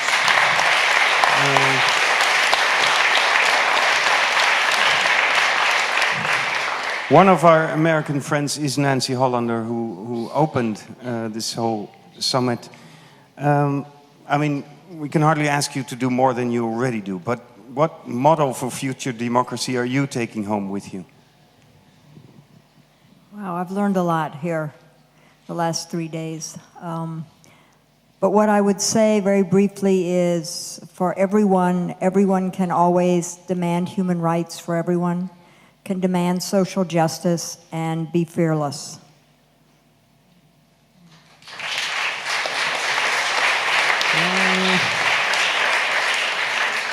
You're giving us, how do you say, attitude models, huh? Life models. Can I go to Musa? Musa is here. The Azawad movement. I know that you don't speak English, but French.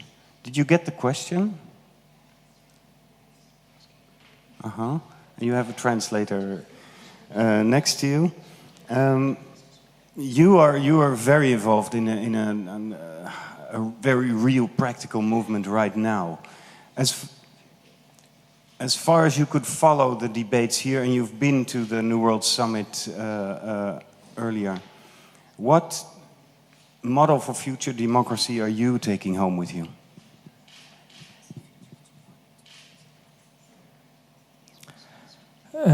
Merci beaucoup. Thank you very much. Confédération humaine.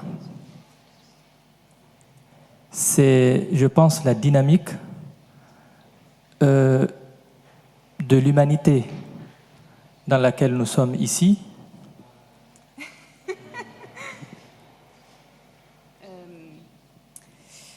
Confederation itself is the dynamic of humanism.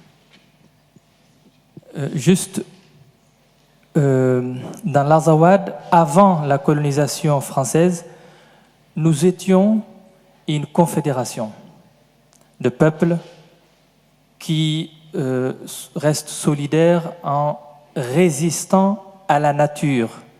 Et avec la France, on devait résister à l'homme, et avec le Mali, à l'homme encore. Oui, attends. So in Azawad, we had a confederalist system before colonialism. Et après, j'ai pas compris la fin de...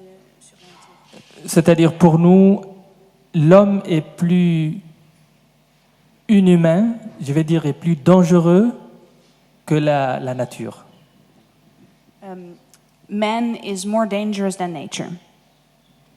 Mais on dit aussi que l'homme est capable du meilleur comme du pire. Pire, comme du pire. Human is capable of better and worse. Human is capable of good and bad. Alors, je reviens à une question que j'ai souvent posée lors de ce rendez-vous, de ce sommet. Nous sommes un parlement ici qui se réunit souvent, mais je crois que c'est le seul parlement que je vois et qui ne décide pas. Pourquoi? On parle, mais il n'y a pas de décision.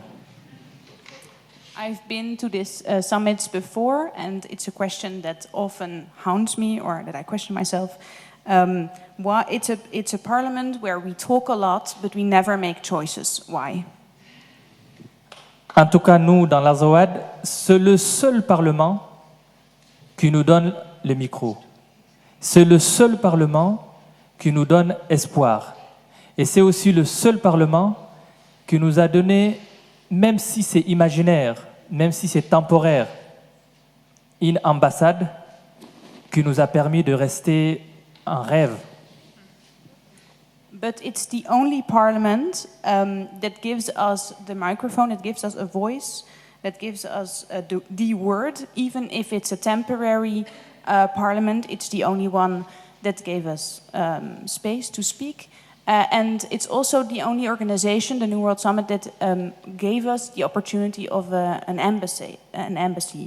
It was temporary, but it was a way of dreaming, of having a dream. Quand je me rappelle de ce que certains ont dit ici, comme Kim Arafat, comme je vois les Écossais, les Corses et autres, je pense que c'est possible, avec la volonté des peuples, de devenir maîtres de leur destin. Like I recognized in a lot of other movements here, like in Scotland, it is possible. C'est possible d'être maître de son destin. It is possible to be master of your own destiny. Voilà, donc c'est ce que mon aînée Nancy vient de dire aussi. Croyons en nous-mêmes et agissons ensemble, solidaires. C'est qui a dit ça? Nancy a dit croyons à la justice et moi j'ai dit croyons en nous-mêmes, à nous tous. Like Nancy Hollander said, believe in justice. She believes in justice, and I say believe in yourself and in solidarity for everyone. Thank you very much.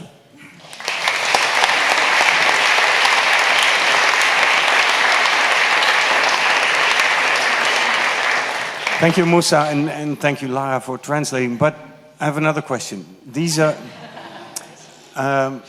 we've been hearing a lot about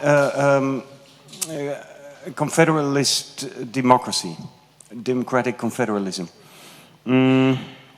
The model that is now, for instance, being put in practice in Rojava. You've been to the summit before. You've heard and read about Rojava. You've met some of the people.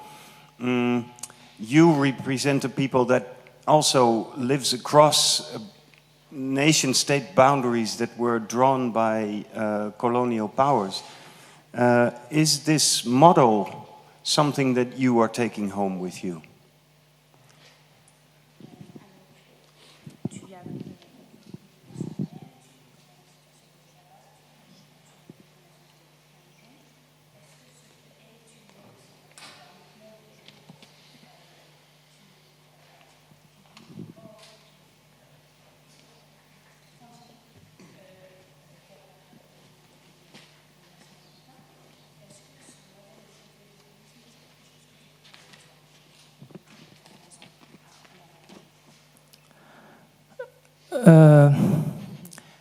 Juste, nous avons essayé la démocratie.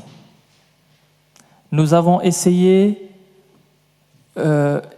l'acceptation de l'autre. Mais malheureusement, nous avons été obligés de nous défendre militairement. Sinon, on n'allait pas exister. We have tried democracy, we have tried to accept the other, but we were forced to use military force, else survival was impossible. En 2012, nous avons chassé le Mali, c'est-à-dire son administration et son armée, mais les États-nations, comme la Hollande, nous ont ramené, comme la Hollande, la France et autres, nous ont ramené l'État malien contre notre gré sur notre territoire. En 2012, nous avons chassé l'État malien.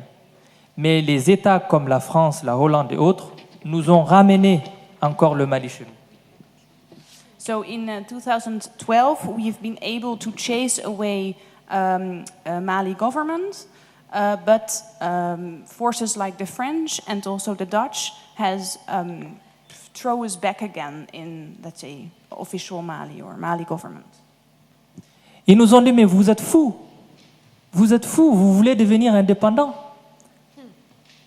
Et on a dit, mais pourquoi être indépendant, maître de son destin, c'est devenir fou? And they asked us, you're crazy, why do you want to become independent? La dernière phrase?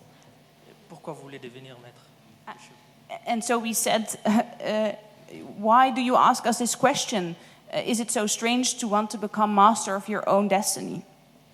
Et aujourd'hui, nous avons près de 12 000 militaires et policiers et gendarmes de presque beaucoup de nations qui sont chez nous et qui nous empêchent d'exister. Donc, je pense la confédération démocratique ou solidaire ou n'importe quel mot nous conviendrait mieux, je pense.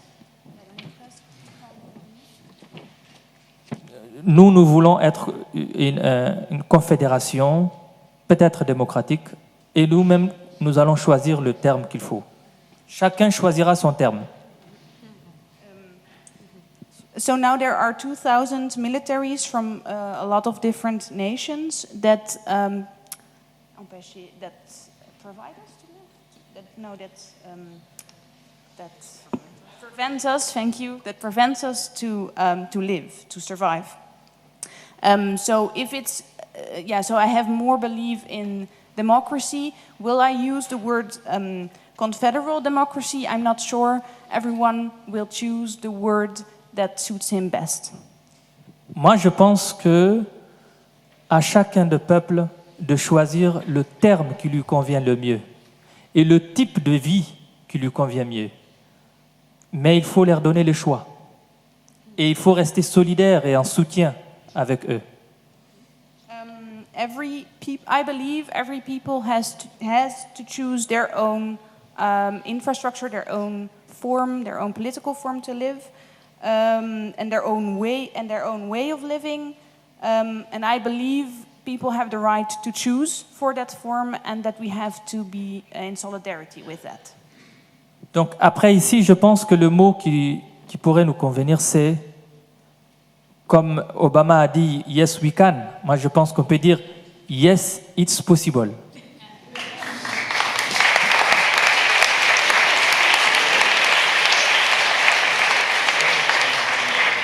Thank you, Moussa. Your English is getting better with every summit. Yeah? And it's such a powerful story you have. I was happy that you could contribute now at the end of this summit. Dilar Dirik is... Oh, sorry, I'm right here. We never met, so that's why. Still, yeah, maybe you could stand up so everybody could see you. Now, Moussa is one of those people fighting an admirable fight in another part of the world, but facing similar problems as the Rojava revolution does. And you believe that the model of democratic confederalism could be used elsewhere in similar places of struggle. Musa says it doesn't really matter what you call it as long as you fight for your liberation. Do you agree with that? I think we first need to define that, administration and the state are not the same, right? Because I think there is a lot of confusion. We do not, when we say democratic confederalism, we do not mean that people will not administer themselves. We always say democratic autonomy in Kurdistan and democratization of Turkey, and we want to render these nation states meaningless. And I think Zuhat Kobani's presentation was very important in that regard. So, in Kurdistan, a situation, and we always analyze Kurdistan in universal terms as well. What does it mean? What does Kurdistan mean in history? The division into 4 different nation states has also meant a lot of experience, learning from 4 different experiences. So we actually don't have just one experience. We have 4 different experiences, and we've learned and taken so much from it. So we even have the experience at the moment, not just even in the past, of something like a Kurdish state in Iraqi Kurdistan. It functions as a state, it performs the situation, it has its own army, its parliament, its flag, and the international system is quite happy with that because it's a market for the capitalist economy. So now you see the same people who once fought against Saddam Hussein, they're not being paid by their own government. No, this country is so rich, but the people do not benefit from it. And this is not happening from the Iraqi government, but from the own Kurdish state-like institution. So in that sense, we also know what it would look like to have a Kurdish state, if you will. And it doesn't look very happy, not because of the people's lack of desire for freedom. No, on the other hand, people thirst for freedom. But it doesn't really bring people freedom. To copy the existing system will not bring us freedom, because the state system, forming your alternative, forming your freedom in exactly the way the status quo functions, I fail to see how this will bring about change or democracy or freedom, whatever. It just means dependence. It means full dependence. Creating an independent, of course, we, as the Kurdish freedom movement especially, we respect every people's desire and struggle, no matter how they want to term it. We also believe that people do have the right to create an independent state. So it's not like we deny them the right to do so. And we also do not say that everyone has to copy the model of democratic confederalism. So in that sense, we do see what statelessness means. It brings a lot of genocide, but also we do not see the very mechanism of the state is based on monopoly, on hierarchy, on people submitting their will. Even if it's your own people, you still submit your will. And I've asked this question to the audience on the last summit that I was at in Brussels. Like, the people who do have a state, they also have nothing to say about their own fate. So in that sense, democratic confederalism has less to do with people not, we're not saying you will not administer yourself. You will actually really, truly administer yourself if you decentralize the system.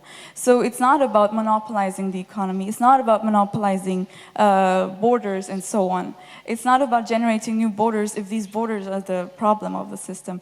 So in that sense, we respect every struggle, but we also invite, at least I personally do, I cannot say this on behalf of all Kurdish people, but we invite, I would invite people to reflect on the emergence of the state, on the fact that the nation state for people in the Middle East and Africa is less than, in the Middle East anyway, less than 100 years old. These borders are drawn rulers. They do not, there's nothing in nature that is as straight as a state border. So do we really want that kind of system? So in that sense, I do completely agree with the fact that everyone needs to term their own form of autonomy, of emancipation, but ultimately it's really, I would define democracy as true empathy, true sacrifice, true justice. If really It doesn't matter if I can say I live in Kurdistan now, I can speak my language now, if there's no social justice, if there's no empathy, if there's no society, no communal sense, no ethics in that society. I don't want that kind of Kurdistan. I'd rather create something much more beautiful with all of my people, like all of my neighboring communities together. And of course with women playing a pioneering role.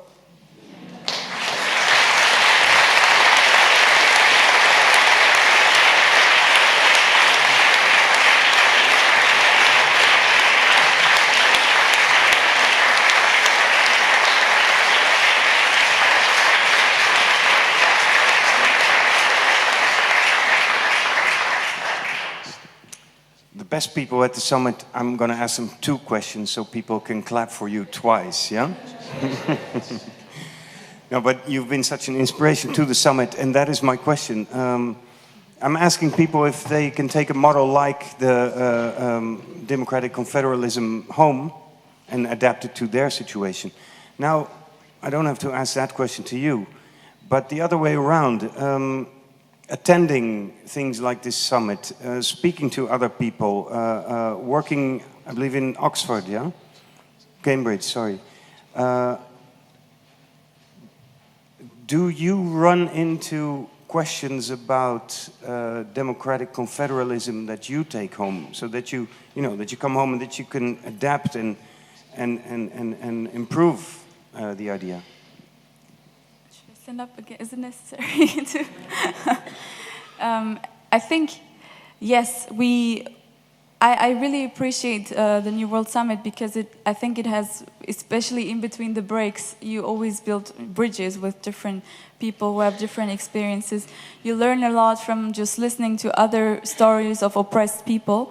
So it's the more critical the questions regarding democratic confederalism are, the more people seem to struggle with it, the more we learn actually about it from practice. I mean, for example, when somebody asks, well, actually democratic confederalism is like a state, and we get that question, for example, very often, then this motivates us to struggle even more to be not like a state and to see what does make people think that this functions like a state. So how can we even decentralize it more? So questions like that, we try to take the contradictions, the complexities, the confusions that people have, and try to implement that even more in our practice. Because as I've said a couple of times already, this isn't just about the Kurdish people's kind of like freedom project, but if we believe that this can be a model for other regions as well, we also need to benefit from the problems and the experiences from other people. So in that sense, I really appreciate especially the fact that I mean, I was, for example, very touched. One time I met this group of American anarchists, and they were asking, in a place like New York City, how would you implement democratic autonomy when the state is completely in charge of just every single minute of your life? So, but I think some of the principles, I didn't have an answer, because the answer is, you, as a person living in New York City, you know your situation much better than I do. And this is what democratic autonomy is about, that you know your situation, your problems, and that you are the one to solve it. So in that sense, democratic autonomy and the system of democratic confederalism cannot give you the answer. It is the tool for you to find your own answers. Yeah.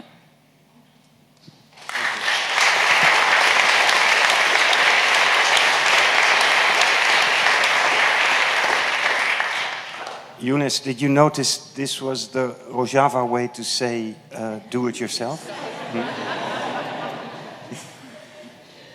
Where's Kim Arafat? Ah, right there. Because I wanted to ask you, we were both in Rojava. I think we both found it very inspiring.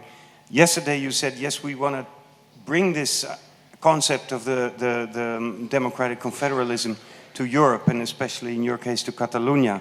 And then we'll adapt it a little bit to our local context. What did you mean by that?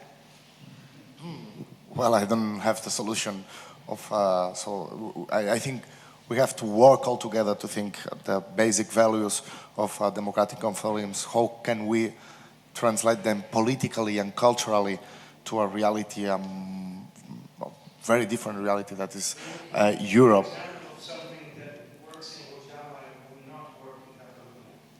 Well, in Rojava you don't have so complex economy that than we have in here. So you don't have all the industry, financial markets we have to deal with and to. It's New York. It seems more New York than Rojava, Europe. You've been talking and thinking about this with people. How to begin to tackle this question of dealing with these capitalist structures? Well, I think that there are two ways we have to run, and then we have to think a lot about it. But the first one is to deconstruct, to put down the institutions that have taken from us the power and the sovereignty, so that the ability to decide on our lives and to manage our lives. And these are basically two. I was speaking about them yesterday. These are financial markets and banks, and the big nation states who allowed this process. You know? They have the monopoly over our lives. They are deciding every day. They are voting every day about our future. They're taking big decisions every day. We're making progress in the sense of representative politics, yeah? Big steps, actually. Are you making progress on the financial side? So, second way we have to walk is if we aim to destroy their monopoly, what other institutions, popular institutions, do we build? In this case, there are many alternatives working already, like financial cooperatives in a local or a regional level who can put our money in productive in investments without passing through the speculation or the financial markets. There are democratic tools that give sovereignty to people, consultations, referendums, assemblies, local level institutions that can take this power back. So these are the two main battlefields we have.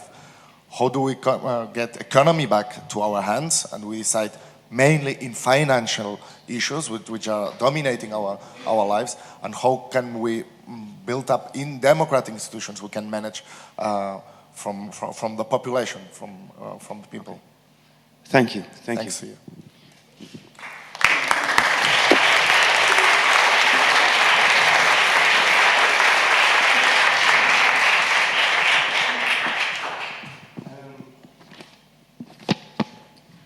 Next up, I would like to ask Jolle Demmers. Right there, in the shadows. Maybe for people to see you, could you step up here?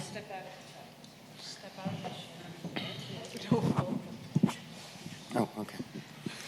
Yeah, because no. Could you get up? I mean, if you dreamt your whole life of standing behind something like this, you can also stand right there. No, but anyway, no. Yesterday you asked some serious questions, I believe, to. What was her name again? Dirk Öcalan. You asked some serious questions about the model of confederalist democracy. I don't think you got all the answers yesterday, but I know that you will go home and talk about this model, teach about this model. What did you take from the New World Summit that you can add to the essays, articles, and teachings that you're going to do? I think the thing that I came away with the most is the power of the combination of self-defense, an ideology that people find that reflects their principles and values, and a party. That the combination of a party that is able to work within and through movements, developing principles and practices, and also self-defense. And that those three things seem to be something that many of the groups who've spoken come away with. And so would emphasize that part as opposed to a rather than democratic confederalism, though I recognize that as something that's very powerful for the movement in Rojava. Thank you, Jody. Yes.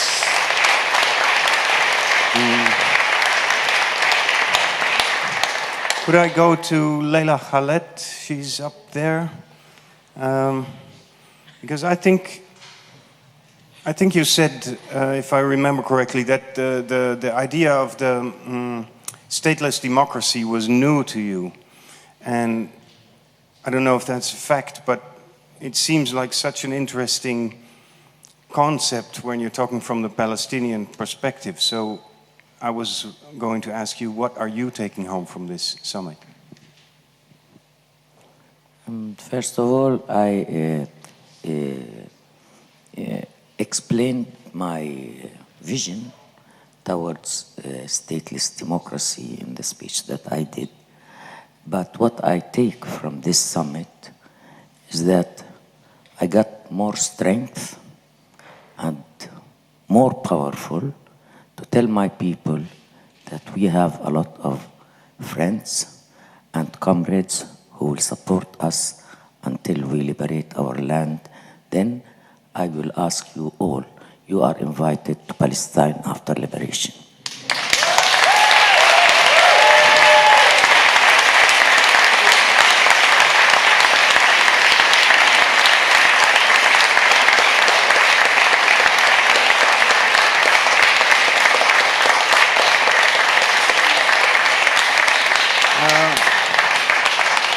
So we're invited to Palestine after liberation. I forget, when is that, next week or something? Yeah. Something like it. Soon. To round it up, could I go to the hosts, Jolle Demmers and Maria Gavaeva, who've been very gentle to us and hospitable, but both of you are deeply at the university and at Buck at the Visual Arts. You're deeply involved into the theory, the ideas and the practice behind the New World Summit. You do what you can in your own fields.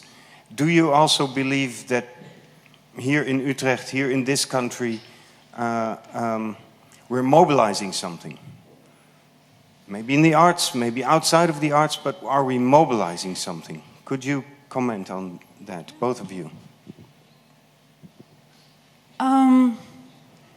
Not enough. It's a tough question. But as a university professor, I'm very proud of my students. Get emotional. Yeah, I think I'm extremely privileged to have every year a group of 40 MA students to work with. Most of them are here present today. And I think that's fantastic. I get a lot of energy and optimism seeing young people, both in our master program but also in the minor, which is much bigger, work and write and go out. They're at the moment preparing their field work. They're going off to places. Somebody's sitting right here. Anagi is going off to Chad in a couple of days. And I have 40 of these kinds of stories. And these are fantastic young people that are going to help us solve some of these questions. That's great. I mean, that's really great. Do you run into criticism? Do you run into criticism that you're stretching the boundaries of what you and your students are supposed to do by exploring these kind of themes? No, I'm running into the neoliberal university, so that's something that we work around. But look, they have no clue what we're doing, I guess. But no, I think that's still hopeful. There's a neoliberal university in terms of output and administration, but content-wise, nobody is, telling me what to teach or what not to say. So there is that space still, and we have to really fight for it, I think. Yeah. Because that means that you're not being radical enough yet. Maybe. Yeah? Yeah. And then next step. Maria. Thank you. As somebody working in the field of art and running an art institution, just a question, when we say art, what on earth do we mean? We need to understand that it's a very complex and structured field. And the corner of artistic practices that interests me is invested to two things. One is imagination, and the other is possibility. And, I try to figure out how we use these two things, imagination and possibility, in order to create, out of an art institution, a space for negotiations, how we can be together otherwise. That's of crucial importance for me. And in the history of art, and when you think of when you look at the legacy of radical imagination, art has been a prolific producer of models, various models.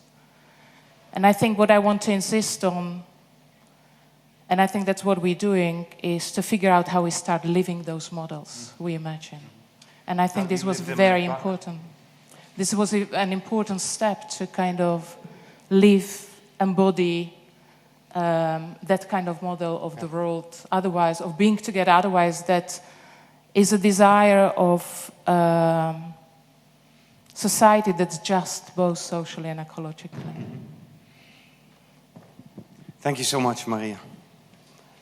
Yes.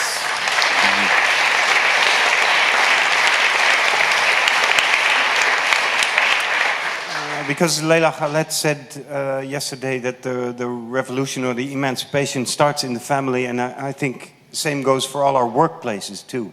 Yeah, models like those coming from Rojava are models that you can try to translate into whatever workplace, and by the way, whatever family you have. I think I've asked a number of people who've been speaking over the past few days. Is there anybody urgently wishing to answer the same question? Right, you're all so sensible people because you know you're not going to say it more beautifully than these people have. Yeah. Okay, then with that, sorry. Go ahead.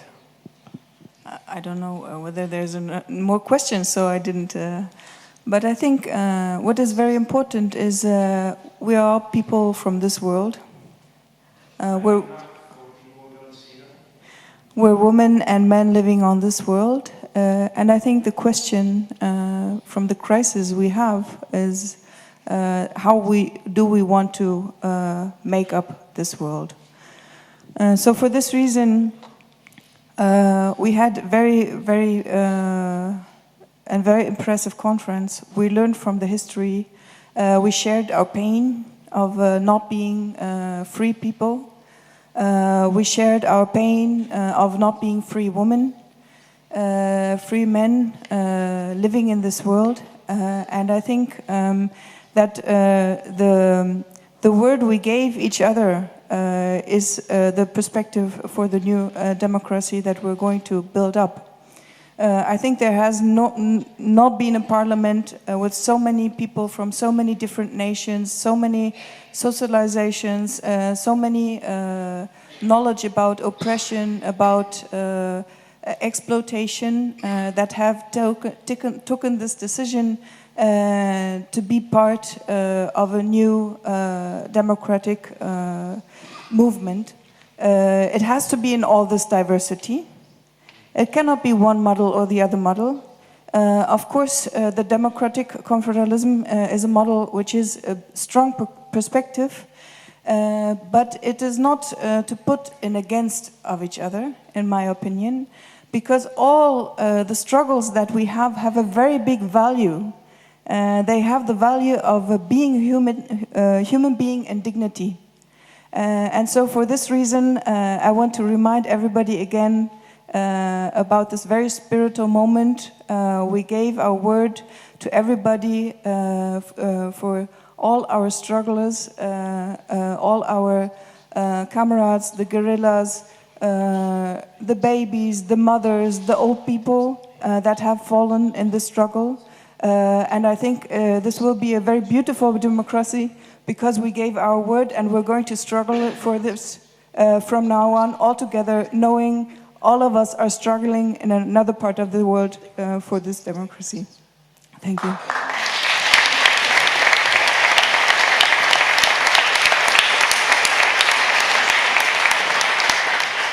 Thank you so much, Meike. Then finally, I'll hand over the microphone to Vincent van Gerven-Oei. Thanks. Well, you asked the question, what do you take home from this? I think for me, I mean, I've been involved in many of the New World Summits, not all of them, but I would like to second what Jolle said, is that this is at least the first one that I experienced with so many students. And being and working in academic environments a lot myself, I think it's enormously important that there are students. I also take this from the perspective of the panel that I was very honored to lead, where I think that there is a fundamental connection between self-defense and education, and that we can only bring this forward if we start, younger than they are, even preferably, like to install the idea that you do, in fact, can do it yourself, as Yoonis said. So this also brings me to the fact that, I mean, we have felt this several times during the last few days, and also in previous New World Summits, that there is always this desire of what can we do? And I mean, you asked the question, what can we do, what can we do? The fact that many struggles in this world, and that have been represented the last few days, involve territories, involve people actually taking up weapons against oppressors, involve drafting laws or negotiating, doesn't mean that those are the only fields of struggle, right? I mean, within academia, we are struggling against capitalization and financialization of universities. We are struggling for models in which information, in which education is accessible to all people, right? And not only to those who can afford it. So there are many, many, many environments in which people work daily, every day, that can host what we call here struggle. And those do not necessarily immediately relate to what we always imagine as struggle when we hear about Palestine, when we hear about Kurdistan. And I think this is very important. We're not as impotent as we sometimes feel. That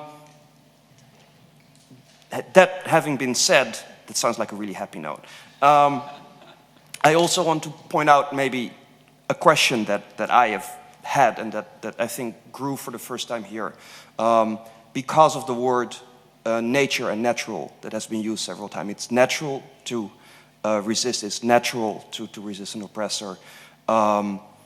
It's natural to self-defend.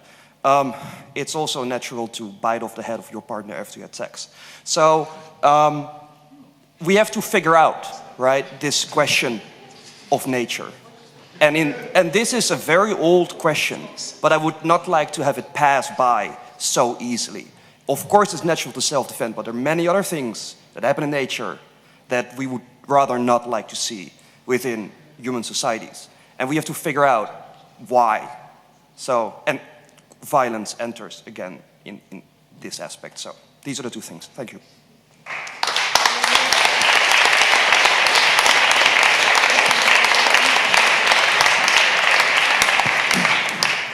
Thanks, Vincent. Excellent comment. The first, all of us are struggling in the space where we run into obstacles to our liberty. And yes, let's not copy nature in all its characteristics.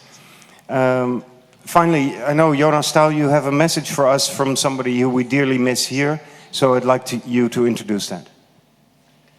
So I think Dirk will read out a message on behalf of Amina Osse, a very dear friend, representative of the Democratic Self-Administration of Rojava, that should have been here to open up the second day of the summit on the subject of stateless democracy. She is the one that some of you who were part of the delegation of the New World Summit in October 2015 had the chance to meet, so you know what kind of visionary and determined person we are talking about. We have the great privilege to work with her in constructing the first public and permanent parliament public parliament in the Rojava region, and it would be important to have her voice heard, even though it is in a secondary form.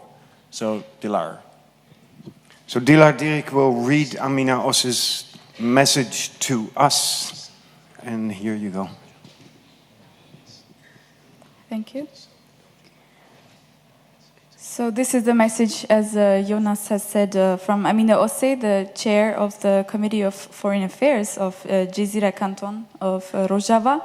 And of course, we've already had an invitation from Palestine. And this also includes actually an invitation to Rojava.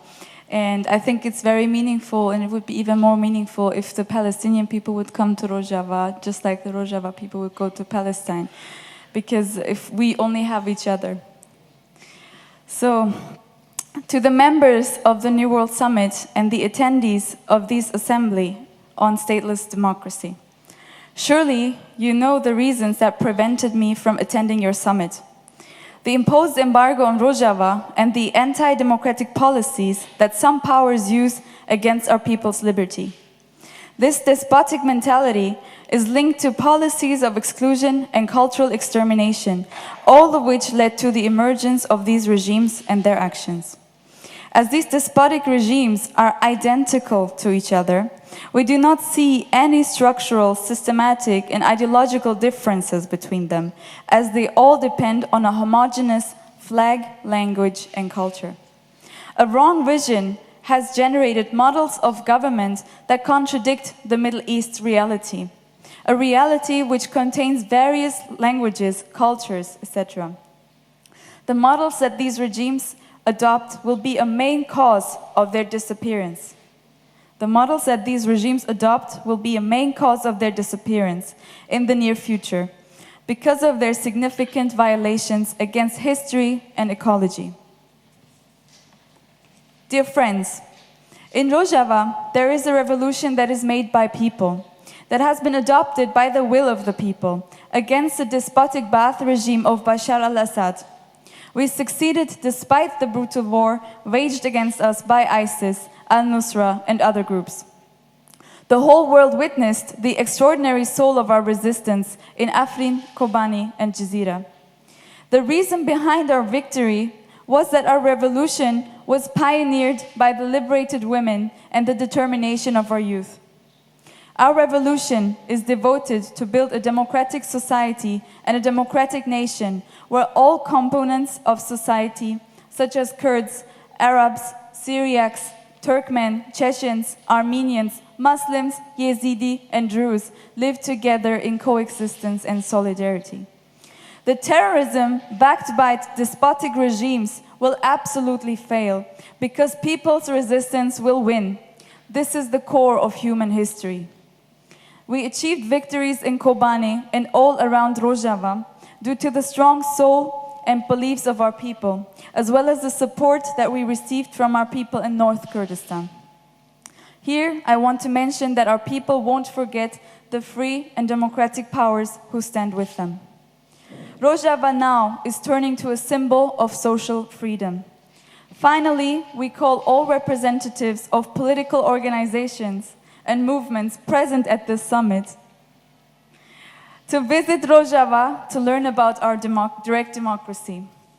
Thank you all present for your efforts that aim to support peoples who seek liberty and social justice. From Amina Osse.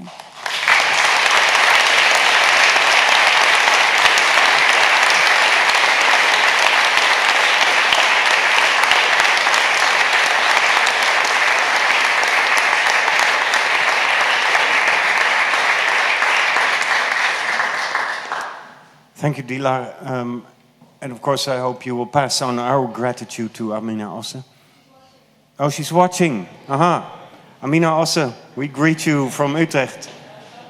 Salute her so she can see us.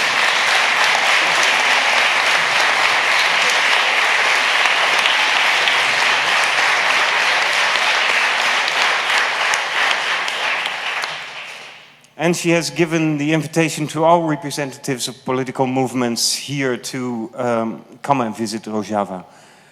Now finally, I think the New World Summit has come to an end, and I think there's no better man to close it off than Jonas Staal.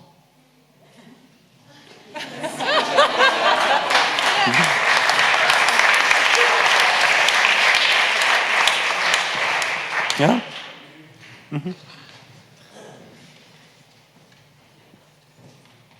Thanks, Chris. I think there's no better person than Amina also to close off this summit, because she did the most concrete proposition, and I will try to be as concrete in these final words. There were a couple of questions in the air that I think are important to address. There's been the question if we are sitting in an artwork, and when people say you are sitting in an artwork, that always suggests that you are somehow placed outside of reality, or that what we're doing here is somehow not real or to the benefit of art and nothing else. The New World Summit is an artistic and a political organization, and there's a reason for naming these two aspects at the same time. In our conviction, the role of art is to facilitate an imaginary of alternative models of assembly where we can discuss, but also create alliances and come to concrete practices of alternative models of not even necessarily democracy, but to engage processes of democratization, to break existing monopolies of power that have been named in a variety of ways. I share Ilena Saturay's conviction that if this summit and this space is not capable of creating the conditions for new social relations to emerge between the different people here, to articulate a form of power that we can enact afterwards, then the summit fails, then the artwork is nothing but an artwork. Then it is nothing but a mimicking of power. This is not what we want, and this is not what we desire. We desire an art that creates an imaginary, and for us an imaginary is not that what we imagine and what we dream, it is that what we need to create an horizon to act. I think Richard Bell named that horizon very clearly when he said, we have to imagine the left will unite. This essentially is the goal of the New World Summit. If there is not a further unification of the left, or what we need to articulate as a left horizon, then the artwork has failed. There is a famous saying, it's fail, fail again, fail better. I think somewhere at the end there has to come, and then we succeed, and we succeed, and we succeed again. And this is somewhere the phase where we are now. Of course, what Moussa Gassarit named in his, I think, very important comment, I've been to this parliament many times. It's the only parliament I go to, but then it's the only parliament that never seems to make any kind of decisions. He names, of course, this problem of powerlessness that we're all facing with, that we're all facing for one reason or another. And I'm not saying that to suggest that that we are all somehow on equal grounds, because we're not. We're on unequal grounds. We also, as the large part of our summit organization, we are situated in a position of relative power. This, you can say, is a form of relative power because we are still dealing with forces of oppression that we disagree with and that we wish to oppose. But between me and someone fighting in Kurdistan that I have the pleasure to meet, but that person has never the pleasure to meet me here because they cannot even leave the damn place, there's, of course, an inequality that we have to name. But we have to name it to overcome it. We don't have to name it in a kind of like self-blaming game, my God, we with all the privilege, blah, blah, and then the people that are so powerless that we have to facilitate. This is not about naming contradictions to maintain them. We have to name contradictions to overcome them. This is the fundamental part of it. And art, in our conviction, has an active and concrete role to play. For us, the way that we assess, and that we will assess also this summit, is to trace what each of the summits brings forward. This is the 6th summit. We have been able to get an overview of organizations that have met each other during the summits, that have organized delegations towards each other's autonomous regions, that have collaborated, that share also information on issues of self-defense to alternative models of economy. We have worked together with the UNPO. Some of the organizations that were brought together became members of the UNPO. We have worked together with Progress Lawyers Network. Some of the members of the organizations that we work with have gotten legal support from them. And these are really concrete and important and necessary outcomes, but they're obviously not enough because we have to somehow articulate and speak power on we have to make much further steps. So I want to make there's two concrete commitments that we will make as the New World Summit that are relevant, I think, to what we've been discussing here in these last days.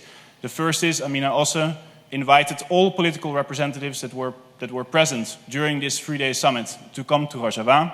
The next New World Summit will be in Rojava, where we will be inaugurating the new public parliament that we're constructing there. Meike Nack has actually invited everyone who wants to come to Rojava. So she is now your main contact person who if you want to join to the region. I'm addressing now the political representatives specifically. We as the New World Summit commit to make this invitation a reality. We have organized these delegations before. It means that we will make sure that all logistics will be taken care of if you are willing to take on this invitation and to continue this discussion on the next level. Amina also is currently programming a large part of the next summit, which will be based on the structures of resolutions.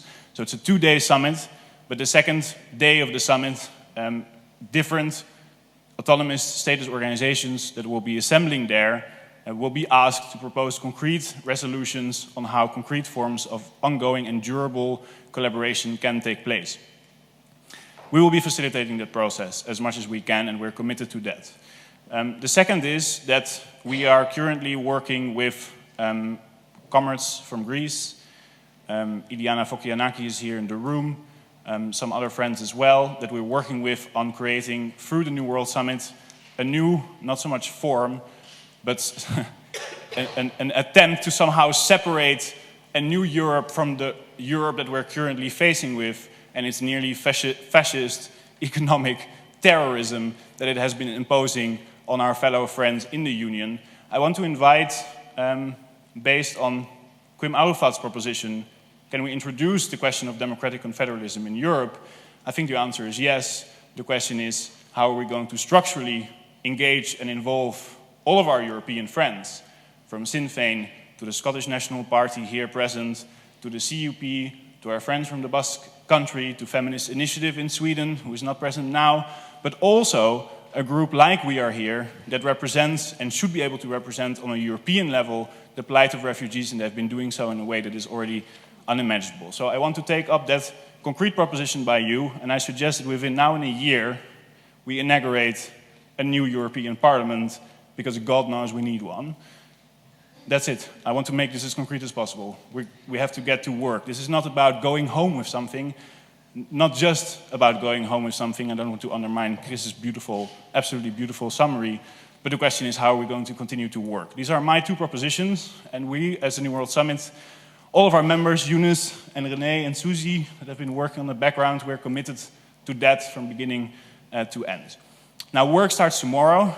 First, we have dinner for our last evening together to celebrate the friendships that we've been experiencing here and to prepare ourselves for some really serious work ahead. And I really want to thank you for being here from beginning to end with all of your commitment and ideas and courage and determination and creativity most of all. So thank you so much.